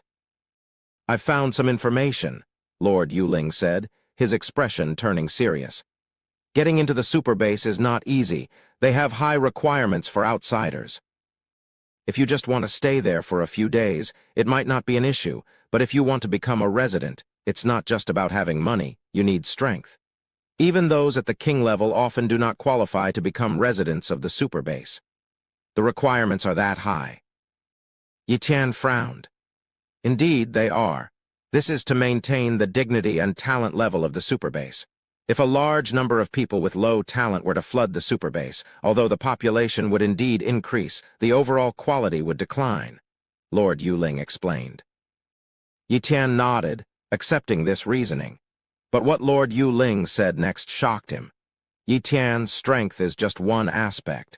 The real issue is that the internal dynamics within the superbase are incredibly complicated. It seems. Lord Yu Ling hesitated, as if he were reluctant to say or even believe what he was about to share. "Seems what?" Yi Tian urged. "It seems that it's not just humans from our time who are there." Lord Yu Ling took a deep breath. "What do you mean?" Yi Tian's face changed. "I'm not entirely sure myself. I heard it from a powerful king-level individual, who in turn heard it from other king-level individuals. Apparently, someone in a superbase saw people who were 3 meters tall and humans with 3 eyes. But how can humans have 3 eyes or be that tall?" Lord Yu Ling seemed to imply that this was impossible, but he also knew that there must be some basis for such outrageous claims to circulate. Yi Tian pondered. Whether the superbase really harbored such strange, unmodern humans, he would only find out after he went there himself. "Do you have a map to the superbase?" That was what Yi Tian was most concerned about. With a map, he could make his way into the superbase. Without one, searching for it in the vast wilderness was tantamount to seeking his own death. "I do, but only a rough location." Lord Yu Ling replied, pulling out a hand-drawn map. It marked a superbase, Shanghai Superbase, which was the same base that Yun Meng had gone off to explore. "Thank you." Yi Tian gratefully took the map. Then, to Lord Yu Ling's surprise, he tossed over a secret manual. "This manual is my payment for your help. I have other matters to attend to, so I won't stay here any longer," he said, and left. Lord Yu Ling initially wanted to return the manual to Yi Tian, but when he picked it up, he froze. "Silver-level technique, Heavenly Extreme Slash." Upon closer inspection, he saw that the Heavenly Extreme Slash could simultaneously boost both attack and speed. When mastered, it could augment one's attack 11-fold and nearly double the attack speed. Only Yi Tian could augment it 12-fold. Others could only go up to 11. This silver-level manual is truly priceless. Lord Yu Ling trembled a bit. Although the Yu family rarely had talents with an affinity for techniques and sword skills were essentially 2 sides of the same coin. Talents in sword skills could also cultivate techniques by making slight modifications, and still unleash about 80 to 90% of a technique's power. Moreover, this silver-level technique would be extremely valuable to the Yu family, as they only possessed one incomplete silver-level technique manual. "This payment is too generous," Lord Yu Ling thought to himself, filled with gratitude. Chapter 128, High-Level Array Master. Lord Yu Ling wasn't someone to feign courtesy. If the reward had no value to the Yu family, he would return it. However, this silver-level sword technique indeed meant a lot to the Yu family, so he couldn't bear to return it. I'll find a way to repay Yi Tian in the future, Lord Yu Ling thought to himself. However, he also knew that the chance might be slim, as he guessed that Yi Tian would soon head to the Shanghai super base. Whether they would have the chance to meet again was uncertain. At home, Yi Tian spread out the map, meticulously examining each point marked on it. There weren't many notable locations. It included the 3 big bases and Shanghai base, along with a few medium-sized bases and some iconic landmarks. The map is indeed simple, but it marks the position and approximate distance to the Shanghai super base. 1 million kilometers, this distance is indeed far, Yi Tian murmured. In his previous life, 1 million kilometers would be extremely exaggerated, but in this world it was a normal distance. This was because the Earth had expanded too much. It seems that the Earth has expanded far more than just a few hundred times. If it had only expanded a few hundred times, the distance between the Demon Sea base and the Shanghai super base couldn't be 1 million kilometers, Yi Tian pondered. The entire map didn't even have the coastline drawn, probably because they had never been to the seaside. Rumors were that there were great horrors by the sea, but what exactly those horrors were, Yi Tian didn't know. Even king-level individuals dared not approach the seaside. For this reason, people only knew that the 3 large bases were near the sea, yet they had never even seen the sea. From the southwest direction of the Demon Sea base, cross 500,000 kilometers, pass a huge river, said to be a branch of the Yangtze River. But now it has turned into a river with a width of thousands of kilometers. This stretch is the most dangerous, without great strength. One simply can't cross the river, even ordinary king-level individuals would perish. This was the brief introduction on the map about this stretch of river, and the only introduction. No wonder many king-level individuals from the Demon Sea base dare not go to the super base. It's probably because they fear this river, Yi Tian speculated. However, he was determined to go. Originally, he planned to take Yi Yu, Xia Zhu, Xia Jin, and Xia Zai with him, but not anymore. It's not that he didn't want to take them, but it was better to wait for a while. According to Yu Ling, without king-level strength, the Shanghai super base would not accept them. Yi Yu was only at the peak of the great martial realm, and even if she went to the Shanghai super base, they wouldn't accept her. So, Yi Tian planned to go alone first, then find a way to secure a spot for Yi Yu in the Shanghai super base, and come back to take her later. Once I reach the pinnacle of the Grandmaster level and break through to the King level, I'll head straight to the Shanghai base. Yi Tian made up his mind. In the following time, Yi Tian began to practice hard, hardly ever going out, and only occasionally going out with his sister for a stroll. As Yi Tian progressed, Yi Yu also advanced. With the massive supply of top-tier beast blood provided by Yi Tian, and her decent talent, she was progressing step by step towards the pinnacle of the great martial realm. Yi Tian also thought about purchasing an item that could elevate Yi Yu's talent to the extraordinary tier, but such items were not available for purchase. Even the Yun family couldn't obtain them, otherwise, there wouldn't be so few with transcendent-level cultivation talents. Items that could enhance talents above the top tier were extremely rare. Once one reached the Morning Star level of cultivation, it was estimated that no such items could be found for further enhancement. There should be some in Shanghai super base.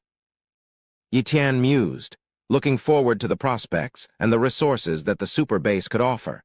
Yi Tian planned to purchase items that could elevate talent to extraordinary tier in Shanghai super base, regardless of the cost. After all, he only had this one sister whom he cherished very much. Time flew, and another month passed. In this month, Yi Tian increased his strength by 9 elephants, reaching a strength of 62 elephants, and also copied 2 talents. A high-level tracking talent that could discern the residual scent in the air to track enemies, and a high-level ice talent. He chose the high-level ice talent because it could freeze rivers, which could be advantageous during combat. Considering this, He replicated this talent to prepare for the day he would cross the 10,000-kilometer-wide river, so as not to be at a disadvantage on the river. Meanwhile, Yiqian began to continue contemplating arrays. He possessed top-level array talent, and it would be a waste not to study arrays. Moreover, the cultivation room where Yiqian was currently closed-door cultivating only had a mid-level Kai gathering array. However, he knew of high-level Kai gathering arrays, which could gather more than 10 times the elemental energy/Kai. With his morning star-level cultivation talent and the purple blood refining technique, cultivating in an environment with 10 times the elemental energy would undoubtedly increase his cultivation speed significantly. Therefore, to achieve an increase in cultivation speed, Yiqian occasionally studied array patterns, aiming to elevate his array formation talent to the level of a senior array master. Whether he could acquire a high-tier Kai gathering array would be a concern for the future. 2 months later, Yiqian's physical strength had increased to 80 elephants. He had tempered all his meridians except one. By this time, he had mastered 120 array patterns, reaching the level of a senior array master. Subsequently, he made a trip to the Array Master Association, wanting to obtain the high-level Kai gathering array, but only after careful inquiry did he learn that indeed the Array Master Association had the high-level Kai gathering array, but it was not easily accessible, being only in the possession of a top-level array master. And that top-level array master was not selling the high-level Kai gathering array. Even king-level individuals could not purchase it, as that top-level array master was also of king level. People are selfish, wanting to keep the good things for themselves, unwilling to share with others. Yiqian understood this very well. Left with no choice, Yiqian could only give up. There is only one place where the high-level Kai gathering array design can be obtained. Yiqian thought of the Shang Array Tower. King Shang was also a top-level array master back then, and he should have the design of the high-level Kai gathering array, but obtaining the design from the Shang Array Tower was somewhat difficult. Because each time one passed a level in the Shang Array Tower, only one design could be obtained, and what design it was depended on luck. Repeating the tower yielded no reward, so everyone had limited opportunities. 9 levels of assessment. Passing the 9 levels, one could become a disciple of King Shang, but everyone gave up the assessment after passing the 8th level. It's estimated that becoming a disciple of King Shang has some hidden secrets. Otherwise, no one would be uninterested in King Shang's legacy. Yiqian speculated. Therefore, he could only obtain 8 designs, but he had already passed 3 levels, obtaining 3 array designs, leaving only 5 chances. But the design of the high-level Kai gathering array couldn't possibly appear on the 4th or 5th level. It's estimated that only after the 7th or 8th level assessment would there be a chance for the Kai gathering array to drop, making the probability even lower. Let's leave it to luck, thought Yiqian. Chapter 129. High-level Kai gathering array with 10 times the elemental energy. Normally, to challenge the Shang Array Tower assessment, one could only take on the tasks from the Array Master Association one by one. However, in reality, it wasn't necessary to complete one to take on another. Yiqian spent a little money, used some connections, and easily obtained the opportunity to enter the Shang Array Tower assessment. Initially, he could have sneaked into the assessment, but to avoid unnecessary trouble, he chose not to do so. Why sneak around when he could enter openly and uprightly? Dang Array Tower. Yiqian started challenging from the 4th level. With his high-level array master status, he easily passed through the 4th level, then onto the 5th level. Half an hour later, Yiqian arrived at the 7th level. The array of the 7th level was quite complex, a kind of fire and ice coexisting superposition array, akin to 2 array spaces combined together, a dual-attribute offensive high-level array. Although the power of such an array was indeed good, its weakness was also quite apparent. One only needed to find the point where the fire array space and ice array space were connected, shatter it, and the array would be broken. With the aid of top-level array talent, It took him less than 10 minutes to find that point. With one strike, he shattered it and broke the 7th level's array. Wow, an array appeared. A high-level array design, but not the high-level gathering array design he wanted. High-level fire serpent array design, no use? Yi Tian was disappointed but still kept the design. He could sell it after all. 8th level. Yi Tian arrived here, seemingly entering a world of thunder and lightning. Thunder and lightning array, a good array.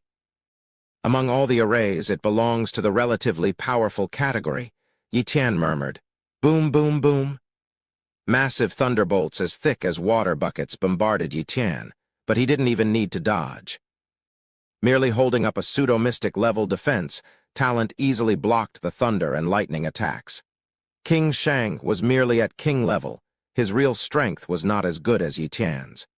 How could the array he arranged harm Yi Tian? In fact, if Yi Tian wanted, he could forcefully break the array, but King Shang seemed to have considered this point.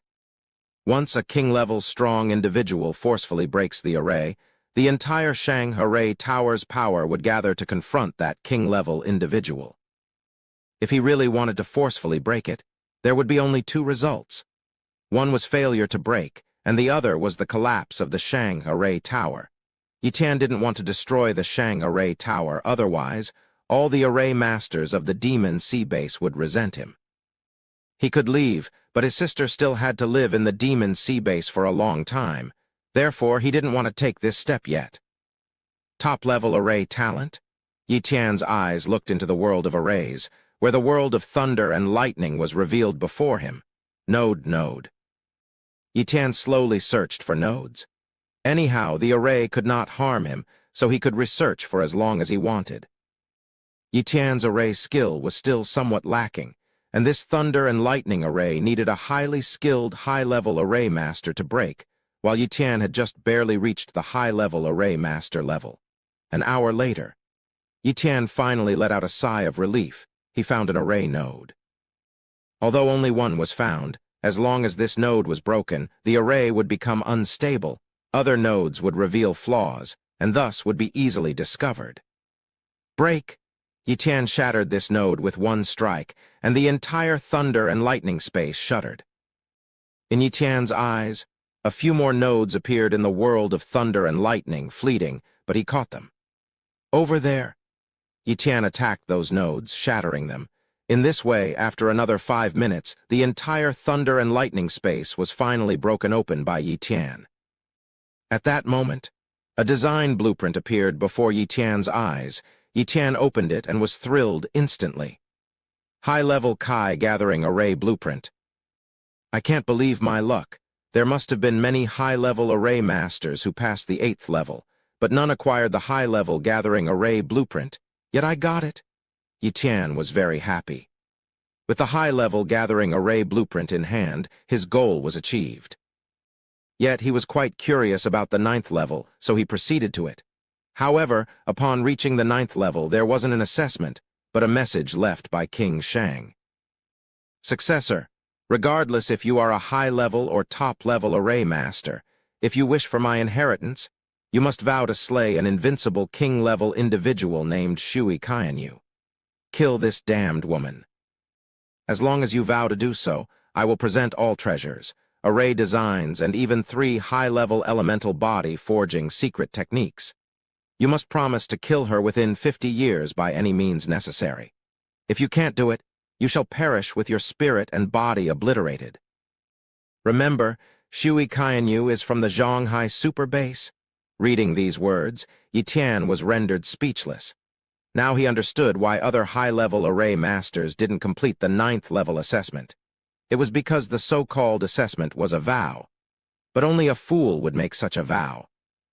It was clear that King Shang harbored deep hatred towards Shui Qianyu from the Zhonghai Super Base, though who was right and who was wrong remained unclear. But judging from such a venomous vow by King Shang, he wasn't a benevolent person. Demanding someone to kill Shui Qianyu within 50 years and obliterating his spirit and body if unsuccessful.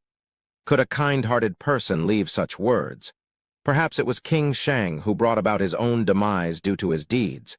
Without a second thought, Yi Tian turned around and left. The treasures of King Shang held no allure for him, and he wouldn't seek revenge on behalf of King Shang, especially since he had already achieved his goal. Yi Tian didn't return to the Array Master Association to report the task. Instead, he went straight home.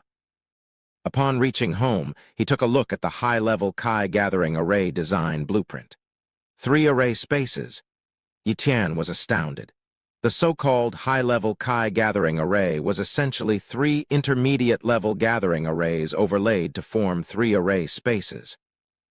Of course, a lot of array patterns were added to stabilize the operation and connection of the 3 intermediate gathering arrays.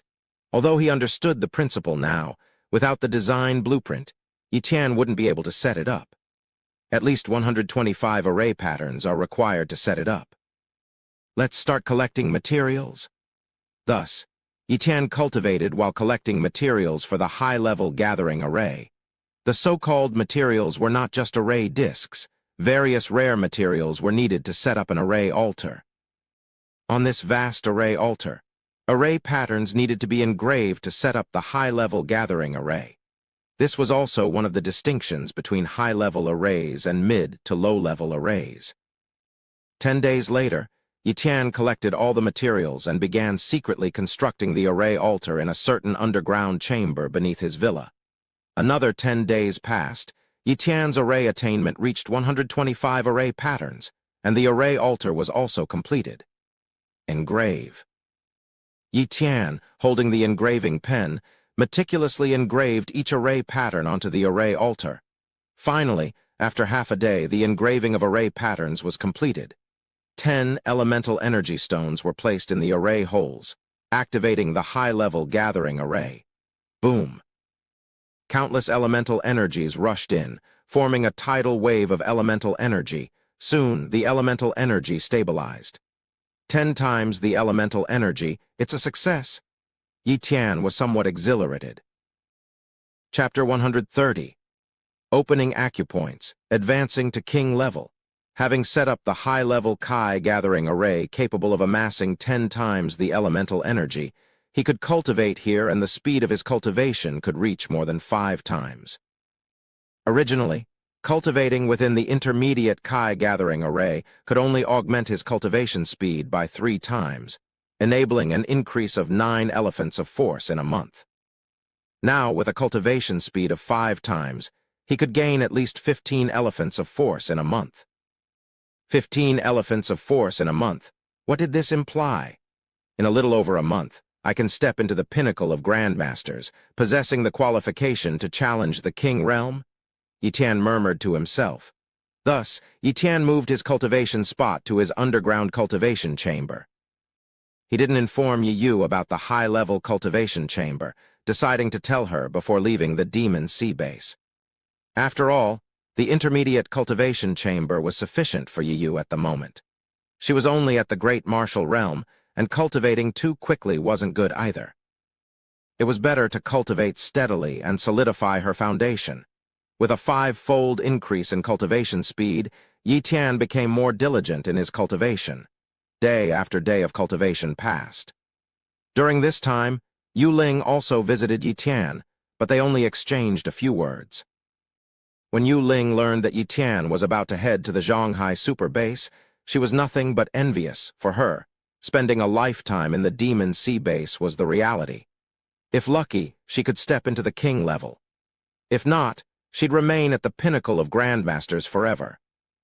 This was her fate, as well as the fate of many talents in the Demon Sea base. Yi Tian felt helpless about this, as he couldn't possibly help Yu Ling with all his might. For Yi Tian, striving to enhance Yi Yu's talents and aiming for higher realms was already extremely challenging.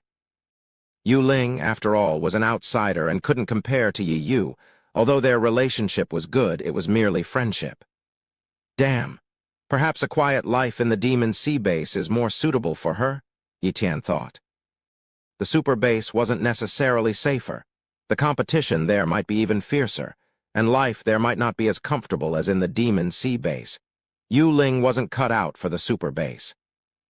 Even if her talent fortuitously advanced to the extraordinary level and became a powerful martial king, She might just be in the lower echelons within the super base. Without sufficient talent, there was no need to force entry into that circle. Yi Tian craved entry into the super base because he could replicate talents. Otherwise, he wouldn't be in such a hurry to go there. 40 days later, Yi Tian had been in seclusion for 40 days. Besides daily meals and sleep, he spent the rest of his time in the high-level cultivation chamber. Now, he had reached the pinnacle of grandmasters. A physical strength of 100 elephants of force is the limit, even with a perfect foundation, unless I break through the bottleneck to advance to the king level. Grandmasters cultivate meridians, while king level cultivates acupoints. The human body has 365 main acupoints. Opening all 365 main acupoints allows entry into the pinnacle of king level, possessing 10,000 elephants of force. However, this process is very, very hard. This was what Yi Tian learned from Typhoon King's cultivation experiences. In reality, opening all 365 main acupoints was exceedingly difficult. Many at the king level could only open just over 300 acupoints and couldn't continue further, not only due to their lack of talent, but also because of resource constraints. The resources consumed to open each acupoint were immense.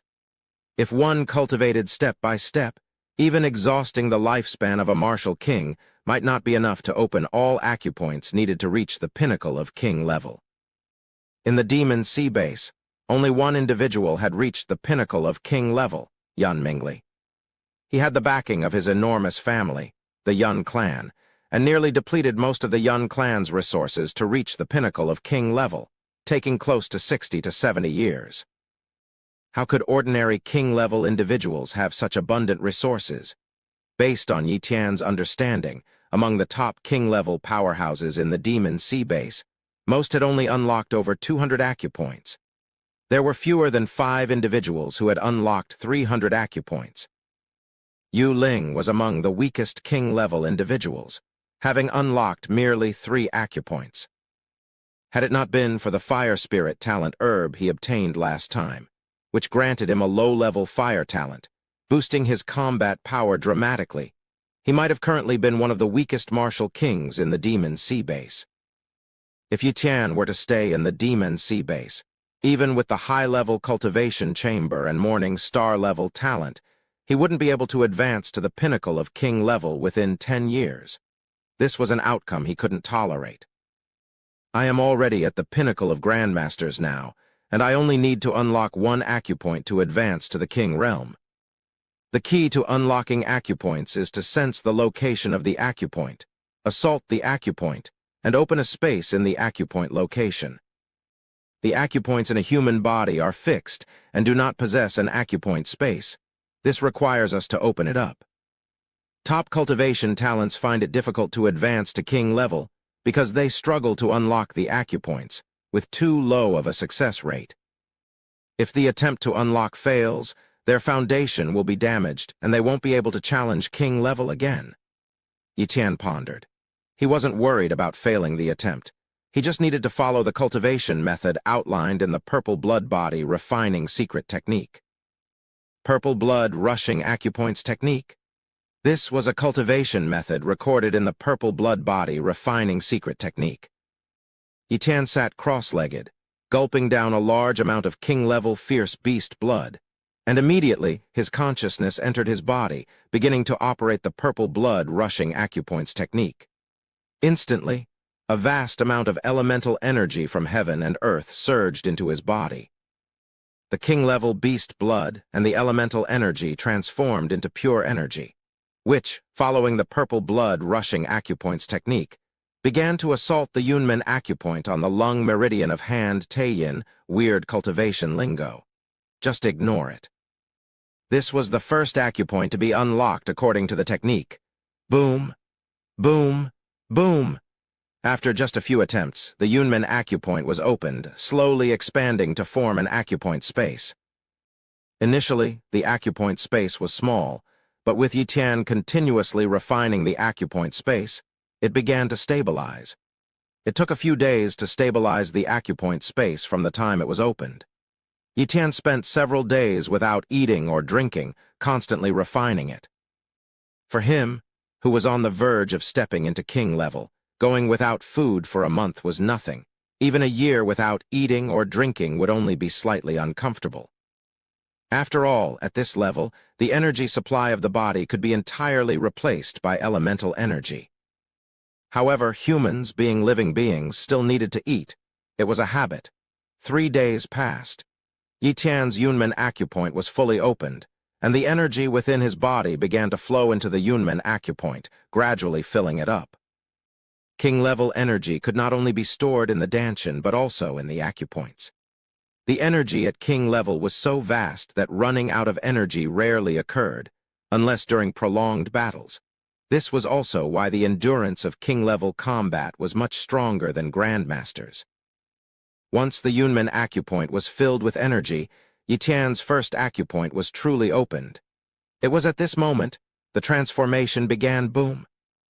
An immeasurable amount of elemental energy surged into Yi Tian's body, refining every part of him, evolving his body towards the king level. Every moment, Yi Tian could feel his body changing. It was an evolution on the biological level. The increase in strength was secondary. The vitality within his body was skyrocketing crazily. Under normal circumstances, grandmasters could have a lifespan of 200 years, while king level could live for 500 years. However, due to Yi Tian's perfect foundation, he could live for 300 years even at the grandmaster level. Now, as he reached the king level, his lifespan would undoubtedly be more than 500 years. Chapter 131. Arrival at the Shanghai Super Base. After an indeterminate amount of time, Yi Tian's body finally completed its metamorphosis. At this moment, he truly became a king-level entity. Lifespan. Yi Tian carefully sensed and discovered that his lifespan had reached at least 800 years or more. The thought of such a prolonged and vast lifespan was staggering, yet Yi Tian was still not satisfied. He yearned not for 800 years, but for eternal life, an endless lifespan. It wasn't easy. Before dying 100 years ago, he had traveled through time to this era and even acquired the talent of copying others' abilities, which was akin to cheating. If he didn't pursue eternal life, wouldn't it be a waste of his time travel and his unique talent? It's time to leave. Yi Tian murmured to himself. He planned to stabilize his realm before immediately heading to the Shanghai Super Base. In the following days, Yi Tian visited Yu Ling and Yu Ling. He informed them about his imminent departure from the Demon Sea Base, requesting that they help Yi Yu if she encountered any trouble. Yu Ling and Yu Ling readily agreed, assuring him that no one would dare trouble Yi Yu within the Demon Sea Base. At the villa, Yi Tian stored his substitute body in his personal space and then took Yi Yu to the underground advanced cultivation chamber. Xiao Yu, this is an advanced cultivation chamber. You will practice here in the future. Remember, do not reveal its secrets. The existence of an advanced cultivation chamber could bring many troubles, Yi Tian advised. Okay, brother, I understand, Yi Yu replied, not with excitement but with a sense of loss and reluctance. She already knew that her brother was leaving and for how long was uncertain. Now she would have to live alone, reluctantly, very reluctant. In the past, even when her brother went hunting in the wild, he would return in a few months, but now he couldn't guarantee when he would return. These storage bags contain a large amount of resources. All your cultivation resources are inside. Try not to go hunting in the wild. Yi Tian handed the storage bags to Yi Yu, who silently accepted them, understanding her brother's concern for her safety. Afterwards, Yi Tian made many arrangements. He didn't take Xiao Jin and Xiao Zai with him, as they were already Yi Yu's beast companions. On that day, Yi Tian left the Demon Sea Base, heading southwest. At this moment, Yi Tian sat on the back of Xiao Zhu, looking back at the Demon Sea Base, which soon disappeared from sight. Along the way, no flying beasts dared to provoke Yi Tian, as Xiao Zhu had become a king-level beast. In reality, this cultivation speed was quite slow. According to Yi Tian's estimate, the Dawn-level bloodline talent should have been much faster. However, Xiao Zhu said that it was still in its juvenile phase and its growth was slow. Once it reached its growth phase, its cultivation speed would truly explode. 10,000 kilometers, 20,000 kilometers, 30,000 kilometers, 40,000 kilometers. Xiao Zhu flew at a steady pace, encountering several king-level flying beasts along the way. But before they could get close, Xiao Zhu annihilated them with a burst of dragon flame. Finally, Yi Tian and Xiao Zhu arrived at a river 100,000 kilometers away. The boundless river was comparable to the seas of the past. A tributary of the Yangtze River, now known as the Ling River, is 10,000 kilometers wide. With Xiao Zhu and my speed, we can cross it quickly. But the river is full of fierce beasts, including many king-level beasts and even more terrifying ones beyond the king level. Yi Tian spoke softly, his expression showing some apprehension. With his current strength, he was not invincible even at the king level, let alone against beings above the king level. He needed to remain low-key. "Xiao Zhu, cross over as fast as possible," Yi Tian commanded. "Yes, master," Xiao Zhu responded. Xiao Zhu was extremely solemn. Despite being a dragon, supreme among beasts, Xiao Zhu was wary of the dangers of this river. It sensed many presences it could not contend with. Even some beasts with rubbish bloodlines had grown strong, while Xiao Zhu was still in its juvenile phase and naturally not a match for them. Flying swiftly to avoid these terrifying beasts was also its intention. Whoosh! Xiao Zhu's speed accelerated to its utmost, like a beam of light piercing through the void. However, its speed, no matter how fast, still attracted the attention of the powerful beasts lurking beneath the waters. Boom! The surface of the river erupted over 10,000 miles, reaching the skies. Countless beasts surged towards the sky, surrounding Yi Tian. Among them were top-tier and king-level beasts. Die! Yi Tian wielded his high-level Yuan Force, elemental energy, blade, his blade intent bursting forth. Countless blade lights pierced the void, slaying beast after beast, causing them to fall into the Ling River. 1,000 kilometers, 2,000 kilometers, 3,000 kilometers. As they neared the other side of the river, the number of beasts increased. Just as Yi Tian and Xiao Zhu were about to reach the other side, a 300-meter-long giant fish surged out. Its massive mouth was like a black hole, seemingly capable of swallowing the sun, moon, and stars. Of course, this was just an illusion. The fish was merely a king-level beast, but quite formidable among its peers. Heavenly Extreme Slash. Yi Tian executed this silver-grade sword technique against an enemy for the first time. The sword light slashed through the air with incredible speed, seemingly tearing through space-time. This strike was too fast, surpassing the limit speed of a typical king-level entity. With a splatter, the sword light bisected the giant fish. Its body fell into the river, causing 100-meter-high waves. This deterred many aquatic beasts, causing a stir among them. Yi Tian finally landed on the opposite bank of the river. Crossing the Ling River is indeed not something an ordinary martial king can accomplish. In the Demon Sea Base, no more than 5 king-level entities can make it through, Yi Tian assessed. Xiao Zhu continued to fly. The journey afterwards was relatively calm, with no significant dangers. Even the occasional king-level beasts they encountered didn't dare to provoke Xiao Zhu. Soon, they were getting closer to the Shanghai Super Base. However, not knowing its exact location, it took Yi Tian and Xiao Zhu 3 full days to find it. Found it! Yi Tian looked at a massive base ahead and sighed in relief. This base was 10 times larger than the Demon Sea Base, and various flying boats hovered in the sky above it. From time to time, flying boats from afar landed at the designated docking area of the base. Each of these boats was many times more impressive than the wind-controlling ships of the Demon Sea Base, like the difference between a small boat and an aircraft carrier, incomparable. This must be Shanghai Super Base without a doubt. Yi Tian was certain. Swoosh. Yi Tian rode Xiao Zhu towards one of the gates of the Shanghai Super Base. Soon, they arrived at the gate. This gate was enormous, a tower hundreds of meters tall, engraved with dense and intricate array patterns. As a high-level array master, Yiqian could tell that the tower gate was equipped with multiple top-tier large arrays, impervious even to invincible king-level entities. Identity card? One of the king-level guards at the gate demanded. Chapter 132. Wang Yan's Gift. Like the Demon Sea Base, every resident of the Shanghai Super Base also had an identity card, but obviously, the identity card from the Demon Sea Base would be useless here. I am a warrior from the Demon Sea Base and would like to become a member of the Shanghai Super Base. What procedures are needed? Yiqian inquired. A warrior from the Demon Sea Base?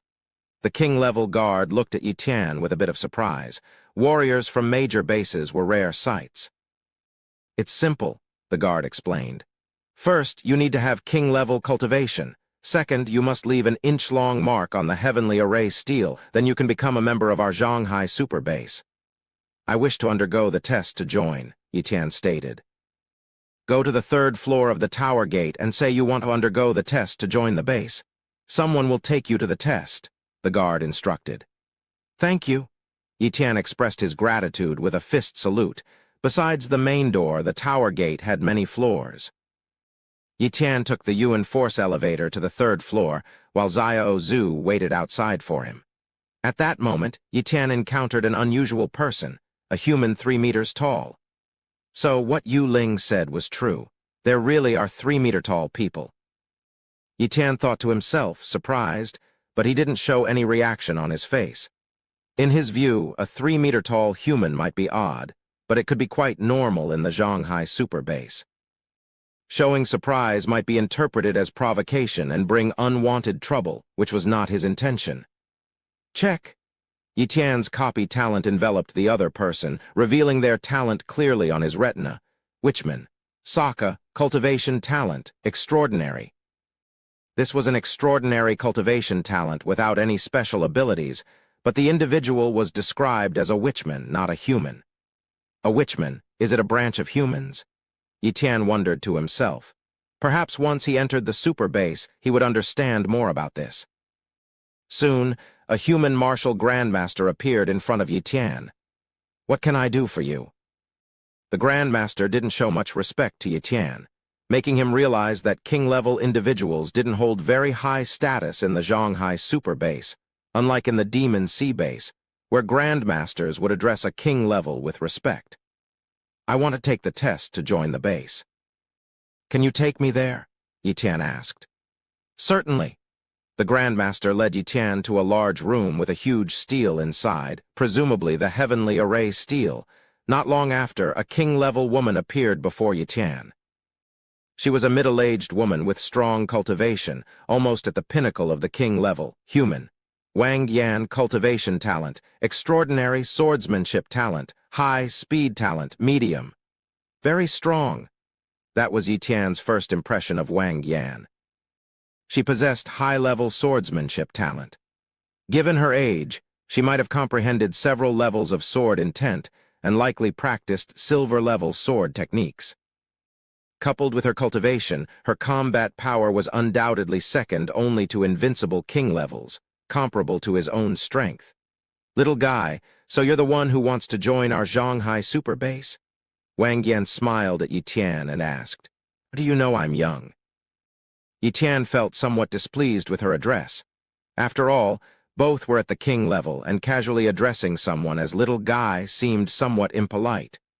Your life energy is too vibrant and not concealed, unlike older king-level individuals. I guess you're in your 20s. I am already over 80, so it's okay to call you a little guy, right? Wang Yan responded. Life energy? Yiqian's expression changed as he realized that Wang Yan's life energy was very faint, not because she was close to death, but because it seemed hidden. Are there secret techniques in the super base to hide life energy? He curiously asked. Indeed, although somewhat rare, a king level can still learn it at a price. Little guy, if you can make a 10-inch mark, I'll gift you a secret technique to hide your life energy. How about that? Wang Yan proposed cunningly. Really? Yiqian was somewhat tempted. Being identified by Wang Yan and having his robust life energy noticed, he indeed felt a bit uneasy and was very interested in acquiring a technique to conceal it. Really? Wang Yan affirmed. What strength is required to leave a 1-inch mark? Yi Tian asked, looking at the heavenly array steel. The heavenly array steel is made from a special material and inscribed with a top-tier array. It can withstand power beyond king level. To leave a 1-inch mark, you need a strength of 1,000 elephants, Wang Yan explained. 1,000 elephants? Yi Tian calculated silently.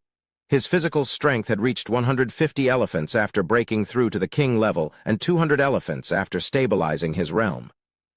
With the amplification of Yuan force, it could reach 400 elephants, but his pseudo-mystical strength talent could amplify it to 12,000 elephants. He couldn't reveal his silver-level techniques, as the accumulated attack power would be too overwhelming. Then I'll just use the amplification of my pseudo-mystical strength talent. 12,000 elephants should be enough to leave a 12-inch mark, Yi Tian planned. Immediately, he struck the heavenly array steel, activating his pseudo-mystical strength talent. Boom! The sword light struck the steel, leaving a clear mark. Wang Yan checked it and said, "A 12-inch mark. Congratulations on joining the Shanghai Super Base. Here, this is your reward." She handed Yi Tian a secret book. Yi Tian didn't examine it immediately, but accepted it with thanks. "Let's go. I'll take you to complete the formalities." Wang Yan quickly processed the procedures, and soon, Yi Tian held a new identity card for the Shanghai Super Base. After entering the Super Base, Wang Yan looked at Yi Tian's personal information and murmured, "Perfect foundation. Even in the Super Base, not many can forge a perfect foundation.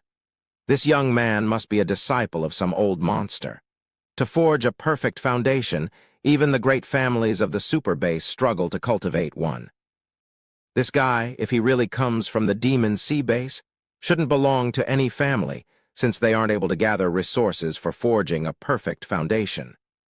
Unless an old monster passing by took him as a disciple.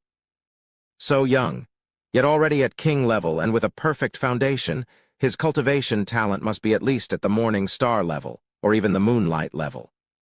Giving him a small gift should gain his favor, and befriending a future powerhouse is a good investment." After entering the Super Base, Yi Tian encountered many witchmen and another type of human race, the three-eyed human race, among others. Curious about all this, he found a hotel, rented a room, and settled in for the time being. In his room, Yi Tian examined the secret book Wang Yan gave him.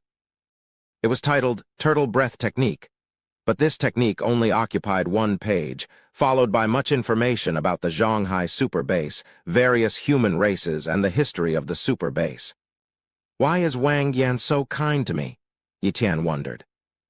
Clearly, she realized he was a novice to the Super Base, and thus gave him this gift.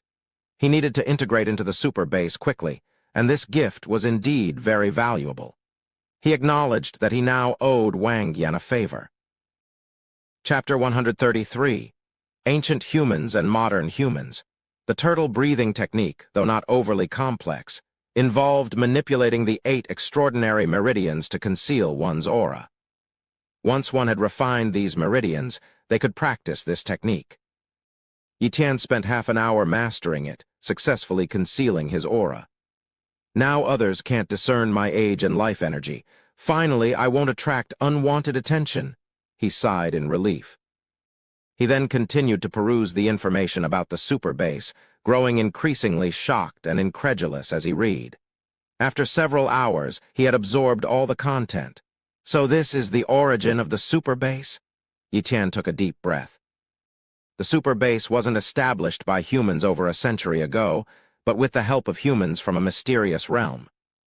A century ago, when spatial rifts appeared, and ferocious beasts descended, human conventional weaponry lost its effectiveness, causing humanity to nearly go extinct. That's when the mysterious realm emerged. Connected to Earth by spatial rifts, this realm also harbored humans. Long ago, Earth too had some Kai energy, albeit much less than now. Some humans had entered this realm by chance or were drawn into it, seeking refuge from various disasters.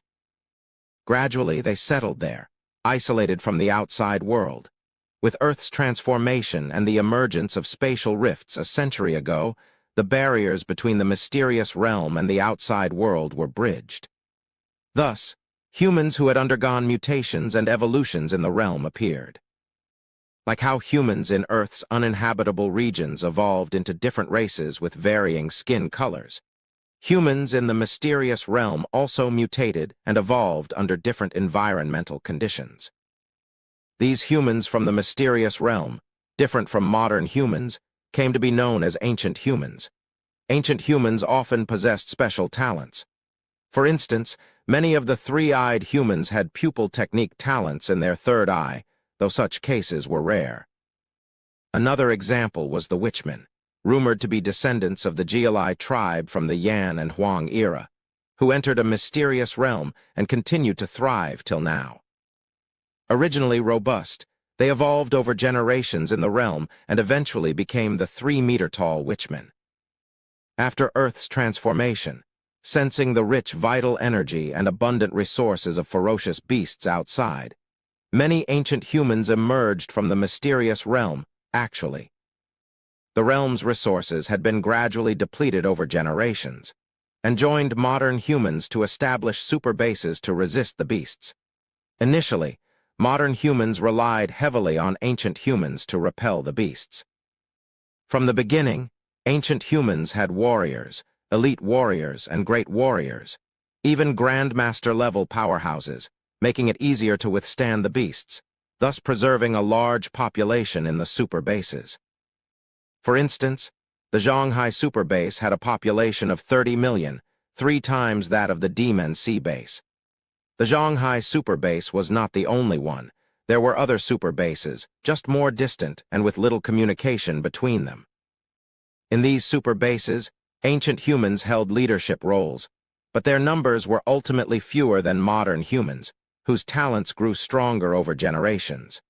Nowadays, the strength of modern humans was comparable to, and even subtly surpassing, that of ancient humans. But there was something more. Wang Yan mentioned something in the document, that among the ancient humans, there seemed to be some terrifyingly powerful beings who have lived for many years. No one knows exactly how long they've been alive or how powerful they are, as they rarely make public appearances. Yitian murmured to himself. He smiled slightly. The super base is even more fascinating than I thought. In the information provided by Wang Yan, there was also a ranking of the major forces within the base. The top-ranked power was the Battle Axe Mercenary Hall, a loosely organized group with far-reaching influence. Most of the residents of the Zhonghai base were members of this guild, registering as mercenaries and taking on tasks for rewards. The second-ranked power was the Qin sect, a sect-based force whose upper echelons were entirely composed of the Qin people, descendants of a group from the Qin dynasty who had entered the mysterious realm and thrived there. The Qin people resembled modern humans, but both men and women sported long hair, making them easily recognizable. The third place was occupied by the Witch God Temple, established by the Witchmen. It was an organization that strictly didn't accept non-Witchmen, as they worshipped Kaiyu, a real witch figure who was killed by the Yellow Emperor. The Witchmen had retreated into a mysterious realm after Kaiyu's death and only emerged recently to integrate with other humans. They tended to be wary of non-Witchmen and did not welcome them into their temple, unlike the Qin sect, which was open to people of all races except for their top leadership. The fourth-ranked power was the Loose Cultivators Alliance. This was a force beyond sects and families, attracting warriors without affiliations. The Loose Cultivators Alliance facilitated free trade among its members and even allowed seeking help from higher-ups, but always adhered to the principle of equivalent exchange. The alliance did not give anything for free. Everything required an equal trade. Thus, it attracted even king-level loners and grew rapidly. These 4 major forces controlled half of the Zhonghai super base's power, while the other half was dominated by various large families. When these families united, even the disciples of the 4 major powers dared not provoke them. The Loose Cultivators Alliance seems like a good fit for me. It facilitates trading for resources and treasures as long as you have something of equal value to offer. Even transactions between warriors and king-level individuals must follow the principle of equivalent exchange, or they would be judged by the alliance. The more Yitian read, the more he liked this power. Moreover, the alliance didn't restrict personal development of private forces as long as they didn't grow to rival the major powers. My next goal is to buy a decent property and then join the Loose Cultivators Alliance, Yitian planned. Over the next few days, Yitian first obtained a silver-tier card and then sold some materials to acquire a significant amount of money. The currency value in the Shanghai Super Base was different from that of the Demon Sea Base. 1 unit of currency in Shanghai was equivalent to 10 in the Demon Sea Base.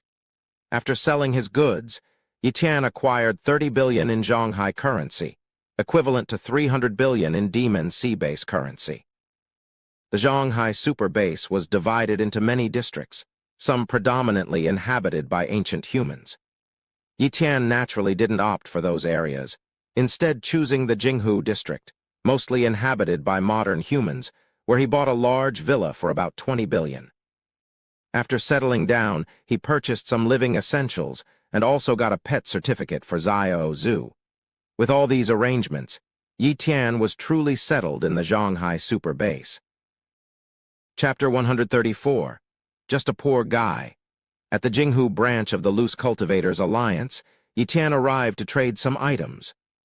Upon entering, he felt as if he had stepped into a marketplace, with many shops set up by grandmasters and even king-level practitioners, selling a variety of treasures.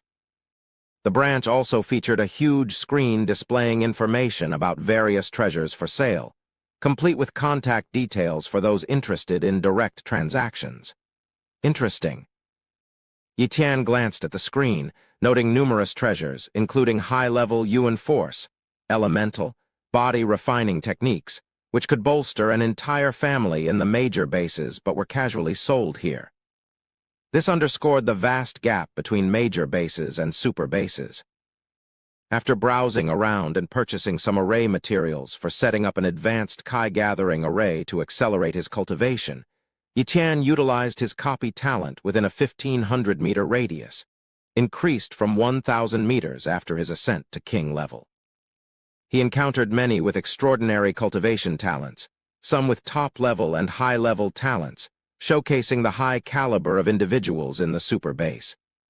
But even here, morning star-level talents were rare, indicative of exceptional genius. Yitian's attention was caught by a young man with a morning star-level cultivation talent, likely a high-ranking member of the Loose Cultivators Alliance, possibly above king level. Without hesitation, Yitian copied his talent.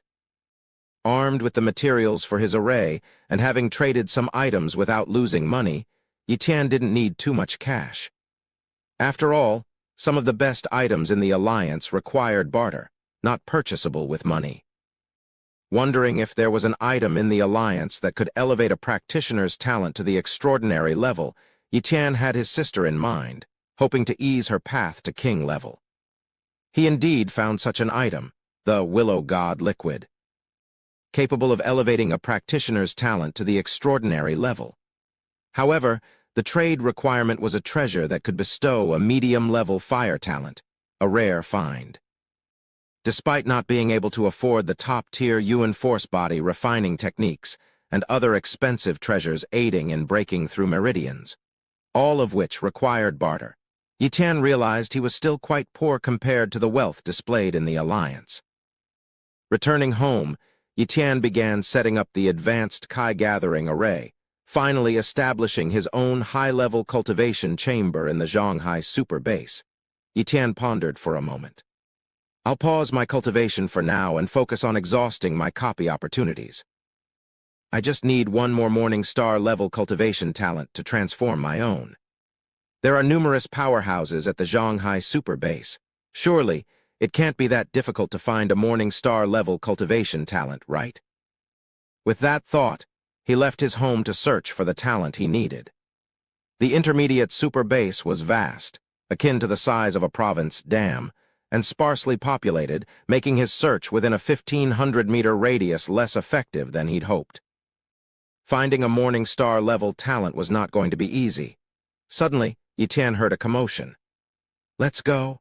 Fairy Yuling from the Moon God sect and Qin He, a young genius of the Qin sect, are about to spar at our Jinghu district's battle axe dueling arena. Fairy Yuling and Qin He are going to face off. This is a major event, let's hurry over. We might miss it if we dally. Fairy Yuling, my goddess, I must see her. HMPH, my goddess will surely win. Hearing these titles, Yitan grew interested. He wasn't going to watch for the sake of admiring beauty, but rather to observe their talents. Those hailed as geniuses would likely possess Morning Star-level talents, so he followed the crowd to the venue. Soon, Yitan arrived at the Battle Axe Dueling Arena, a part of the Battle Axe Mercenary Hall's properties, designed specifically for sparring and resolving conflicts. It was the only place where unrestricted combat was allowed, a rule similar to that of the Demon Sea Major Base. Given that humans were far outnumbered by ferocious beasts, constant infighting would only hinder human population growth and development. Therefore, security measures were even stricter in the Shanghai Super Base, with even covert assassinations being uncovered. Inside the arena, Yitan saw two young individuals engaged in a duel, protected by a massive defensive barrier. This was a defense formation that even king-level practitioners couldn't break, ensuring the safety of the spectators. Copy talent. Yitan focused on their talents. Qin He, cultivation talent, extraordinary strength talent, high combat will talent, medium spear technique talent, medium Lai Yuling, cultivation talent, Morning Star level Moon God talent, medium sword technique talent, top-level water curtain talent. Low Qin He only has an extraordinary talent. Yitan was surprised. He had expected both to be of similar talent levels, but the disparity was vast. One was extraordinary and the other Morning Star level. However, he quickly realized the reason. Qin He's combat talent was formidable. His high-level strength and medium-level spear technique talents combined to make him overwhelmingly powerful in battle, easily crushing his peers. This more than compensated for his lesser cultivation talent, earning him the reputation of a genius. Chapter 135, The Moonlight Cultivation and Star-Level Kings. First, I'll copy the Morning Star-level cultivation talent. With a thought, Yitan instantly copied Lai Yuling's Morning Star-level cultivation talent. Then he turned his attention to the ongoing battle. Lai Yuling had a significantly higher level of cultivation than Qin He. Although both were at the king level, the number of acupoints they had opened differed greatly. Yitan estimated that Lai Yuling had opened nearly 200 acupoints, while Qin He had only managed about 30. This disparity was why Lai Yuling's combat strength was not inferior to Qin He's. This battle should be won by Lai Yuling, Yitan concluded. He noted that Lai Yuling's Moon God talent, though only of medium level, was extremely potent. Upon activation, a Moon God phantom would appear behind her, enhancing her speed, reaction, strength, and recovery rate an all-around boost. However, Yitan found it too mundane for his interest, as an all-around improvement also meant it was average in nature. Additionally, Lai Yuling practiced a powerful silver-level sword technique to perfection, amplifying her attack power by 11 times. After a long battle, Lai Yuling finally sent Qin He's spear flying with her sword, securing a narrow victory. Haha, as expected, Fairy Yuling won. The crowd cheered. Why does Qin He keep challenging her when he's never won?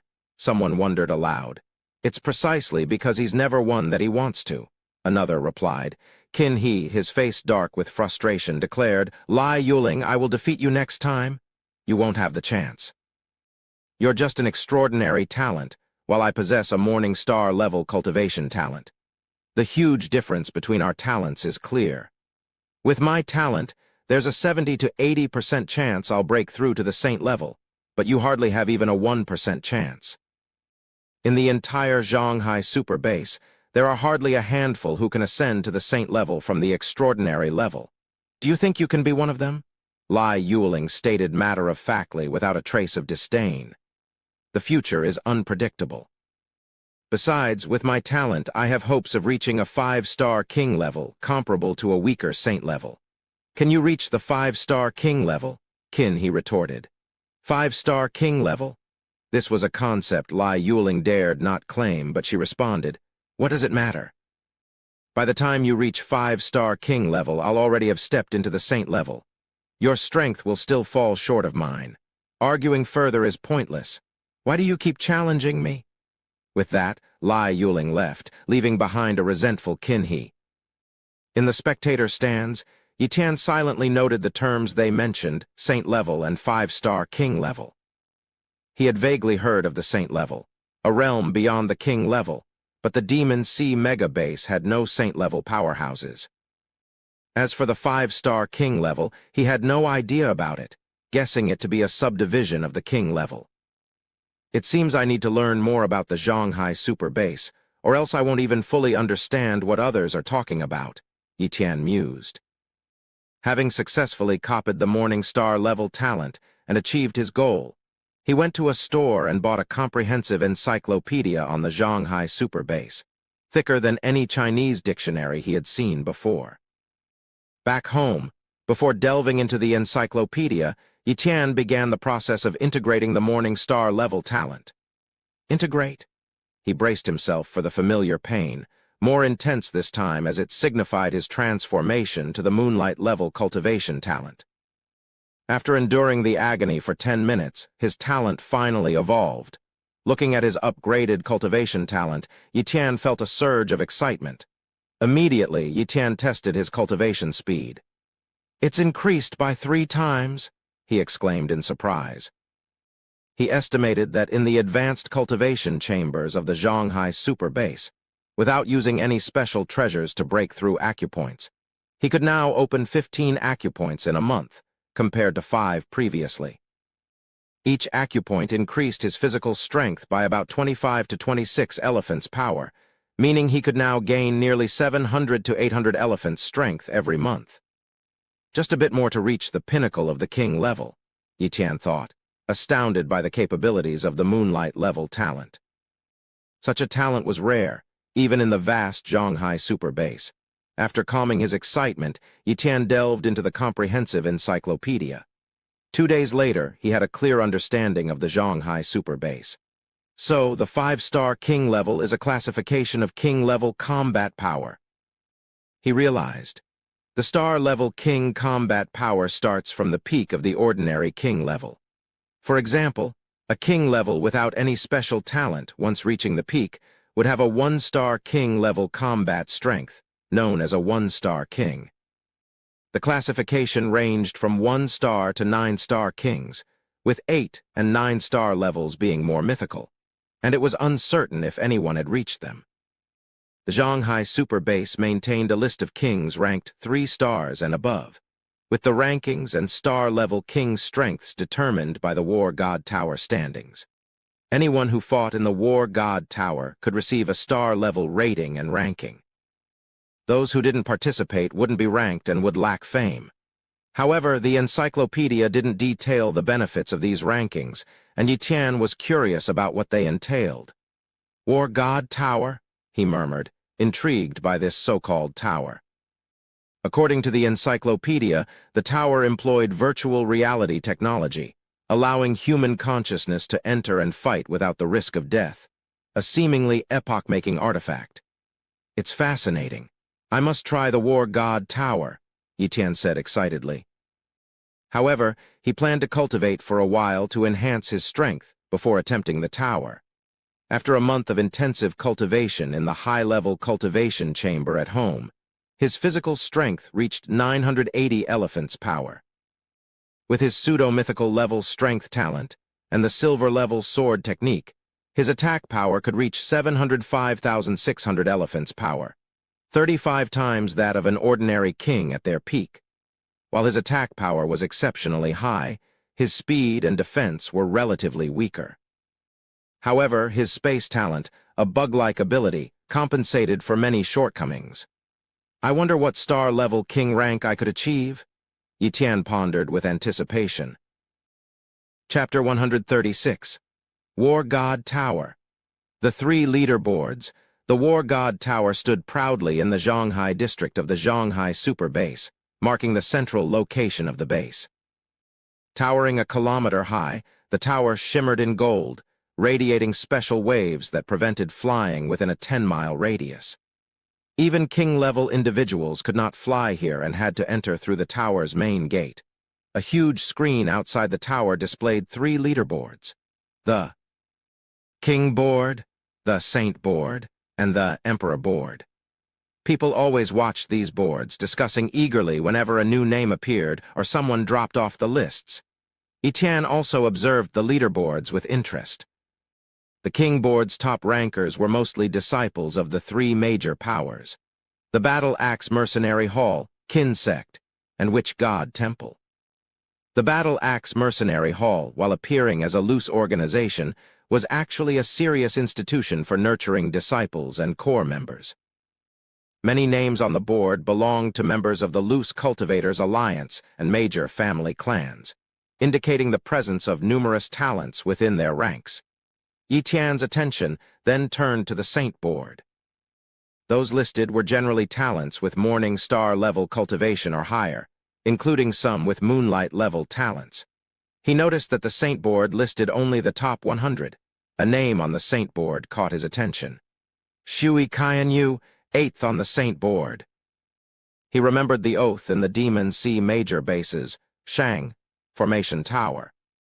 Anyone accepting the inheritance had to vow to kill Shui Qianyu within 10 years or face obliteration. Etienne mused that the Demon Sea base lacked anyone capable of fulfilling such a vow against a Saint-level powerhouse, especially one ranked 8th on the Saint Board.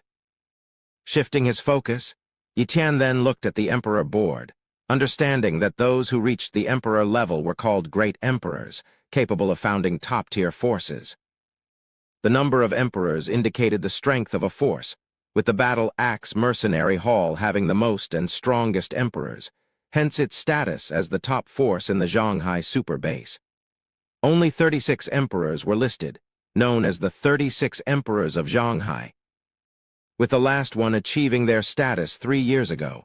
The top-ranked emperor was the founder of the Battle Axe Mercenary Hall. Emperor level, I will definitely reach it. Etienne clenched his fist, full of confidence. Approaching the War God Tower, a virtual figure appeared before him, invisible to others. It seemed each person had their own virtual guide. The figure spoke.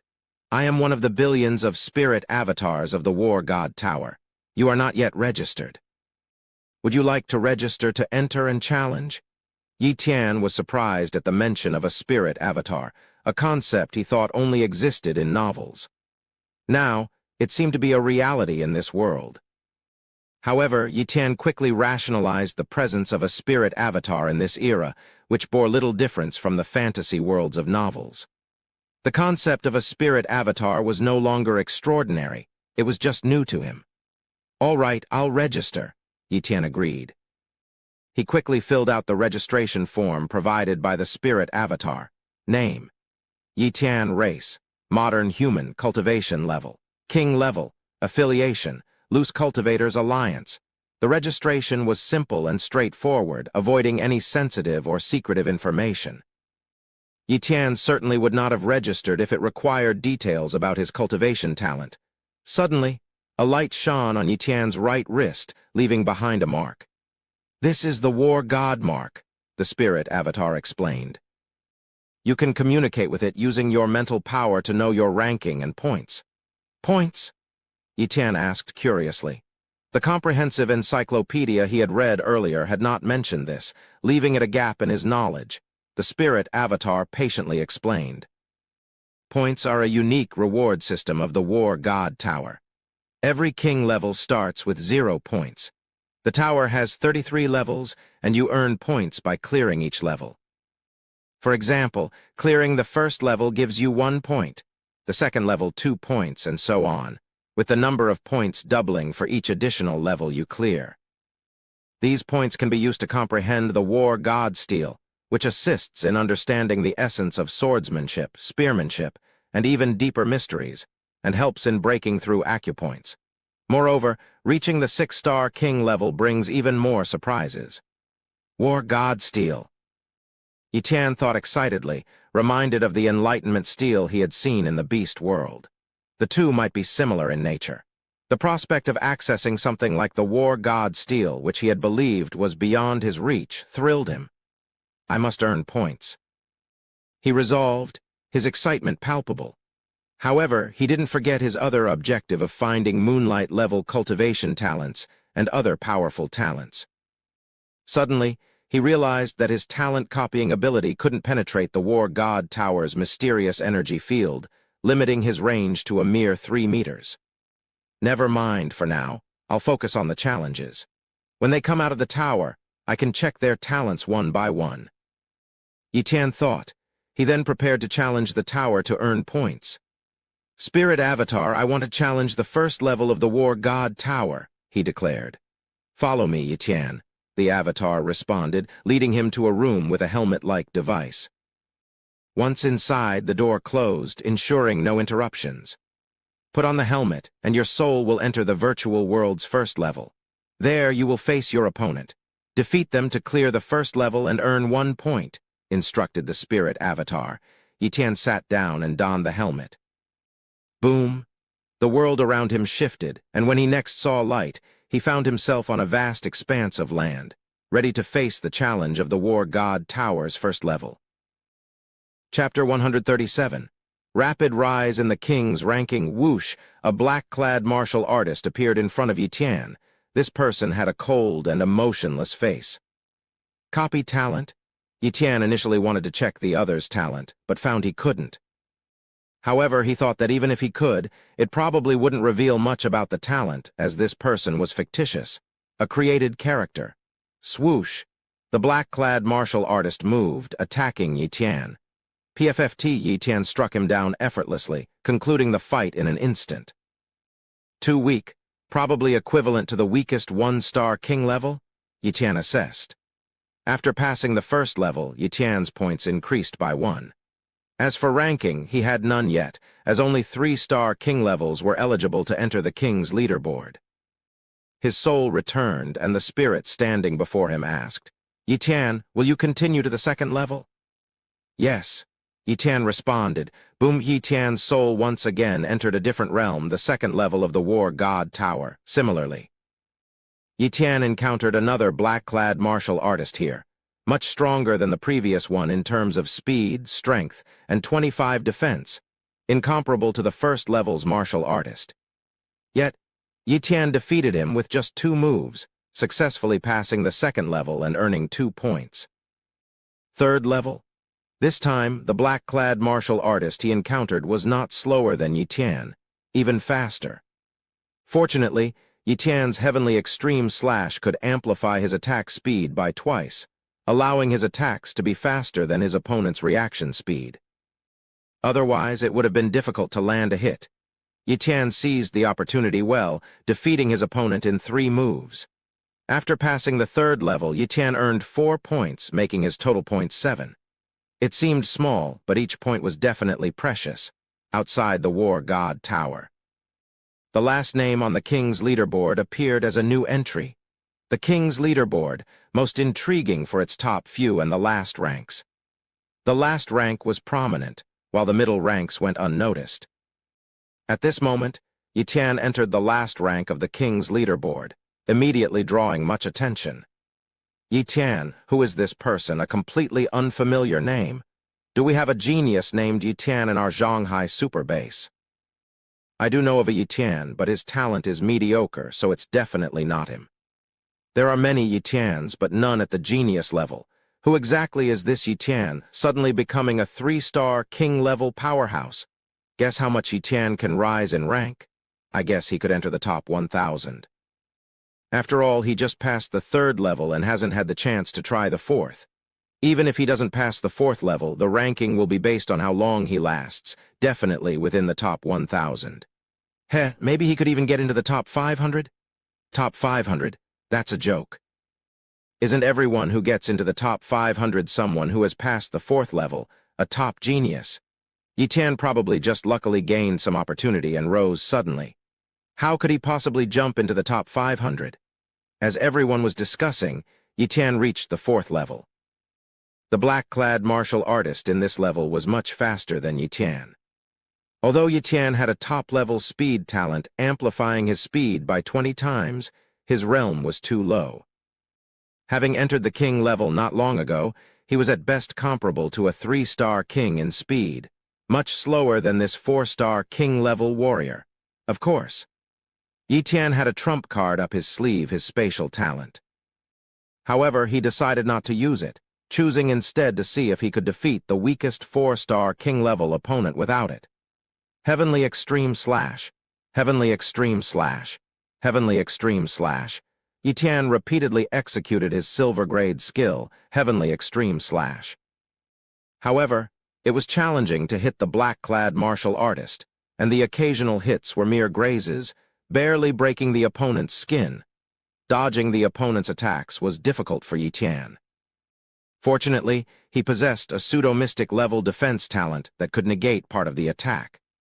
Furthermore, his pseudo-mystic level bone talent acted as another layer of defense. Additionally, Yi top-tier healing talent allowed him to recover from injuries repeatedly, making it very hard to kill him. As time ticked by, the outside world assumed that Yi couldn't pass the 4th level, probably getting killed instantly upon entering, which is why he was ranked last on the king's leaderboard. However, no one dared to mock Yi. To be listed on the king's leaderboard meant one was a true combat genius.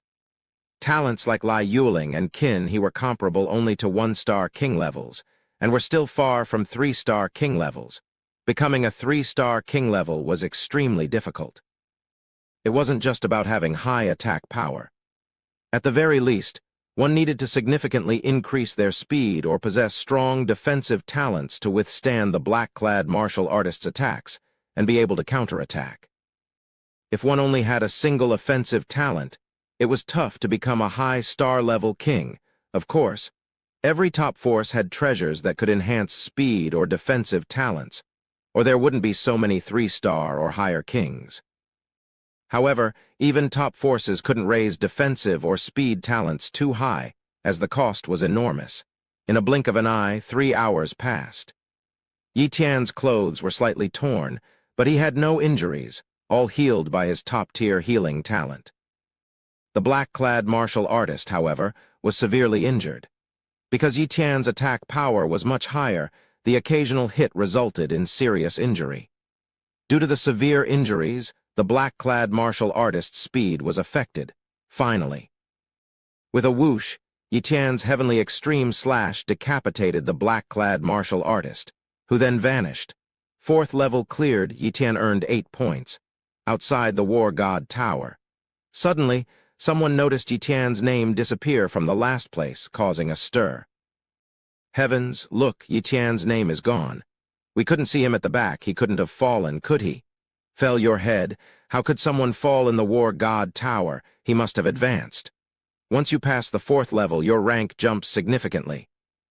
Of course, you can't find him in the back ranks? Someone reminded. Many began searching around the 500th rank and quickly found Yi name. This ranking spoke volumes. Yi indeed had passed the 4th level, achieving 4-star king-level strength. Heavens, how did it take him so long to pass the 4th level? Someone exclaimed in surprise. He must just barely have the strength of a 4-star king level, which is why he fought the black-clad martial artist for so long and luckily killed his opponent in the end. That must be it. In that case, Yi rank should stop here. That's still very impressive, a 4-star king level. There are only 504 in the entire Shanghai super base. However, before they could finish their conversation, someone was shocked to discover that Yi name had disappeared again from the 504th position. And even searching down to the 400th rank, they couldn't find Yi. Chapter 138, ranked 62nd on the King's list, making waves at the super base. How did that happen? Many people were greatly puzzled. It had only been a short while since Yi name disappeared from the list. Could there have been some sort of problem? As for the news of Yi passing the 5th level, they hadn't even considered it. After all, Yi had struggled for so long on the 4th level before he passed. How could he possibly have passed the 5th level so quickly? That just seemed unrealistic. Yi Tian's name has appeared at the 86th rank. Someone exclaimed in shock. Swoosh, swoosh, swoosh, numerous eyes turned to the 86th position on the King's list, and everyone was stunned.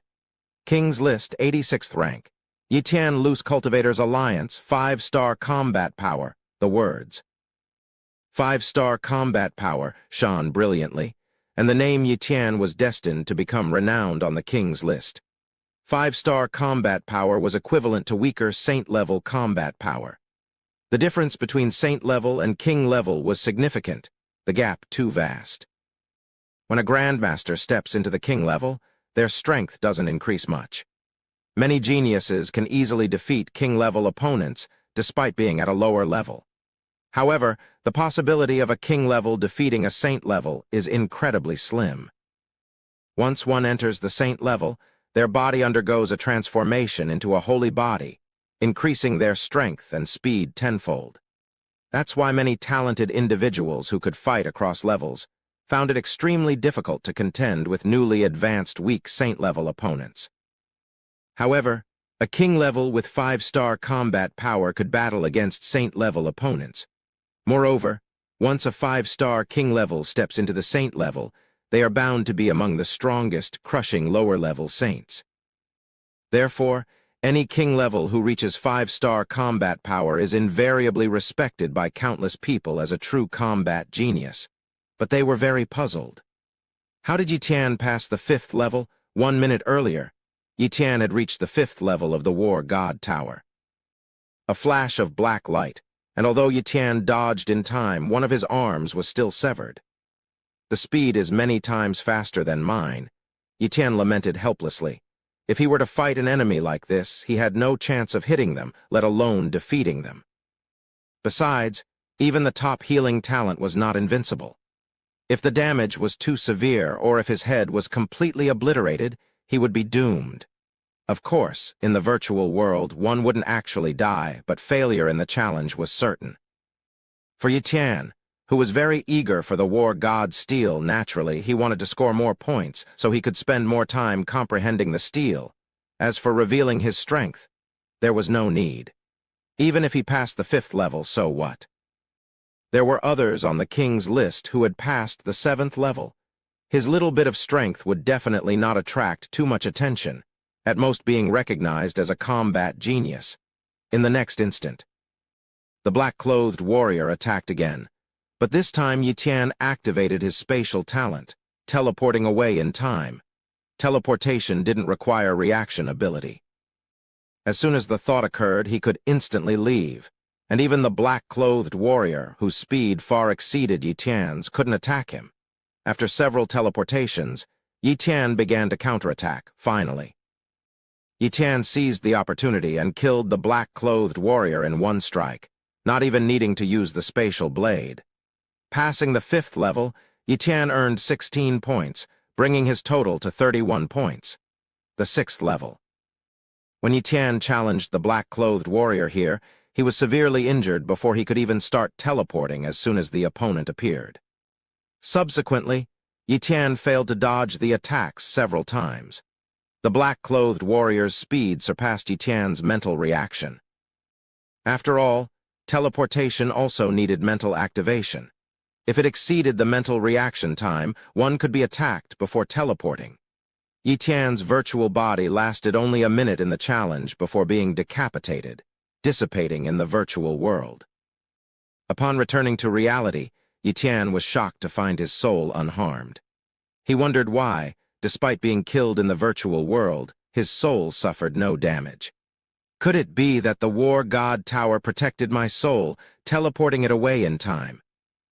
He pondered, growing even more curious about the origins of the War God Tower. Outside the War God Tower, Yi Tian's challenge had concluded, and his final ranking was confirmed.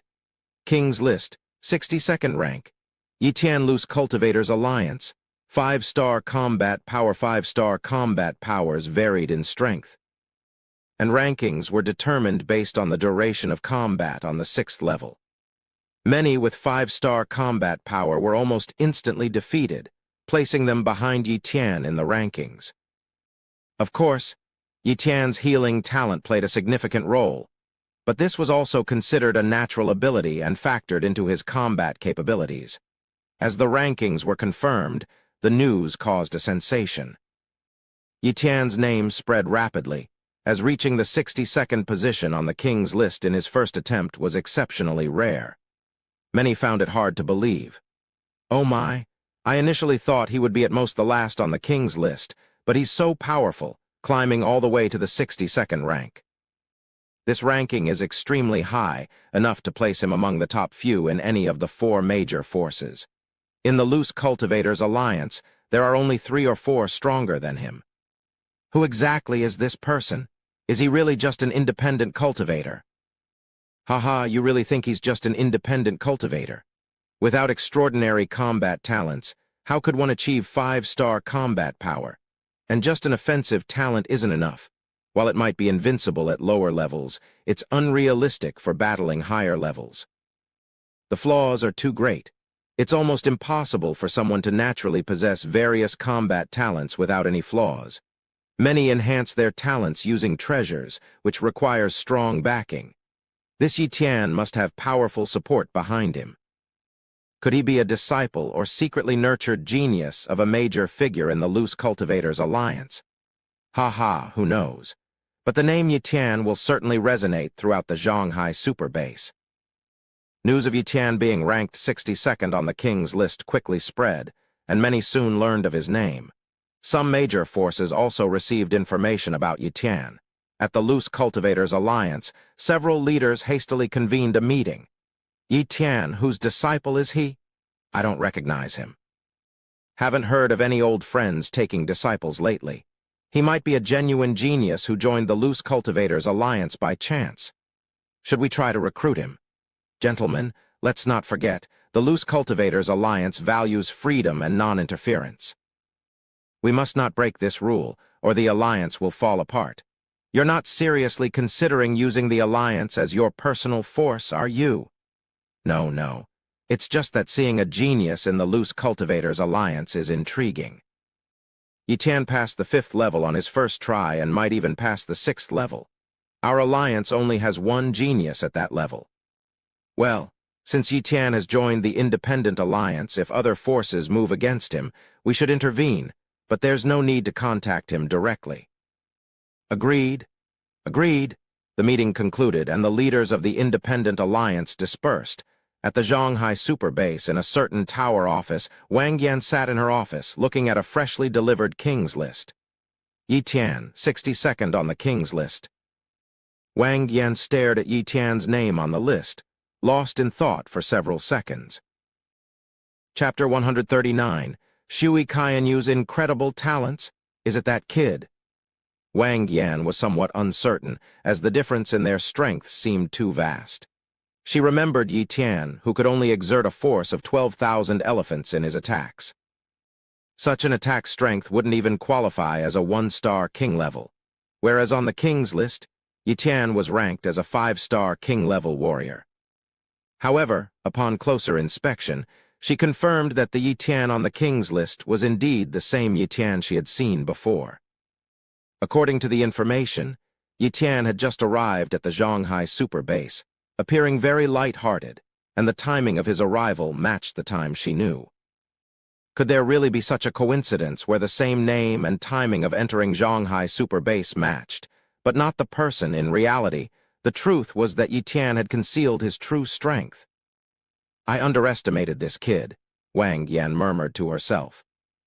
Her guess was that the opponent had forged a perfect foundation and was an absolute genius with the power to break limits.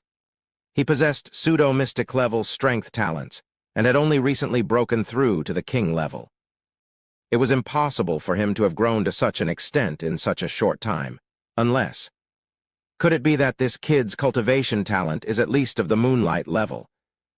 In that case, training in a high-level or top-tier training room for a month could significantly increase his physical strength, and his progress would be extremely rapid. Plus, if he has more than just pseudo-mystic level strength talents, It's indeed possible for him to ascend to a 5-star king-level warrior. Wang Yan analyzed. Interesting, interesting. Let him grow for a while longer. That opportunity could be given to him, to someone with good karma. Maybe my hope of stepping into the saint level in the future lies with him, she said quietly to herself. War God Tower. Yi Tian didn't leave, but instead inquired of the spirit. Spirit, I want to comprehend the war god steel. How much does it cost? 1 point per day? The spirit introduced. 1 point per day, Yi Tian calculated. He had 31 points, meaning he could comprehend for 31 days, which was equivalent to a month. A month was not a short time, but what should he use it to comprehend? Pseudo-mystic level defensive talent, or some other pseudo-mystic level talent, not worth it. Yi Tian immediately dismissed the idea.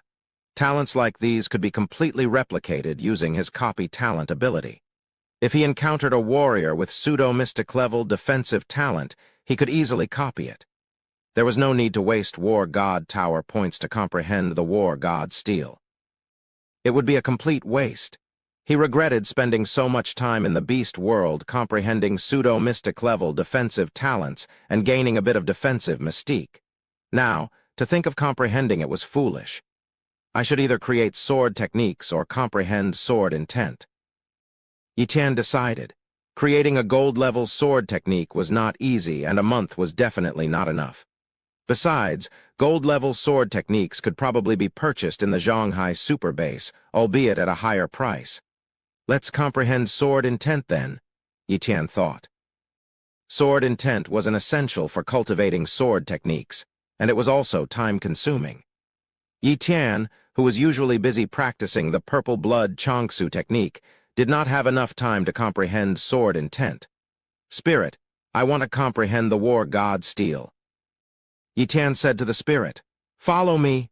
The spirit led Yi Tian to a room with a formation altar.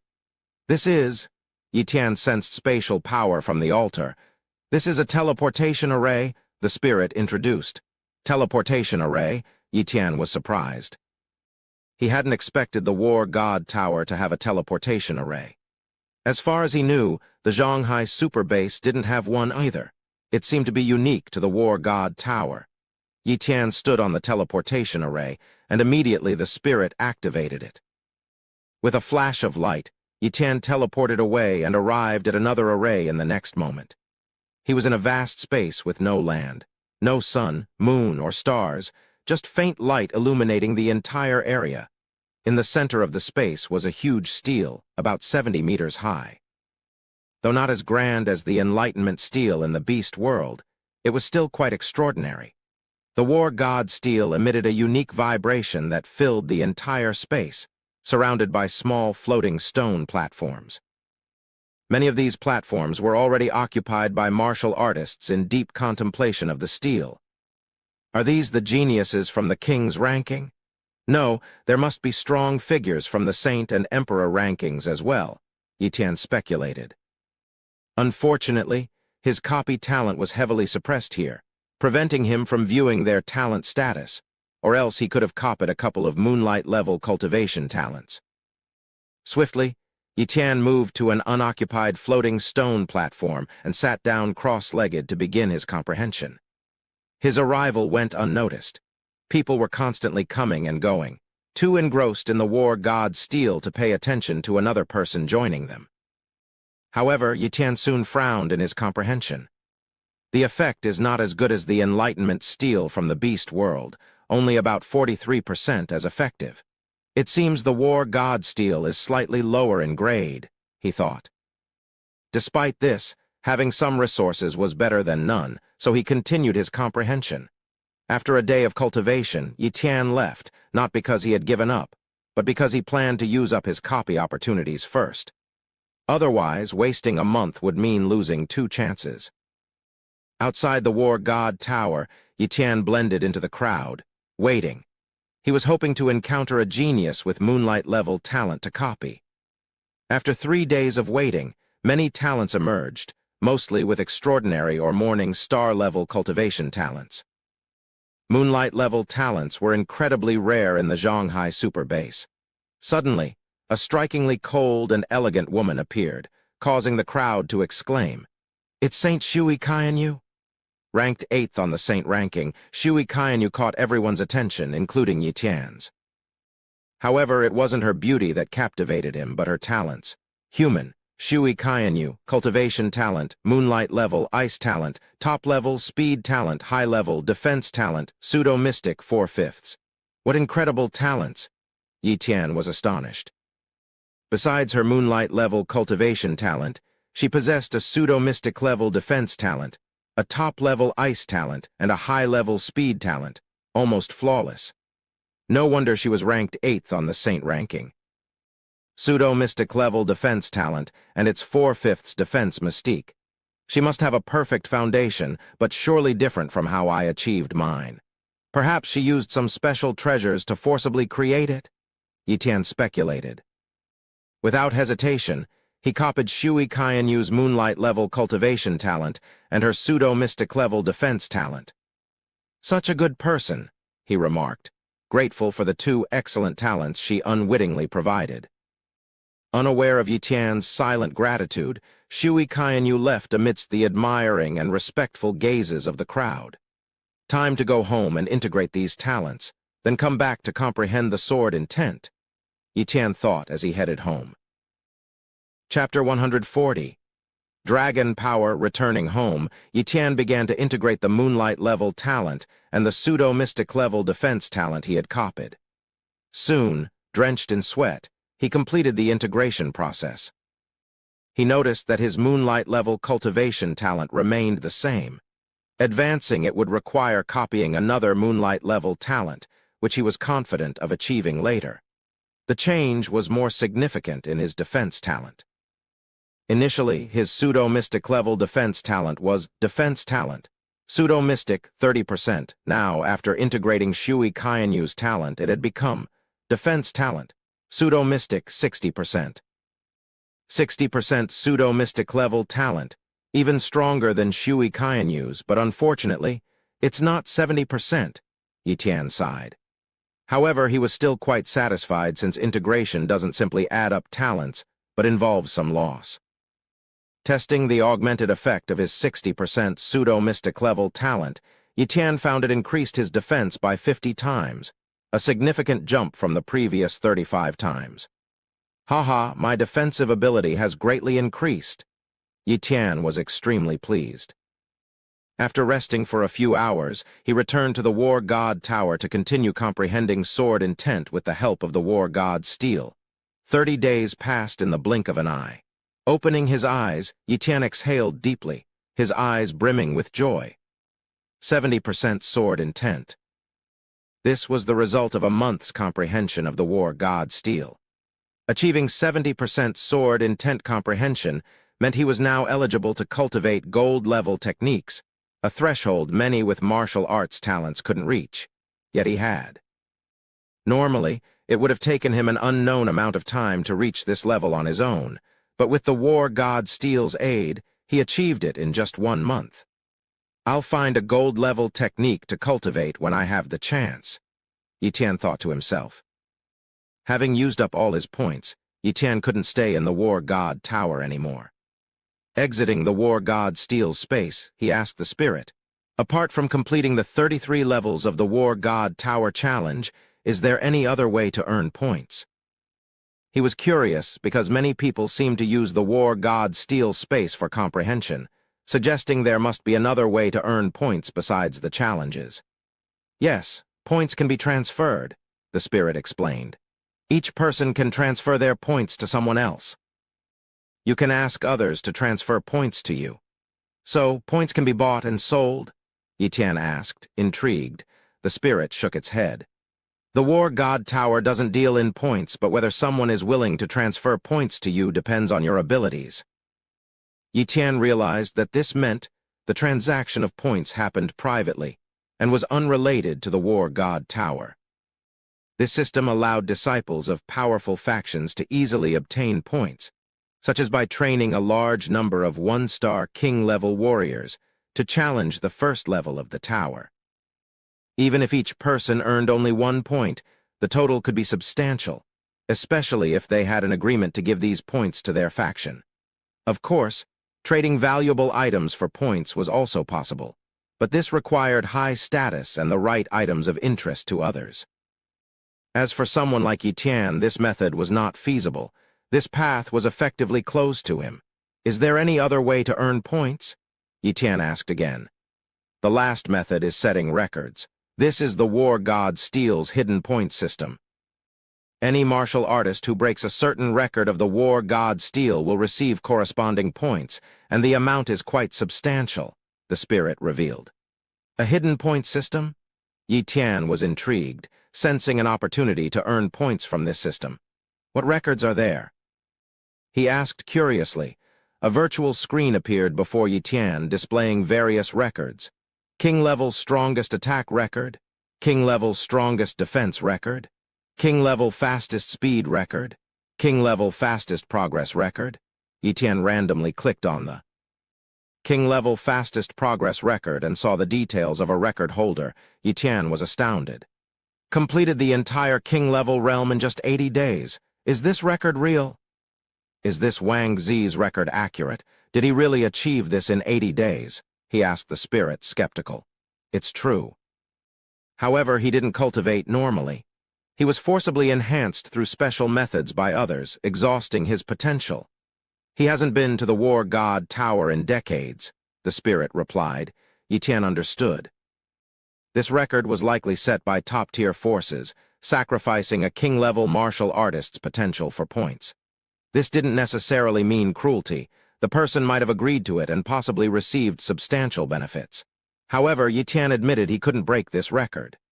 Lin Jian. Etienne immediately recognized this person as the founder of the Battle Axe Mercenary Corps, the Battle Axe Emperor, Lin Jian. No wonder he is considered the first emperor of the Zhonghai Super Base. Curious, Etienne wondered what this unit of 8.2 dragon power represented. What does 8.2 dragon power mean? He asked the spirit. Dragon power is not the strength of an actual dragon, but a unit of measurement. Dragons and other intelligent species among mythical beasts use dragon power to describe their strength. Nowadays, beings above the saint level typically use dragon power instead of elephant power. The reason is that elephant power is too low-end and inconvenient for them. The ratio is 1 dragon power equals 1 million elephants of force, the spirit explained. 1 dragon power equals 1 million elephants of force. Does that mean I don't even have 1 dragon power yet? Etienne was astonished. He calculated his own physical strength, trying to estimate how much dragon power he would have if he reached the pinnacle of the king level. The result left him utterly shocked. Chapter 141. Dawn-level cultivation talent. Etienne, once reaching the pinnacle of the king level, would have a physical strength of 10,000 elephant power. With Yuan force amplification, it would be 20,000 elephants of force.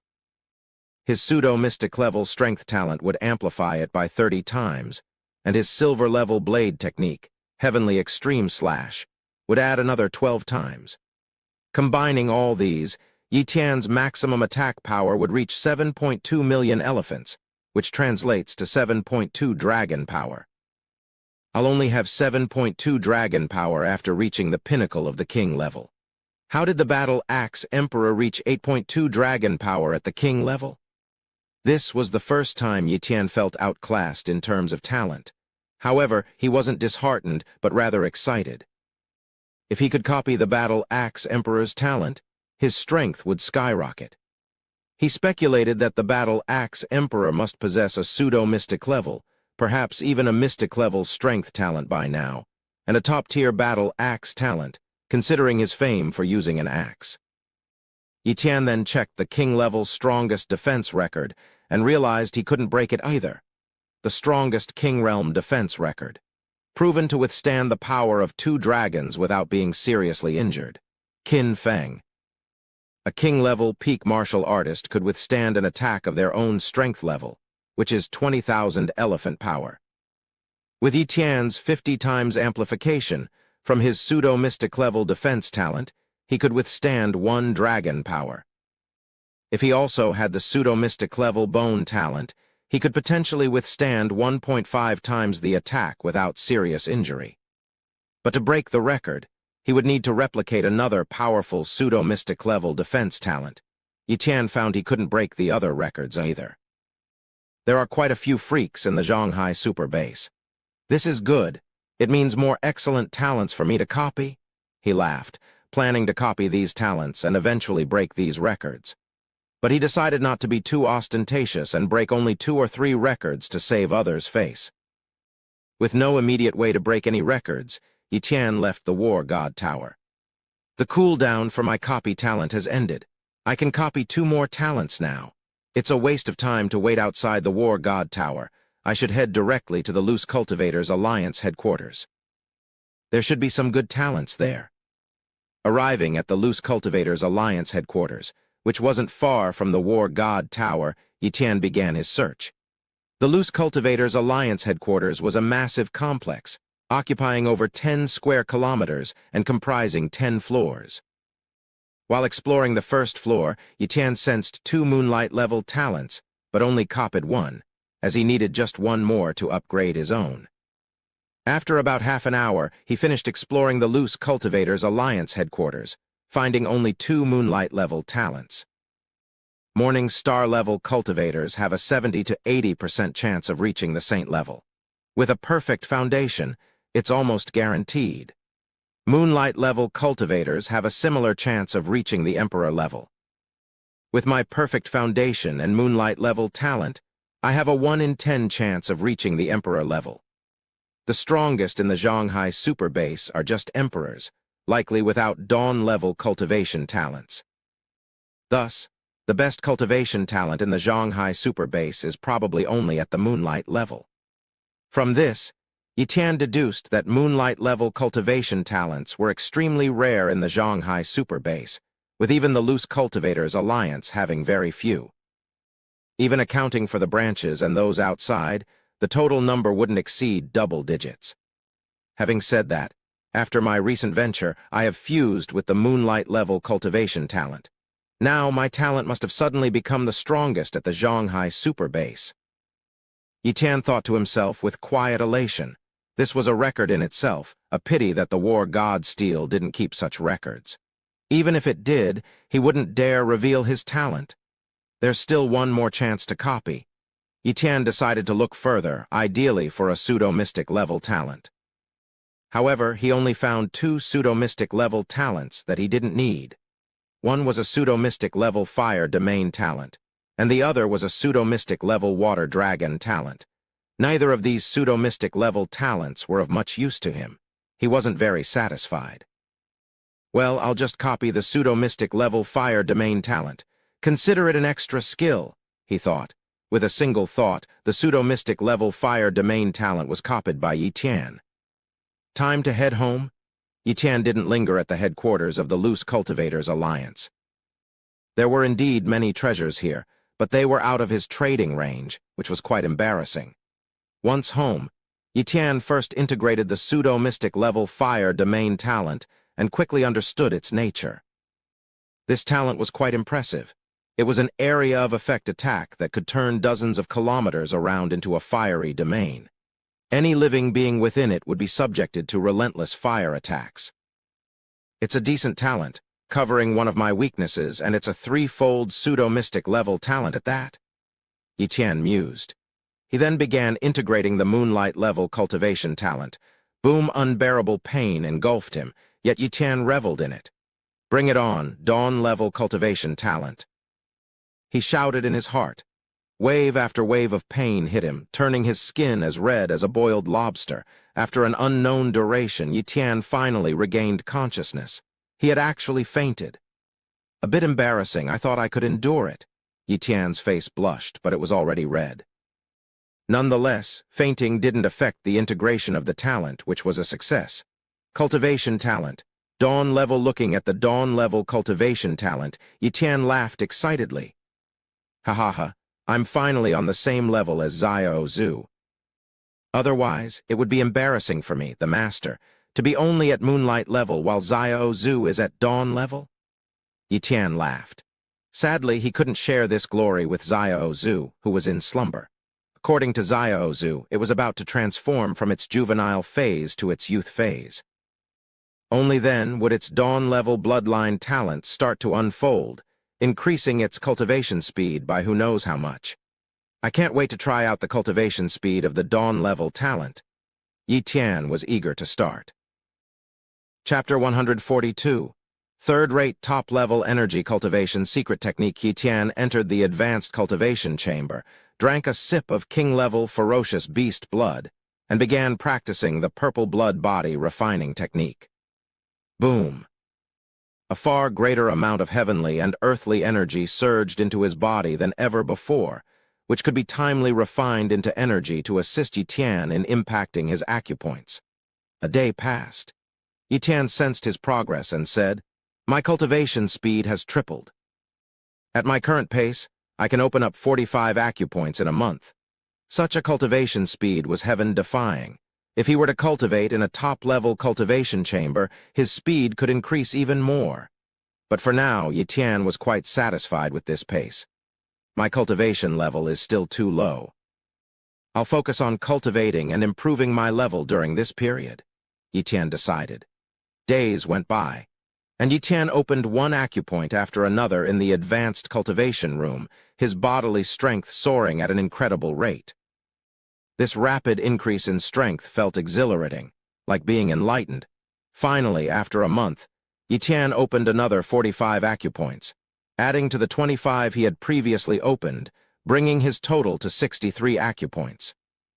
His physical strength had nearly reached 1,800 elephant strength units, and his maximum attack power reached 1,296,000 elephants, equivalent to 1.3 dragon power. My attack power has finally entered the threshold of dragon strength. Although it's still far from the battle Axe Emperor's record of 8.2 dragon power, it's not too far off. Yi Tian was quite pleased with this. With his talent copying ability ready to be used again, Yi Tian planned to visit the vicinity of the Battle Axe Mercenary Hall headquarters. If he encountered the Battle Axe Emperor, that would be a huge gain. Thus, Yi Tian set out, heading straight for the headquarters of the Battle Axe Mercenary Hall. The headquarters of the Battle Axe Mercenary Hall covered an area of about 100 miles, with a large number of king-level individuals coming and going, and occasionally, even saint-level figures appeared. Yi Tian had been there for about 3 hours, but couldn't even enter the main gate of the Battle Axe Mercenary Hall headquarters. He learned that the headquarters was not open to ordinary people. Only core members of the Battle Axe Mercenary Hall and mercenaries of silver rank and above could enter. Since he wasn't even a mercenary, Yi Tian thought, I might as well register as a mercenary. Most people from the Shanghai super base have registered, and I'll have to do so sooner or later. The registration for mercenaries wasn't at the headquarters but at various branches. Yi Tian returned to the Battle Axe Mercenary Hall branch in Jinghu District, registered as a mercenary, and quickly obtained a black iron-level mercenary card. Mercenary ranks were divided into black iron, bronze, silver, and gold levels, each with 1 to 9 stars. Yi Tian was currently a 1-star black iron-level mercenary, the lowest rank. To raise his mercenary level, he had to take on missions. Some missions required a certain mercenary level, while others only required certain cultivation levels or strengths. Although Yi Tian was just a 1-star black iron mercenary, his cultivation had reached the king level, allowing him access to quite a few substantial missions. Constant hard cultivation wasn't good either, as it could lead to mental strain. Yi Tian decided to look for a mission to take on, hoping to copy some impressive talents in the process. There were many types of missions, including setting up formations, hunting ferocious beasts, exploring maps, and even entering the other side of spatial rifts. The mission to enter the other side of a spatial rift offered exceptionally high rewards and a substantial amount of points due to its extreme danger. Yi Tian learned a bit about a 5-star level spatial rift. It's located 700,000 kilometers southwest of the Shanghai super base. Although it can't be sealed, it was forcibly suppressed by the powerful individuals of the super base. There was a temporary suppression of the other side, but the two sides have been battling across the rift for 100 years. Sometimes humans invade the other side of the rift, and sometimes they are counterattacked. Currently, humans have once again entered the rift, but control only about 10,000 kilometers inside it, and beyond that, nothing is known. This was all the information Yi Tian had. The so-called exploration missions involved venturing beyond the 10,000-kilometer mark to gather important information, which was obviously very dangerous. Yi Tian, still unfamiliar with the Shanghai super base, naturally wouldn't take on such a mission. Suddenly, a particular mission caught Yi Tian's attention: assistance in subduing a fierce beast. Mission issuer: Holy Maiden Ziyu of the Moon God Sect. Requirements: king-ranked powerhouses with high-level beast control talents. Rewards: a choice between a third-rate top-level energy cultivation secret technique or the use of a top-level cultivation room, or payment in equivalent monetary value. Third-rate top-level energy cultivation secret technique. Yi Tian admitted he was tempted. He was currently practicing an advanced energy body refining secret technique. In the Shanghai super base, such a technique was quite common, used by many warriors at the start of their cultivation journey. King-ranked powerhouses often cultivated top-level energy cultivation techniques. However, independent cultivators found it difficult to access these top-tier techniques as they relied on equivalent exchanges, and even if the higher-ups possessed them, they were not easily traded without something of equivalent value. In other top forces, core members practiced these top-level techniques, which were not available for trade or teaching. Yi Tian was in an awkward position where he couldn't obtain a top-level energy cultivation technique and couldn't afford to trade for one, nor did he want to join any other top forces. But now, an opportunity had arisen. Not just any top-level energy cultivation technique, but a third-rate one, which was not just ordinary. The Shanghai super base further categorized top-level energy cultivation techniques into 5 levels, from 5th-rate to 1st-rate. A third-rate technique could potentially triple his cultivation speed, a boost equivalent to enhancing one's talent by a whole level. I must obtain it, Yi Tian resolved, clenching his fist. He knew that such rich rewards meant the mission was very dangerous, but he was qualified for it. He was on the king-ranked list and possessed high-level beast control talent, meeting the mission's requirements. The Moon God Sect Saintess probably wants to subdue a fierce beast, but lacks the necessary talent. What kind of fierce beast is it that requires such a high price to subdue? Yi Tian wondered, intrigued by the potential of copying the beast's extraordinary talents, and the Moon God Sect Saintess herself might also possess impressive talents. Accepted, Yi Tian decided. Chapter 143. The 3-star Secret Realm. Holy Maiden Ziyu had issued a task that did not require a specific mercenary level. It only required candidates to possess advanced beast control talent and the strength of a King's List powerhouse. Thus, Yi Tian submitted an application to the Battle Axe Mercenary Hall and demonstrated his advanced beast control abilities. In less than half a day, the Battle Axe Mercenary Hall confirmed Yi Tian's qualifications, and he successfully accepted the task. The Battle Axe Mercenary Hall promptly notified Holy Maiden Ziyu of the Moon God Sect that someone had accepted her task. The Moon God Sect was a major force in the Shanghai super base. While not one of the top 4 powers, it was still among the elite. Shui Qianyu, ranked 8th on the Saint list, was also one of the high-ranking members of the Moon God Sect. The Moon God Sect, established by modern humans, only recruited female disciples with exceptional talents. Even if a female disciple married and had a male child, the boy, upon reaching adulthood, could not join the Moon God Sect, but could only become a member of its peripheral forces. Such was the tradition of the Moon God Sect. Inside the Moon God Sect, in a pavilion, a woman dressed in green was reading a message from the Battle Axe Mercenary Hall. "Someone has accepted my task," she mused. "This woman was Holy Maiden Ziyu? Come here," she called out. Several king-level women appeared beside Holy Maiden Ziyu, bowing respectfully and asking, "Saintess, what are your instructions?" "A person with King's List-level advanced beast control talent has accepted my task," "We can depart now," declared Holy Maiden Ziyu. "Yes," the women replied in unison.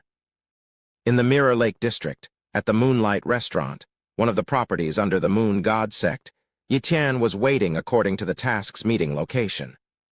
Soon, a group of women arrived, led by Holy Maiden Ziyu herself. Yitian did not recognize Holy Maiden Ziyu, but her arrival caused a stir among the onlookers, signaling her fame. Hearing the exclamations of the crowd, Yitian recognized her identity and approached her. "Holy Maiden Ziyu, I presume? I have accepted your task," Yitian said calmly. Holy Maiden Ziyu looked at Yitian and remarked, "So you are Yitian, who recently made a name for himself in the Zhonghai super base. I didn't expect you to possess advanced beast control talent. You have seen the task requirements, right? If you help me subdue the beast and extract its soul light for me, I will reward you as promised, and your task will be complete." "I would like to know exactly what kind of beast it is," Yitian inquired. Holy Maiden Ziyu glanced around and then whispered, "You will know once we get there. For now, I can only tell you it's a king beast." After a few seconds of silence, Yitian nodded. "All right." "Then let's go," said Holy Maiden Ziyu. Yitian followed her, leaving the restaurant and heading towards the outskirts of the Zhonghai super base. On the way, Yitian observed the talents of Holy Maiden Ziyu and her group of maidservants. The talent of Holy Maiden Ziyu is indeed formidable, Yitian thought to himself with a hint of surprise. He had previously met Fairy Yuling, whose talent was also impressive. She was of Morning Star level talent and was also incredibly beautiful, on par with Holy Maiden Ziyu, yet her talent still fell short in comparison. Human, Wang Ziyu, Cultivation talent, Moonlight, Moon Body talent, High Speed talent, Pseudo-Mystic 10%, Swordsmanship talent, top. Strength talent, Intermediate, Defense talent, Pseudo-Mystic 30%. Having 2 Pseudo-Mystic level talents, she must have used treasures to forge a perfect foundation. Coupled with top-level swordsmanship talent and intermediate strength talent, such talents are truly worthy of the Moon God Sect's saintess. Yitian clearly remembered that the 27th-ranked king-level figure on the king's list was named Wang Ziyu, affiliated with the Moon God Sect. It must be her. In terms of strength, Yitian was not yet a match for Wang Ziyu. However, with his current rate of progress, he would soon surpass Holy Maiden Ziyu. Aside from her, the talents of the other women were also strong. Each was extraordinary, possessing 1 or 2 special talents, clearly ordinary geniuses. Now, Yitian was uncertain whether to use his 2 remaining copy opportunities. He greatly desired the Pseudo-Mystic level speed talent and Pseudo-Mystic level defense talent. However, once used, he wouldn't be able to copy other talents for a month. If the beast that Holy Maiden Ziyu wanted to subdue had extraordinary talents, wouldn't he miss a great opportunity? Let's copy one first and decide on the other after determining the beast's talent. Thus, Yitian copied Holy Maiden Ziyu's Pseudo-Mystic level speed talent. He chose to copy this talent because his speed talent was only top level and comparatively weaker than his other talents. As for the Pseudo-Mystic level defense talent, he already possessed it, and even if he copied Holy Maiden Ziyu's Pseudo-Mystic level talent, it probably wouldn't successfully transform into a full-fledged mystic level talent. Therefore, there was no rush. He could always copy it next time. After successfully copying, he acquired the Pseudo-Mystic level speed talent. It wasn't the right time to integrate it. Yitian would wait for an appropriate opportunity to do so. Before long, Yitian and Holy Maiden Ziyu's group left the Zhonghai super base. "Where is our destination?" Yitian curiously asked. "A secret realm," Holy Maiden Ziyu answered truthfully. "That secret realm is only a 3-star level, allowing only king-level individuals to enter. The beast we are going to subdue is hard to capture alive. Otherwise, I would have directly captured it and found a powerful beast control talent in the Zhonghai super base to tame it for me, and there would be no need to issue a task. Unfortunately, there are not many with advanced beast control talents in the Zhonghai super base, and those at the king's list level are even rarer. Now, only you meet the requirements." Yitian nodded, grateful for such a coincidence. Otherwise, he would have missed the opportunity for a third-rate top-level elemental force cultivation manual. With the speed of kings, Yi Tian and the others flew swiftly, unafraid of attacks from beasts. The powerful beasts near the super base had been mostly cleared, and humans had the upper hand near the 5-star spatial rift, so there was no need to worry. After a few hours, a massive floating fortress appeared before them, bearing 3 large characters Moon God Fortress. This is a secret realm occupied by our Moon God sect, and that 3-star space rift is inside the Moon God Fortress, Holy Maiden Ziyu explained. Yi Tian was genuinely surprised. The Moon God sect actually occupies a secret realm. But then he thought, if the Demon Sea base occupied a secret realm, even a single core genius of the Moon God sect would be enough to sweep the Demon Sea Great Base. Hence, it wasn't strange for such a powerful force to occupy a secret realm. The group entered the Moon God Fortress and soon arrived at the 3-star spatial rift.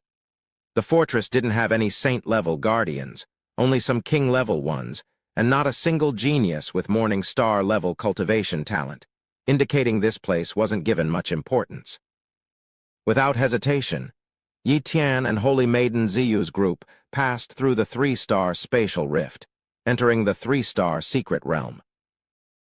Chapter 144, The Time-Space Silver Mouse. The time talent. The spiritual energy is sparse. Upon entering the secret realm, Yi Tian frowned. This was a 3-star secret realm, yet its spiritual energy was much thinner than the 1-star secret realm at the Demon Sea base. This secret realm's resources have been nearly exhausted by my Moon God sect. With the resources depleted, the spiritual energy naturally thins, but the rules of the realm remain unchanged. Even an emperor can't alter the rules of a secret realm, so this place is still a 3-star realm. Explained Holy Maiden Ziyu. I see. Yi Tian understood. Holy Maiden Ziyu, can you now tell me about the beast in question? Asked Yi Tian. Of course. Holy Maiden Ziyu began to explain. Initially, this secret realm had little value due to its scarce resources. However, when I was promoted to the position of the Holy Maiden of the Moon God sect, the Master gave me control over this realm for 50 years. I didn't care much about this realm at first, but I accidentally discovered a beast here. It's only a king-level beast, but even I can only suppress it and not capture it. I don't know its name, but it possesses a powerful innate talent. It seems to be a legendary talent. After a pause, Holy Maiden Ziyu continued. I can tell you, but you must not reveal this to anyone else, at least not for 10 years. The beast's ability seems to be a time talent. Time talent? Yi Tian was visibly shaken and somewhat incredulous. Time talent was rare, often spoken of in the same breath as the equally esteemed space talent. While instances of weaker space talents in beasts were common, time talent was unheard of and scarcely documented. A beast with time talent. No wonder Holy Maiden Ziyu was intrigued. Then, Holy Maiden Ziyu described the time abilities of this beast. It could accelerate or decelerate time. The ability to accelerate time allowed it to speed up the flow of time around itself, making its movements extremely fast. On the other hand, decelerating time was often used on enemies, slowing their perception of time and making their movements appear drastically slower. During her encounter with the beast, Holy Maiden Ziyu struggled under the influence of its time talent. The fluctuating states of accelerated and decelerated time even affected her thoughts, making it challenging to attack, let alone capture the beast. After some research, Holy Maiden Ziyu believed that if a high-level beast control talent could subdue the beast while she assisted in suppression, there would be a high chance of capturing it. Yi Tian, I know you are capable and you should be able to keep yourself safe, but I need you to fully utilize your beast control talent. Your goal is to subdue it, not to fight it. Leave the battle to me, Holy Maiden Ziyu instructed. Understood. Yi Tian nodded, but his thoughts were already fixated on the time talent. Internally, he was ecstatic. Haha, I'm so brilliant. I kept a copy opportunity, and now the beast's time talent will be mine. At that moment, he couldn't wait to see the beast. Holy Maiden Ziyu had left a special scent on the beast, difficult to dispel. A maid with tracking talent took out a bit of the scent, sniffed it, and began to use her talent, pointing in a direction. Over there. Yi Tian, who had previously copied a tracking talent, also sniffed the scent and secretly activated his talent, sensing a faint aroma coming from that direction. "Let's go straight there," Holy Maiden Ziyu commanded in a firm tone. Swish, swish, swish. The group quickly flew toward the location and soon encountered the beast. It was a mouse the size of a calf, covered in silver-white fur, appearing somewhat timid. When they were about 1,500 meters away from the mouse, Yi Tian used his copy talent to check its abilities. Species: Time-Space Silver Mouse. Bloodline Talent: Morning Star Level Space Talent, Weak. Time Talent, Basic. Strength Talent, Basic. Golden Fur Talent, High Level. Having both time and space talents, the strongest talents, this time-space silver mouse is truly exceptional. Its space talent is weak, limited to spatial perception only, which is why Holy Maiden Ziyu wasn't aware of it, Yi Tian thought to himself. The mouse's basic level time talent was impressive in its own right, not to mention its basic level strength talent and high-level golden fur talent. Be careful, the fur of this beast can be launched as a powerful attack, impenetrable by anyone without the strength of the king's list. You all retreat and don't get close. Set up a formation around the perimeter. If the beast tries to flee, activate the formation to intercept it. Holy Maiden Ziyu instructed her maids. "Yes, Holy Maiden," responded the maids. They withdrew, setting up a formation covering a large area, but they didn't activate it yet. Activating it would alert the time-space silver mouse, making it flee and impossible to capture. Meanwhile, Yi Tian secretly copied the basic level time talent of the time-space silver mouse, waiting for Holy Maiden Ziyu's command. Whoosh! Holy Maiden Ziyu was the first to charge, battling the mouse. Her pseudo-mystic level speed talent made her much faster than Yi Tian. So fast. Yi Tian's pupils contracted. He couldn't even see Holy Maiden Ziyu's shadow, a testament to her ultimate king-level strength combined with pseudo-mystic level speed talent. Suddenly, he saw her slow down considerably, as if some force was decelerating her speed. Yi Tian guessed this was the time deceleration ability, slowing down time around her while elsewhere it remained unchanged, explaining why Holy Maiden Ziyu appeared so slow to him. Still, her speed was much faster than his. "Yi Tian, use your beast control talent." Holy Maiden Ziyu telepathically instructed. Without hesitation, Yi Tian activated his high-level beast control talent. Boom!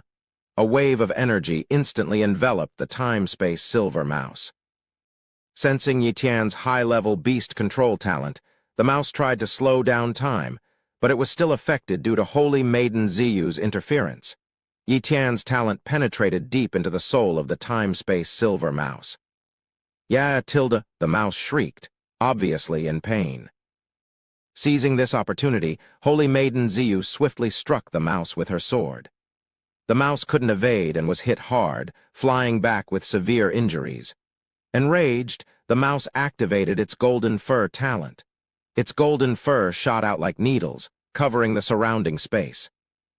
Holy Maiden Ziyu used her pseudo-mystic level talent to withstand these golden needles. Yi Tian, nearby, also activated his pseudo-mystic level defense and bone talents, avoiding injury from the needles. In a bold move, Holy Maiden Ziyu suddenly embraced the time-space silver mouse tightly. Chapter 145. Second-rate top-level cultivation secret art, the Azure Energy secret art? "Quick, fully control this ferocious beast," shouted Holy Maiden Ziyu. This was a rare opportunity, and if the time-space silver mouse hadn't been injured or its soul impacted, she wouldn't have been able to grasp it under the influence of its time talent. At that moment, Holy Maiden Ziyu clutched the neck of the time-space silver mouse, refusing to let go.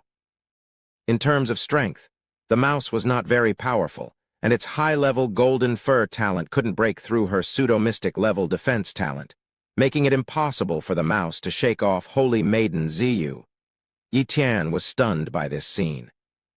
Holy Maiden Ziyu, a figure of elegance, had cast aside her dignity in a move that seemed desperate. He didn't dwell on this for long, focusing instead on fully activating his high-level beast control talent and influencing the time-space silver mouse. The mouse, sensing its life in danger, began to activate its bloodline talent. Its golden fur radiated a terrifying chill, as if channeling the power of time and space. "Bad news, Yitian. Get away quickly!" Holy Maiden Ziyu exclaimed in alarm. The mouse, having activated its bloodline power, surged in strength, and its golden fur needles seemed capable of piercing through space. Holy Maiden Ziyu, with her invincible king-level strength and pseudo-mystic-level defense talent, bore the brunt of the attack, although she worried about Yitian withstanding the power of the needles. In reality, Yitian could have escaped using teleportation, but he chose not to, as the needles couldn't kill him. His top-level healing talent quickly repaired the damage to his body, even healing his punctured organs. Yitian was secretly shocked. The golden fur talent, merely high-level, had become terrifyingly powerful upon the activation of the bloodline power. The mouse's bloodline was daunting, containing a hint of time-space power. Even this faint power was enough to enhance its attack, piercing through Yitian's pseudo-mystic-level defense talent. His pseudo-mystic-level indestructible bone talent protected his bones, but the needles still penetrated his flesh. Luckily, it was a close call without any serious harm. Soon, the time-space silver mouse began to lose its will to resist, and Yitian extracted its soul light, placing it into a control card he had prepared. Holy Maiden Ziyu took the control card from Yitian and refined it. "It's done." With the mouse subdued, she began to communicate with it telepathically. Whatever she said, the mouse soon complied, becoming a willing beast pet. "Eat this," she said, feeding the mouse a medicinal pill, quickly healing its injuries. Observing the pill, Yitian thought about the profession of an alchemist. Like array masters, alchemists required specific talents and were even rarer. They could use various ingredients to create pills with effects far surpassing mass-produced healing liquids. However, Yitian didn't plan to learn alchemy. Given the limited time a person has, it's not feasible to delve into everything. His true profession was a warrior, and improving his martial abilities was his priority. He would consider studying alchemy only if he found himself with an abundance of time. After a while, the time-space silver mouse had mostly recovered and obediently followed Holy Maiden Ziyu. "It's time to leave," she said. "What reward would you like?" "A second-rate top-level energy cultivation secret art, a top-tier cultivation chamber, money, or some other treasure. Name it, and if I find it reasonable, I can give it to you." Holy Maiden Ziyu was in high spirits and did not limit what Yitian could ask for as a reward. His assistance had been invaluable, and he had even faced a life-threatening situation. If it weren't for Yitian's healing talents, the outcome could have been dire. She did not inquire how Yitian so easily recovered from his injuries, but she took note of his contribution. "A third-rate top-level energy cultivation secret art?" Yitian declared his desired reward. "Are you sure you want this?" asked Holy Maiden Ziyu. "Yes," Yitian replied with certainty. "Here you go." Holy Maiden Ziyu casually handed over a book. "This is a second-rate top-level energy cultivation secret art I came across by chance, called the Azure Energy Secret Art. It's 4 times more effective than advanced energy body refining arts." "Why are you giving me such a valuable second-rate top-level energy cultivation secret art?" "I only asked for a third-rate one," Yitian expressed his surprise. "The mission almost led to a life-threatening situation. I don't want to owe you anything. Besides, giving away a secret art doesn't really cause me any actual loss," explained Holy Maiden Ziyu. "Thank you very much." Yitian expressed his gratitude. "Let's go," said Holy Maiden Ziyu softly. They left the secret realm and returned to the Shanghai super base. After entering the base, Yitian parted ways with them. Back at home, Yitian couldn't help but laugh heartily by himself. The rewards from this venture were immense. It was like picking up treasure for free. Pseudo-mystic level speed talent, basic level time talent, and a second-rate energy cultivation secret art. "Today is indeed my lucky day," Yitian sighed deeply. Without hesitation, Yiqian began to integrate the pseudo-mystic level speed talent. Boom! The integration process started, and after 10 minutes, his speed talent underwent a transformation. Speed talent. Pseudo-mystic level, 10%. After successful integration, Yiqian sensed a mystic force within him, the mystic force of speed, which he seemed to have comprehended himself. 60% in pseudo-mystic defense talent, 10% in pseudo-mystic speed talent. I now possess two types of mystic forces.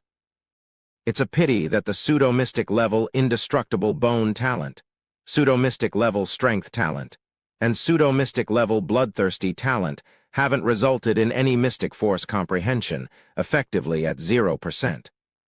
Otherwise, I would have mastered 5 mystic forces. Well, I'll just copy someone else's pseudo-mystic level talents in the future, Yiqian muttered to himself. Next, he began to integrate the long-desired time mystic force. Integrate. The power of the time talent began to merge with Yiqian's soul and body, bringing a peculiar and uncomfortable sensation, painful and awkward.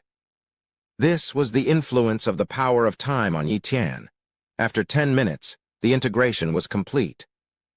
Yiqian gasped for breath, his clothes soaked with sweat. Is it done? He quickly checked his talent status. Upon seeing the status of his time talent, Yiqian finally relaxed. Time talent, basic level. Chapter 146. Time acceleration cultivation. Terrifying effect. Yiqian was extremely curious about the specific effects of the basic level time talent. He communicated with the time talent mark in his consciousness and quickly learned about its abilities. The basic level time talent had 3 abilities: time perception, time acceleration, and time deceleration. Time perception allowed one to sense the flow of time in a location.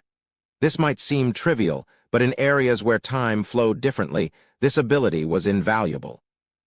It prevented one from entering an area with a significantly slower passage of time, unwittingly spending days inside while years passed outside. Time acceleration could speed up time in a specific area. With the basic level time talent, Yiqian could accelerate time by up to 3 times. Similarly, he could also decelerate time by 3 times. If used in combat, slowing down the time in the enemy's area by 3 times would effectively reduce their thought process, reaction, and speed by the same amount. A truly fearsome prospect. However, the true value of time acceleration lay in cultivation. Accelerating time by 3 times during cultivation means 3 days of my training is equivalent to 1 day for others. Damn WTFFF. Doesn't that mean my cultivation speed can increase by 3 times? And with the second-rate top-level energy cultivation secret art, which increases effectiveness by 4 times, my cultivation speed will skyrocket. Elated by this revelation, Yiqian began studying the Azure Energy secret art. After half a day, he fully understood it and commenced his cultivation. Time acceleration? He activated the 3x time acceleration, but soon noticed a problem. Maintaining the time acceleration consumed his own energy. Without a time array design, he could only use his own energy to sustain the 3-fold time acceleration. Cultivation can replenish energy, but this way the amplification effect won't reach 3 times. Yiqian pondered with a frown. Moreover, using time acceleration had a drawback. It consumed 3 times his lifespan. However, this was not a significant issue for Yiqian. With a lifespan of 800 years and still being young, he proceeded with cultivating the Azure Energy secret art. After a day, he found that his cultivation speed had increased by 8-fold in reality. The original 12x effectiveness, 3x from time acceleration and 4x from the secret art, was reduced to 8x due to the need to replenish his energy with the spiritual energy of the world. Even so, an 8x increase in cultivation speed was astonishing. Normally, I could increase 45 acupoints in a month. Now, with an 8x increase, that means... Yiqian laughed heartily. In less than a month, he could advance to the ultimate king level, probably becoming the fastest cultivator in the Shanghai super base. I'll exit seclusion once I reach the ultimate king level, he set his short-term goal. After more than 20 days, Yi Tian concluded his secluded cultivation and deactivated his time acceleration ability. My physical strength has reached the ultimate king level with 10,000 elephants, and I can't improve further. My speed has also increased manifold, and with the pseudo-mystic level speed talent, my speed is now on par with Holy Maiden Ziyu. Yi Tian mused. By his calculations, his attack power had reached 7.2 Dragon Force. Now, Yi Tian realized there were only two ways to increase his attack power and break the Battle Axe Emperor's record at the king level. The first was to cultivate a gold-level blade technique, which was a difficult task since gold-level techniques were highly secret in the Shanghai super base and beyond his means to acquire, even through trade with powerful individuals in the Loose Cultivators Alliance. The second method was to copy a pseudo-mystic level strength talent, a somewhat simpler approach. There were definitely possessors of such talent in the Shanghai super base, with the Battle Axe Emperor being one of them. However, the Emperor might not be in the base, so copying his talent would depend on luck. Copying someone else's talent seems the best approach. Those ranked high on the king's list must have pseudo-mystic level strength talents, Yi Tian speculated. Thus, over the next few days, Yi Tian began to inquire about the whereabouts of those ranked at the top of the king's list. 5 days later, he received news that Qin Jianshan, ranked second on the list, was currently in the War God Tower and had already been there for 2 days.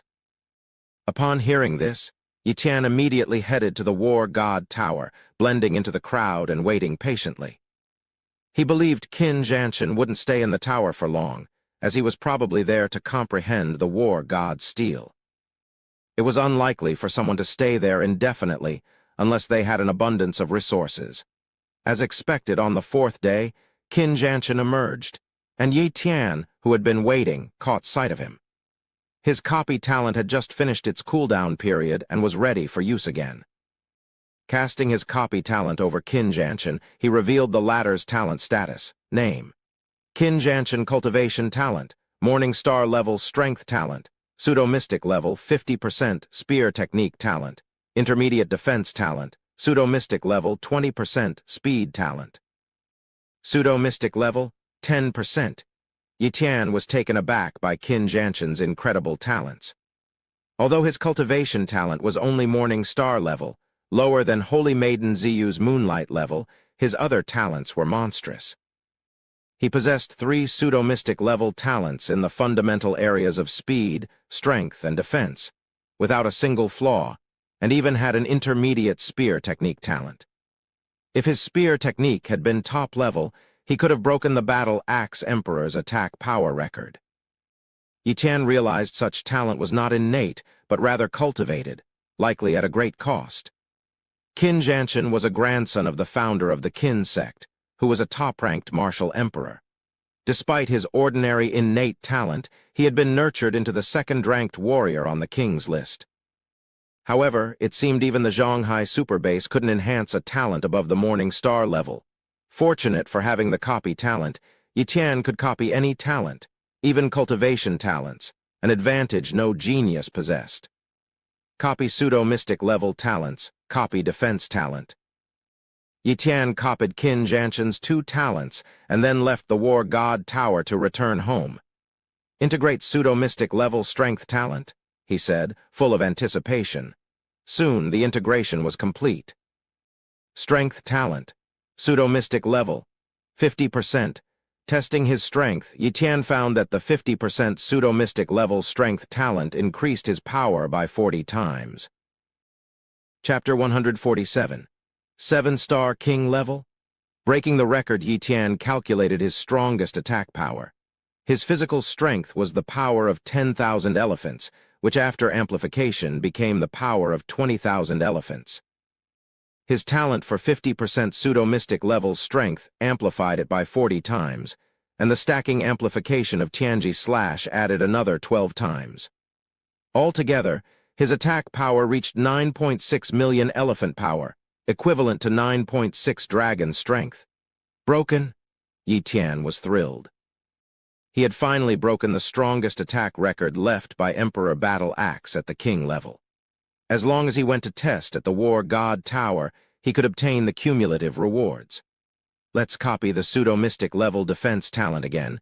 Maybe I can even break the strongest defense record. Yi Tian looked forward to it. Thus, he began to merge the two parts of pseudo-mystic level defense talent copied from Qin Jianshan. Boom! The copying began. 10 minutes later, the merging finished, and Yi Tian's defensive talent underwent another change. Defensive talent. Pseudo-mystic. 70%. His defensive talent increased from 60% pseudo-mystic level, previously written incorrectly, now corrected, to 70% pseudo-mystic level, significantly boosting his defense. Yi Tian tested it, and his defensive ability was amplified by 60 times. His mere physical defense could withstand 1.2 million elephant power, equivalent to 1.2 dragon strength without injury. If he added the pseudo-mystic level bone talent, he could probably withstand 1.8 dragon strength without injury. The pseudo-defense level talent is still a bit short. Let's break the strongest attack record first and get some cumulative points. Then go to challenge the War God Tower and break the 6th floor and get some more cumulative points. Yi Tian planned so. Thus, Yi Tian once again arrived at the War God Tower. Let's challenge the 6th floor of the War God Tower first, Yi Tian thought. Thereupon, his soul once again arrived at the 6th floor of the War God Tower. The black-clad warrior, who seemed incredibly fast to him before, now appeared very slow to him. Die! With just one strike, Yi Tian killed the opponent in a second. He passed the 6th floor, 32 cumulative points in hand. Outside the War God Tower, Yi Tian's passing of the 6th floor caused his ranking to surge, shooting up to 33rd place. Originally, there were 32 people who had passed the 6th floor, and with Yi Tian, it became 33.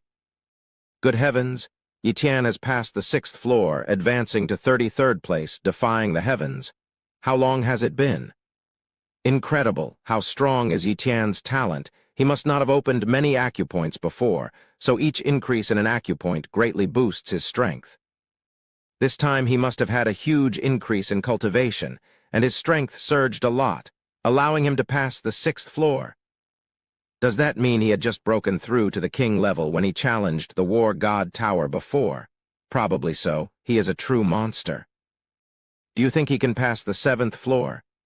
In our Shanghai base, there are only 6 geniuses who have passed the 7th floor. Maybe he will be the 7th.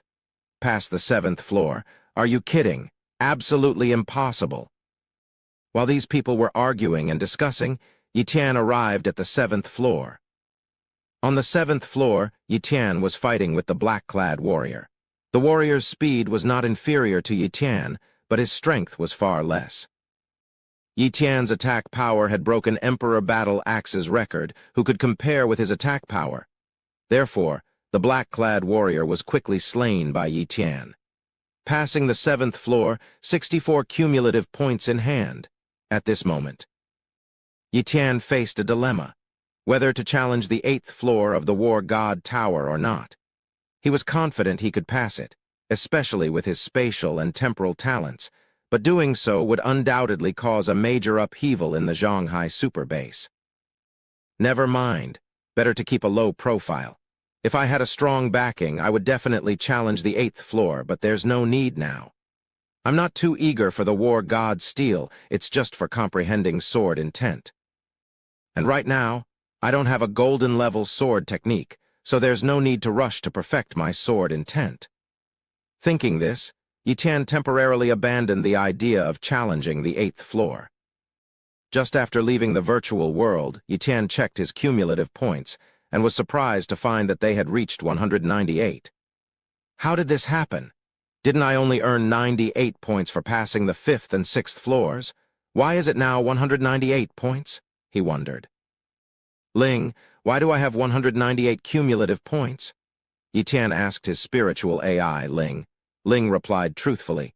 The War God Tower detected that you broke the strongest attack record and automatically updated the record, awarding you an additional 100 points. So that's it, Yi Tian realized.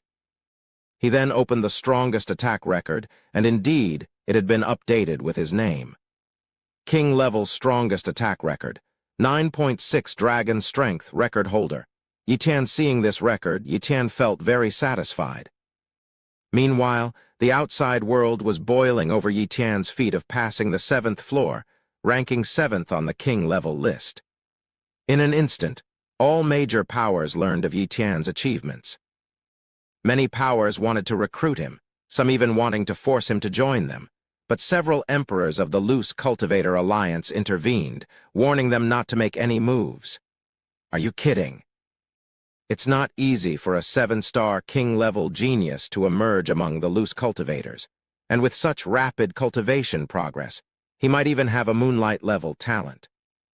The first 7-star king level of our alliance is only at the Morning Star level and can't step into the Emperor level, not really helping the alliance's influence. But Yi-Tian could possibly lead the Loose Cultivator Alliance to gain more influence, they thought. So they wanted to tie Yi-Tian to the Loose Cultivator Alliance's side and wouldn't allow other powers to snatch him away. At the Moon God Sect, Holy Maiden Ziyu was playing with a space-time silver mouse when a maid hurried over. "Holy Maiden, there's big news," the maid said urgently. "What's the big news?" Ziyu frowned. "Look at this." The maid handed over a piece of intelligence to Ziyu. The Holy Maiden was shocked upon reading it. "This can't be. We just met Yi-Tian a month ago. His strength wasn't even comparable to mine. How could he have reached 7-star king-level power? I've only just stepped into 6-star king-level? Miss, what if Yi-Tian hid his true strength? Maybe he let the space-time silver mouse injure him to gain your sympathy," suggested the maid. Ziyu pondered, finding it possible. But then she smiled. "We haven't lost anything. Besides, using a 2nd-tier top-strength cultivation secret technique to ask for the help of a 7-star king-level expert. Could anyone else do that? No 7-star king-level genius would care for a mere 2nd-tier top-strength cultivation secret technique. They mostly have 1st-tier top ones." The maid shook her head. "Exactly, but Yi-Tian is a genuine 7-star king-level. Even if he just reached it, we're not at a loss.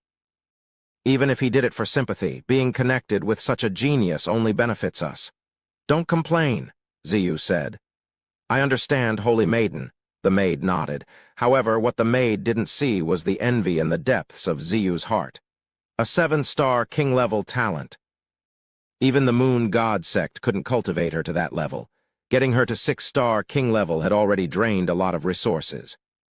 But I have the space-time silver mouse, a beast with the highest spatial and temporal talents.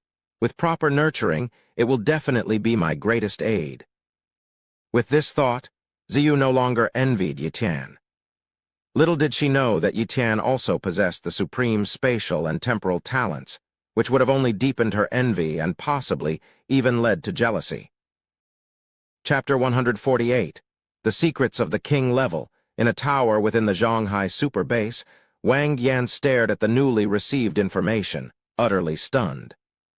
This was the 5th time she had received news about Yi-Tian, each time more shocking than the last. Not long ago, Yi-Tian was ranked 62nd on the King's list, which she could hardly believe, attributing it to his strong talent.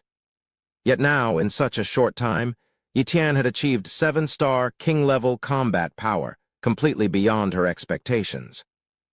Even now, she doubted the authenticity of this information, but after several inquiries, she finally confirmed its truth. 7-star king-level, huh? That opportunity suits him perfectly. It's useless for me. Yi-Tian is an outsider here in the Shanghai Super Base with no significant backing. He definitely can't get that opportunity on his own. If I give it to him, it'll be a huge favor, Wang Yan muttered to herself. Once Yi-Tian comes out of the War God Tower, I'll go find him, she decided firmly. In the War God Tower, after Yi-Tian passed the 7th floor, Ling, the AI, said to him, Yi-Tian, you've passed the 7th floor. Anyone who passes the 6th floor of the War God Tower can become an official member, enjoying privileges not available to ordinary kings. Official member. Yi-Tian was curious. What kind of privileges? Ling explained. Due to the damage to the War God Tower, many functions are lost. Currently, there are only 2 privileges: the War God Ring and member cumulative points. The War God Ring is a special artifact that allows one to enter a virtual world for combat training, refining battle skills, and even testing one's attack power, speed, defense, etc. As long as you are within 100,000 kilometers of the War God Tower, you can use the War God Ring. Member cumulative points are a benefit for official members. You can collect 1 point each month, which can be accumulated. Really? Yi Tian was surprised. The War God Ring was incredibly convenient, allowing instant access to a virtual world for combat and testing abilities. And the monthly cumulative point was also a great perk, accumulating 12 points in a year, which could be used for contemplating in front of the War God Steel. Who wouldn't want such extra rewards? Yi Tian also learned from Ling that the War God Tower was damaged. The seemingly normal tower was actually incomplete. If it were complete, the benefits for official members would be even greater. If the War God Tower were complete, wouldn't the benefits for official members be even better? Yi Tian imagined, but getting such benefits now was already good enough. Being too greedy wouldn't be right. Ling, I want to enter the War God Steel space, Yi Tian said. After being transported into the War God Steel space, Yi Tian began contemplating sword intent. A month passed in the blink of an eye. One day, Yi Tian opened his eyes. It's too hard. A month ago, my sword intent was at 70%, but now it's only at 75%. It seems I might barely reach 80% after using all my cumulative points. He decided not to continue and left the space. This time, he not only wanted to copy 2 good talents, but also to find a golden-level sword technique. Otherwise, his high level of sword intent would be wasted. Leaving the War God Tower, Yi Tian headed home. Along the way, he used his talent-copying ability to scan the talents of those around him, but didn't see any particularly good talents. Returning home, Yi Tian was preparing to make something delicious to eat when suddenly someone came to visit. Surprised, he saw Wang Yan standing outside his villa. "May I come in?" Wang Yan asked. "Please?" Yi Tian quickly invited her in. He was grateful to Wang Yan, who had given him the turtle breathing technique, saving him a lot of trouble at the beginning and providing some introduction to the Shanghai super base, which, although not very valuable, helped him understand the base more quickly. Yi Tian was impressed by Wang Yan's gesture. "Yi Tian, you've really surprised me. In such a short time, you've gained 7-star king-level strength. I thought it was a fake message when I first heard it." Wang Yan said with a smile. "It's just a bit of talent," Yi Tian replied modestly.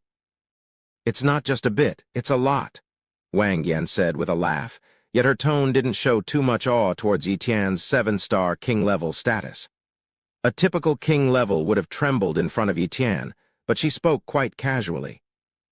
"Wang Yan, do you know why there are so many kings on the king's list? Many of them have reached the pinnacle of the king level, including those with morning star-level cultivation talents. Such talents, especially those who have forged a perfect foundation, could easily enter the saint level, but they remain at the king level. Do you know why?" Wang Yan suddenly asked. Yi Tian fell silent for a few seconds, then shook his head. "I don't know." He had thought about this question, but hadn't pondered it deeply. Now, it seemed like a significant issue. For example, Holy Maiden Ziyu had been famous for a long time and had a moonlight-level cultivation talent. It should be easy for her to break through to the saint level, but she remained at the king level, which was strange. "There are a few reasons," Wang Yan explained. "One is the issue of talent quantity. Even those who have forged a perfect foundation find it hard to add more talents through artifacts once they enter the saint level. For example, geniuses who lack speed talents might want to use artifacts to add such talents. True geniuses want to fill their talent gaps before entering the saint level, ideally having all 3 basic talents, but artifacts that add talents are rare, and most only add low-level or mid-level talents, which many geniuses don't value. The second reason is the comprehension of mysteries. You must have comprehended mysteries, so I don't know how many you've mastered, but even if a genius has comprehended mysteries, most of their talents are only at the pseudo-mystic level and hardly reach the true mystery level. Once they have a mystic-level talent, they can control the power of laws. Such mysteries are called law mysteries, and their power is far beyond what pseudo-mystic talents can compare to. It is said that, when one ascends from the king level to the saint level, the soul undergoes a transformation, and the comprehension ability at that time increases many times. If one can contemplate a pseudo-mystic talent to the 7-point realm, they can use the breakthrough moment to comprehend all the way to a true mystic-level talent. So, true geniuses want to comprehend their pseudo-mystic talents to the 7-point realm before ascending, and that's why they stay at the king level. Yi Tian had a moment of realization. This secret might be common knowledge among the top echelons of the Shanghai super base and some top geniuses, but it hadn't spread outside, and ordinary kings were unaware of it. With no background, no one had told Yi Tian about it. "Why are you telling me all this?" Yi Tian asked, puzzled. Wang Yan smiled. "Yi Tian, when I first saw you, I thought you were the disciple of some old monster, but then I realized you weren't because you knew so little. If you were truly taken as a disciple by an old monster, they would have taught you this knowledge. When you quickly rose to be a strong contender on the king's list, I was even more certain you weren't someone's disciple, because your talent is too high. If you were, they would have done everything to help you step into the saint level and wouldn't dare let you leave just after reaching the king level. At this stage, without guidance, it's easy to go astray. For example, what I just told you, if you didn't know, you might recklessly rush into the saint level and miss the chance to elevate your talents to the mystery level. You don't have much background or opportunity, so I can invest in you. Now, there's a great opportunity I think you need. Would you be willing to let me invest in your opportunity?" Chapter 149, Ancient Civilization Relic. Invest. Yi Tian looked at Wang Yan in surprise, not expecting this proposition from her. And Wang Yan guessed correctly he indeed hadn't been taken as a disciple by any old monster and had no significant background. His only advantage was his high talent, which in this era was the most crucial, more important than any legacy. But high talent didn't mean he didn't need opportunities, knowledge, or guidance. If Yi Tian hadn't received the cultivation insights from Typhoon King, he wouldn't have attempted to forge a perfect foundation, nor would he have been able to copy someone else's pseudo-mystic level talents. Without a perfect foundation, it would be difficult for him to break through the 100 times amplification limit. Copying talents wasn't omnipotent. It couldn't help him break the 100 times amplification limit. Only those with a perfect foundation could achieve this breakthrough. Therefore, seizing any chance for such opportunities was essential. "What do you want to invest in me?" Yi Tian asked directly. "An ancient civilization relic similar to the War God Tower. I have a quota for it, but I know my strength is not enough. If I go in, I might not only fail to get the treasures, but also possibly lose my life. Many geniuses from large forces want this quota, but I haven't given it to anyone. I want to give this quota to you. The only requirement is that you bring back an item that can refine spiritual power." Wang Yan revealed her intention. "Ancient civilization relic?" Yi Tian was surprised and asked, "What is an ancient civilization relic?" Wang Yan wasn't surprised that Yi Tian didn't know about ancient civilization relics. Even in the Shanghai super base, only the core disciples of the top powers knew this secret. "The War God Tower is a treasure left by an ancient civilization," Wang Yan explained. "You can understand ancient civilization relics as relics left from a very long time ago, possibly tens of thousands, hundreds of thousands, or even more years ago. There were civilizations before humanity." Yi Tian was shocked. He had also wondered how such a groundbreaking treasure like the War God Tower came into existence, and now he understood. The War God Tower was a treasure from an ancient civilization, dating back to a very long time ago. The civilization that owned the War God Tower must have been incredibly advanced and powerful. "What happened to those ancient civilizations?" Yi Tian asked. "Perhaps they perished, or maybe they left Earth. Who knows?" Wang Yan shrugged, indicating her own ignorance. Yi Tian didn't press further on this topic, and Wang Yan continued to talk about the ancient civilization relic. "The relic is a temple, and within the temple is a space containing many treasures, including items that can increase talents and even condense spiritual power into divine consciousness. The Shanghai Super Base's ability to produce so many high-talented individuals relies on these treasures. Otherwise, the base's strength and talent level would drop by 1 or 2 grades. "Are there any sword techniques inside?" Yi Tian asked casually. Expecting a negative answer, Yi Tian was surprised when Wang Yan confidently said, "Yes. Most of the strength manuals, sword techniques, spear techniques, etc. in the Shanghai Super Base are not created by martial artists but brought out from such relics. There are indeed sword techniques in that temple, even golden-level sword techniques, but they are very hard to obtain." "Even golden-level sword techniques?" Yi Tian repeated, his interest piqued. Yi Tian was genuinely tempted by the offer. He was very eager to acquire a golden-level sword technique, knowing that possessing one would significantly boost his strength. "Are you really willing to give this opportunity to me?" he asked. Although he wasn't sure how many quotas there were for entering the temple, he understood that each quota was extremely precious. "Of course," Wang Yan confirmed confidently. "I believe in your strength, and this is an equal exchange, which is what your loose cultivator alliance always pursues, right?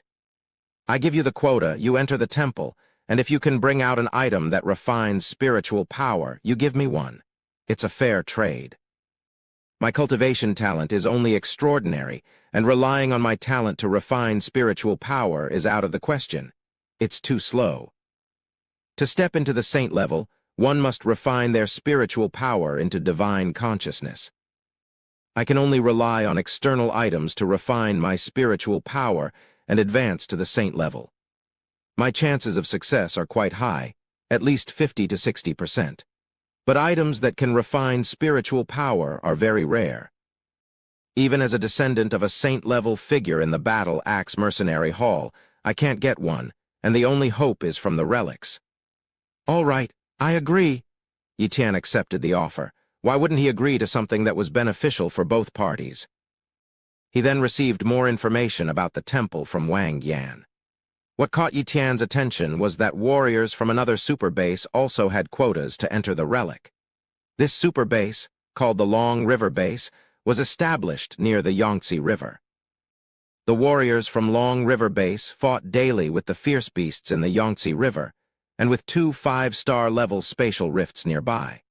They were less populous but stronger in combat compared to the Shanghai Super Base, as their warriors were constantly battling fierce beasts. Wang Yan warned him at the end, "Be careful of other warriors. In the temple space, for the sake of treasures, even people you know might turn on you, let alone strangers." Yi Tian nodded. He was well aware of this. Selfishness and greed were part of human nature. True noble warriors were rare and not suited to survive in this era. The law of the jungle prevailed. The strong survived, and the weak were eliminated. Even with Wang Yan, Yi Tian maintained a certain level of vigilance. As she left, she gave him a token, one of the keys to enter the temple. The temple had a total of 365 keys, of which the Shanghai Super Base only possessed 108. Given the many top forces in the Shanghai Super Base and only 108 keys to enter the temple, the quotas were extremely precious. Yi Tian would never have obtained this key if it weren't for Wang Yan's investment in him. The temple opens once every 10 years, and there are 2 months left. What Wang Yan didn't mention is that the top fighters on the king's list who remain at the king level are probably also waiting for this chance at the temple relic. Yi Tian speculated. Knowing this, he decided not to rush into the saint level. He could easily advance to the saint level, but learning about the significant boost in comprehension during the breakthrough changed his mind. Though he could copy others' talents, mystic-level talents were exceedingly rare. He hadn't seen any so far, not even in Water Thousand Moon, ranked 8th on the saints list. His defensive talent had already reached the level of 70% pseudo-mystic. During his breakthrough to the saint level, he could contemplate it into a true mystic-level talent. He aimed to acquire more mystic-level talents. Next, my goal is to copy a pseudo-mystic level talent to the realm of 70% pseudo-mystic level. Yi Tian set another small goal for himself. Chapter 150. Xiao Zhu awakens, slightly arrogant for 2 months. Yitian couldn't enhance his cultivation level any further. He had already reached the peak of the king level, and the next step was the saint level. Unable to break through to the saint level, and unable to enhance his cultivation, he had no choice but to improve in other areas, such as blade intent, or by copying other talents. In the next 2 days, Yitian frequented various divisions of the Loose Cultivators Alliance and numerous battle axe mercenary halls in an attempt to find exceptional talents.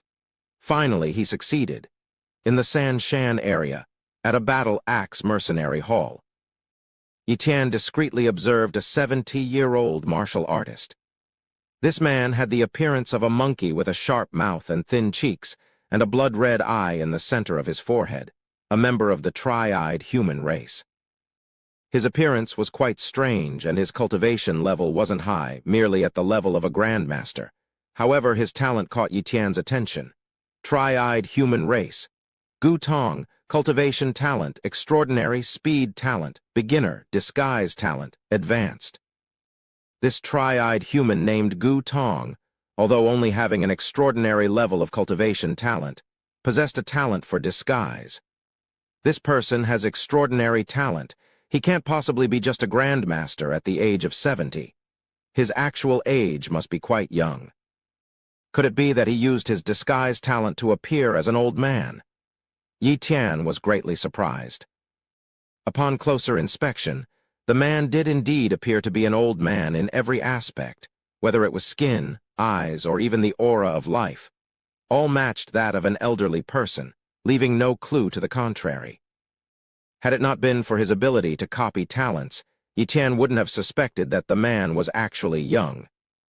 The talent for disguise, this is a really good talent. In 2 months, when I enter the temple, I might be able to use this disguise talent to transform into another person. That way, even if I offend someone inside, they won't know my real identity. Yitian was secretly thrilled. Thus, he stealthily copied Gu Tong's disguise talent. Afterwards, he visited some other places, approaching the headquarters of some major forces. But since he couldn't enter, and his talent copying couldn't cover a wide range, he was unable to copy the talents of core members of those major forces. In the end, not wanting to waste more time, Yitian randomly copied a top-tier shadow talent. Originally, he also had a shadow talent, but it was only basic. Now that he had copied a top-tier shadow talent, it was a decent gain. Returning home, Yitian then merged the top-tier shadow talent with the advanced disguise talent. At this moment, Yitian discovered that the advanced disguise talent wasn't as simple as he thought. It allowed him to disguise himself as other creatures. I can even disguise myself as a ferocious beast. Yitian was genuinely astonished. He had thought that the disguise talent was just a simple human face swap, but after touching the mark of the disguise talent, he realized the magical aspects of the disguise talent. However, the advanced disguise talent couldn't disguise him as any beast, only humanoid beasts like monkeys. Meanwhile, the disguise talent could also transform him into a woman, even perfectly mimicking a woman's voice. But the thought of disguising himself as a woman made Yitian feel too awkward, and he quickly dismissed the idea, arriving at the War God Tower. Yitian prepared to start a closed-door meditation to comprehend blade intent. There was no use in holding onto his points, so he planned to use them all to comprehend blade intent. If he could raise his understanding of blade intent, it would be of great use should he obtain a golden-level blade technique in the temple space, in the War God Steel space. Yitian began to comprehend blade intent. As days passed, his realm of blade intent steadily improved. 77% blade intent, 77% blade intent, 78% blade intent. Unbeknownst to him, Yitian had already been in seclusion for nearly 2 months. He only left once, following a saint-level practitioner. After that saint-level practitioner left the War God Steel space, Yitian followed suit. The moment he left the War God Tower, he copied pseudo-mystic strength talent from him, enhancing his own pseudo-mystic strength talent to 60%. Additionally, he copied a single-layer pseudo-mystic speed talent from the same individual, elevating his own speed talent to 20%, reaping considerable rewards. Aside from this, he had been continuously staying in the War God Steel space, comprehending blade intent. Few tilde. Yitian opened his eyes, filled with joy. I've done it. 80% blade intent, he thought to himself. However, he had cheated. Indeed, he had secretly activated a time acceleration talent, but only covered himself with it, keeping others unaware of his use of the time talent. Under the thrice-accelerated time, he had effectively meditated for 6 months, which allowed him to comprehend the 8-layer realm of blade intent.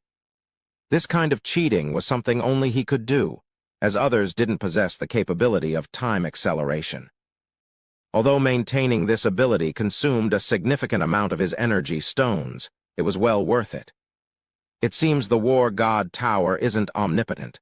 It didn't stop me from using time acceleration. Probably it didn't detect it, Yitian speculated. With the 8-layer blade intent achieved, and the ancient civilization relic temple about to open, he decided not to linger any longer. It's time to leave, he thought as he left the War God Steel space and headed home. Upon arrival, he was surprised to find that his pet, Xiao Zhu, had awakened.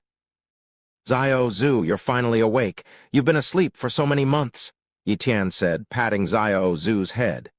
Master, I've found something new in my mind, Xiao Zhu excitedly said. What is it? Yitian asked nervously, concerned about his beast companion. It seems like a legacy. I had a simple one when I was born, but now there are cultivation methods and something about comprehending mysteries, Xiao Zhu casually remarked. What? Yitian's eyes widened in disbelief, staring intently at Xiao Zhu. He soon understood. It was the legacy of the War Blood Sky Dragon race, which awakened in stages to ensure steady progress in cultivation. Unfortunately, the War Blood Sky Dragon race's secrecy was so strict that even Xiao Zhu could only comprehend it by itself, unable to share it due to something akin to a vow. With no other choice, Yitian could only encourage Xiao Zhu to cultivate diligently. After all, once Xiao Zhu comprehended any mysteries, he could just copy them, so there was no envy. Xiao Zhu, you're going to be my mobile mystery treasury? Yitian thought, looking at Xiao Zhu. Poor Xiao Zhu had no idea that its shameless master viewed it as a treasure trove. Otherwise, it would surely have complaints. Xiao Zhu, I'm planning to go out for a while. You stay in my advanced cultivation room and cultivate. Your current strength is too weak. I could crush you with just a finger, Yitian taunted Xiao Zhu. HMPH, master, wait until you come back. I'll definitely be stronger than you. Xiao Zhu retorted, feeling somewhat inflated after receiving the powerful dragon race legacy. Little did it know that no matter how strong it became, it could never surpass Yitian. After all, Yitian could copy all its talents, making any comparison futile.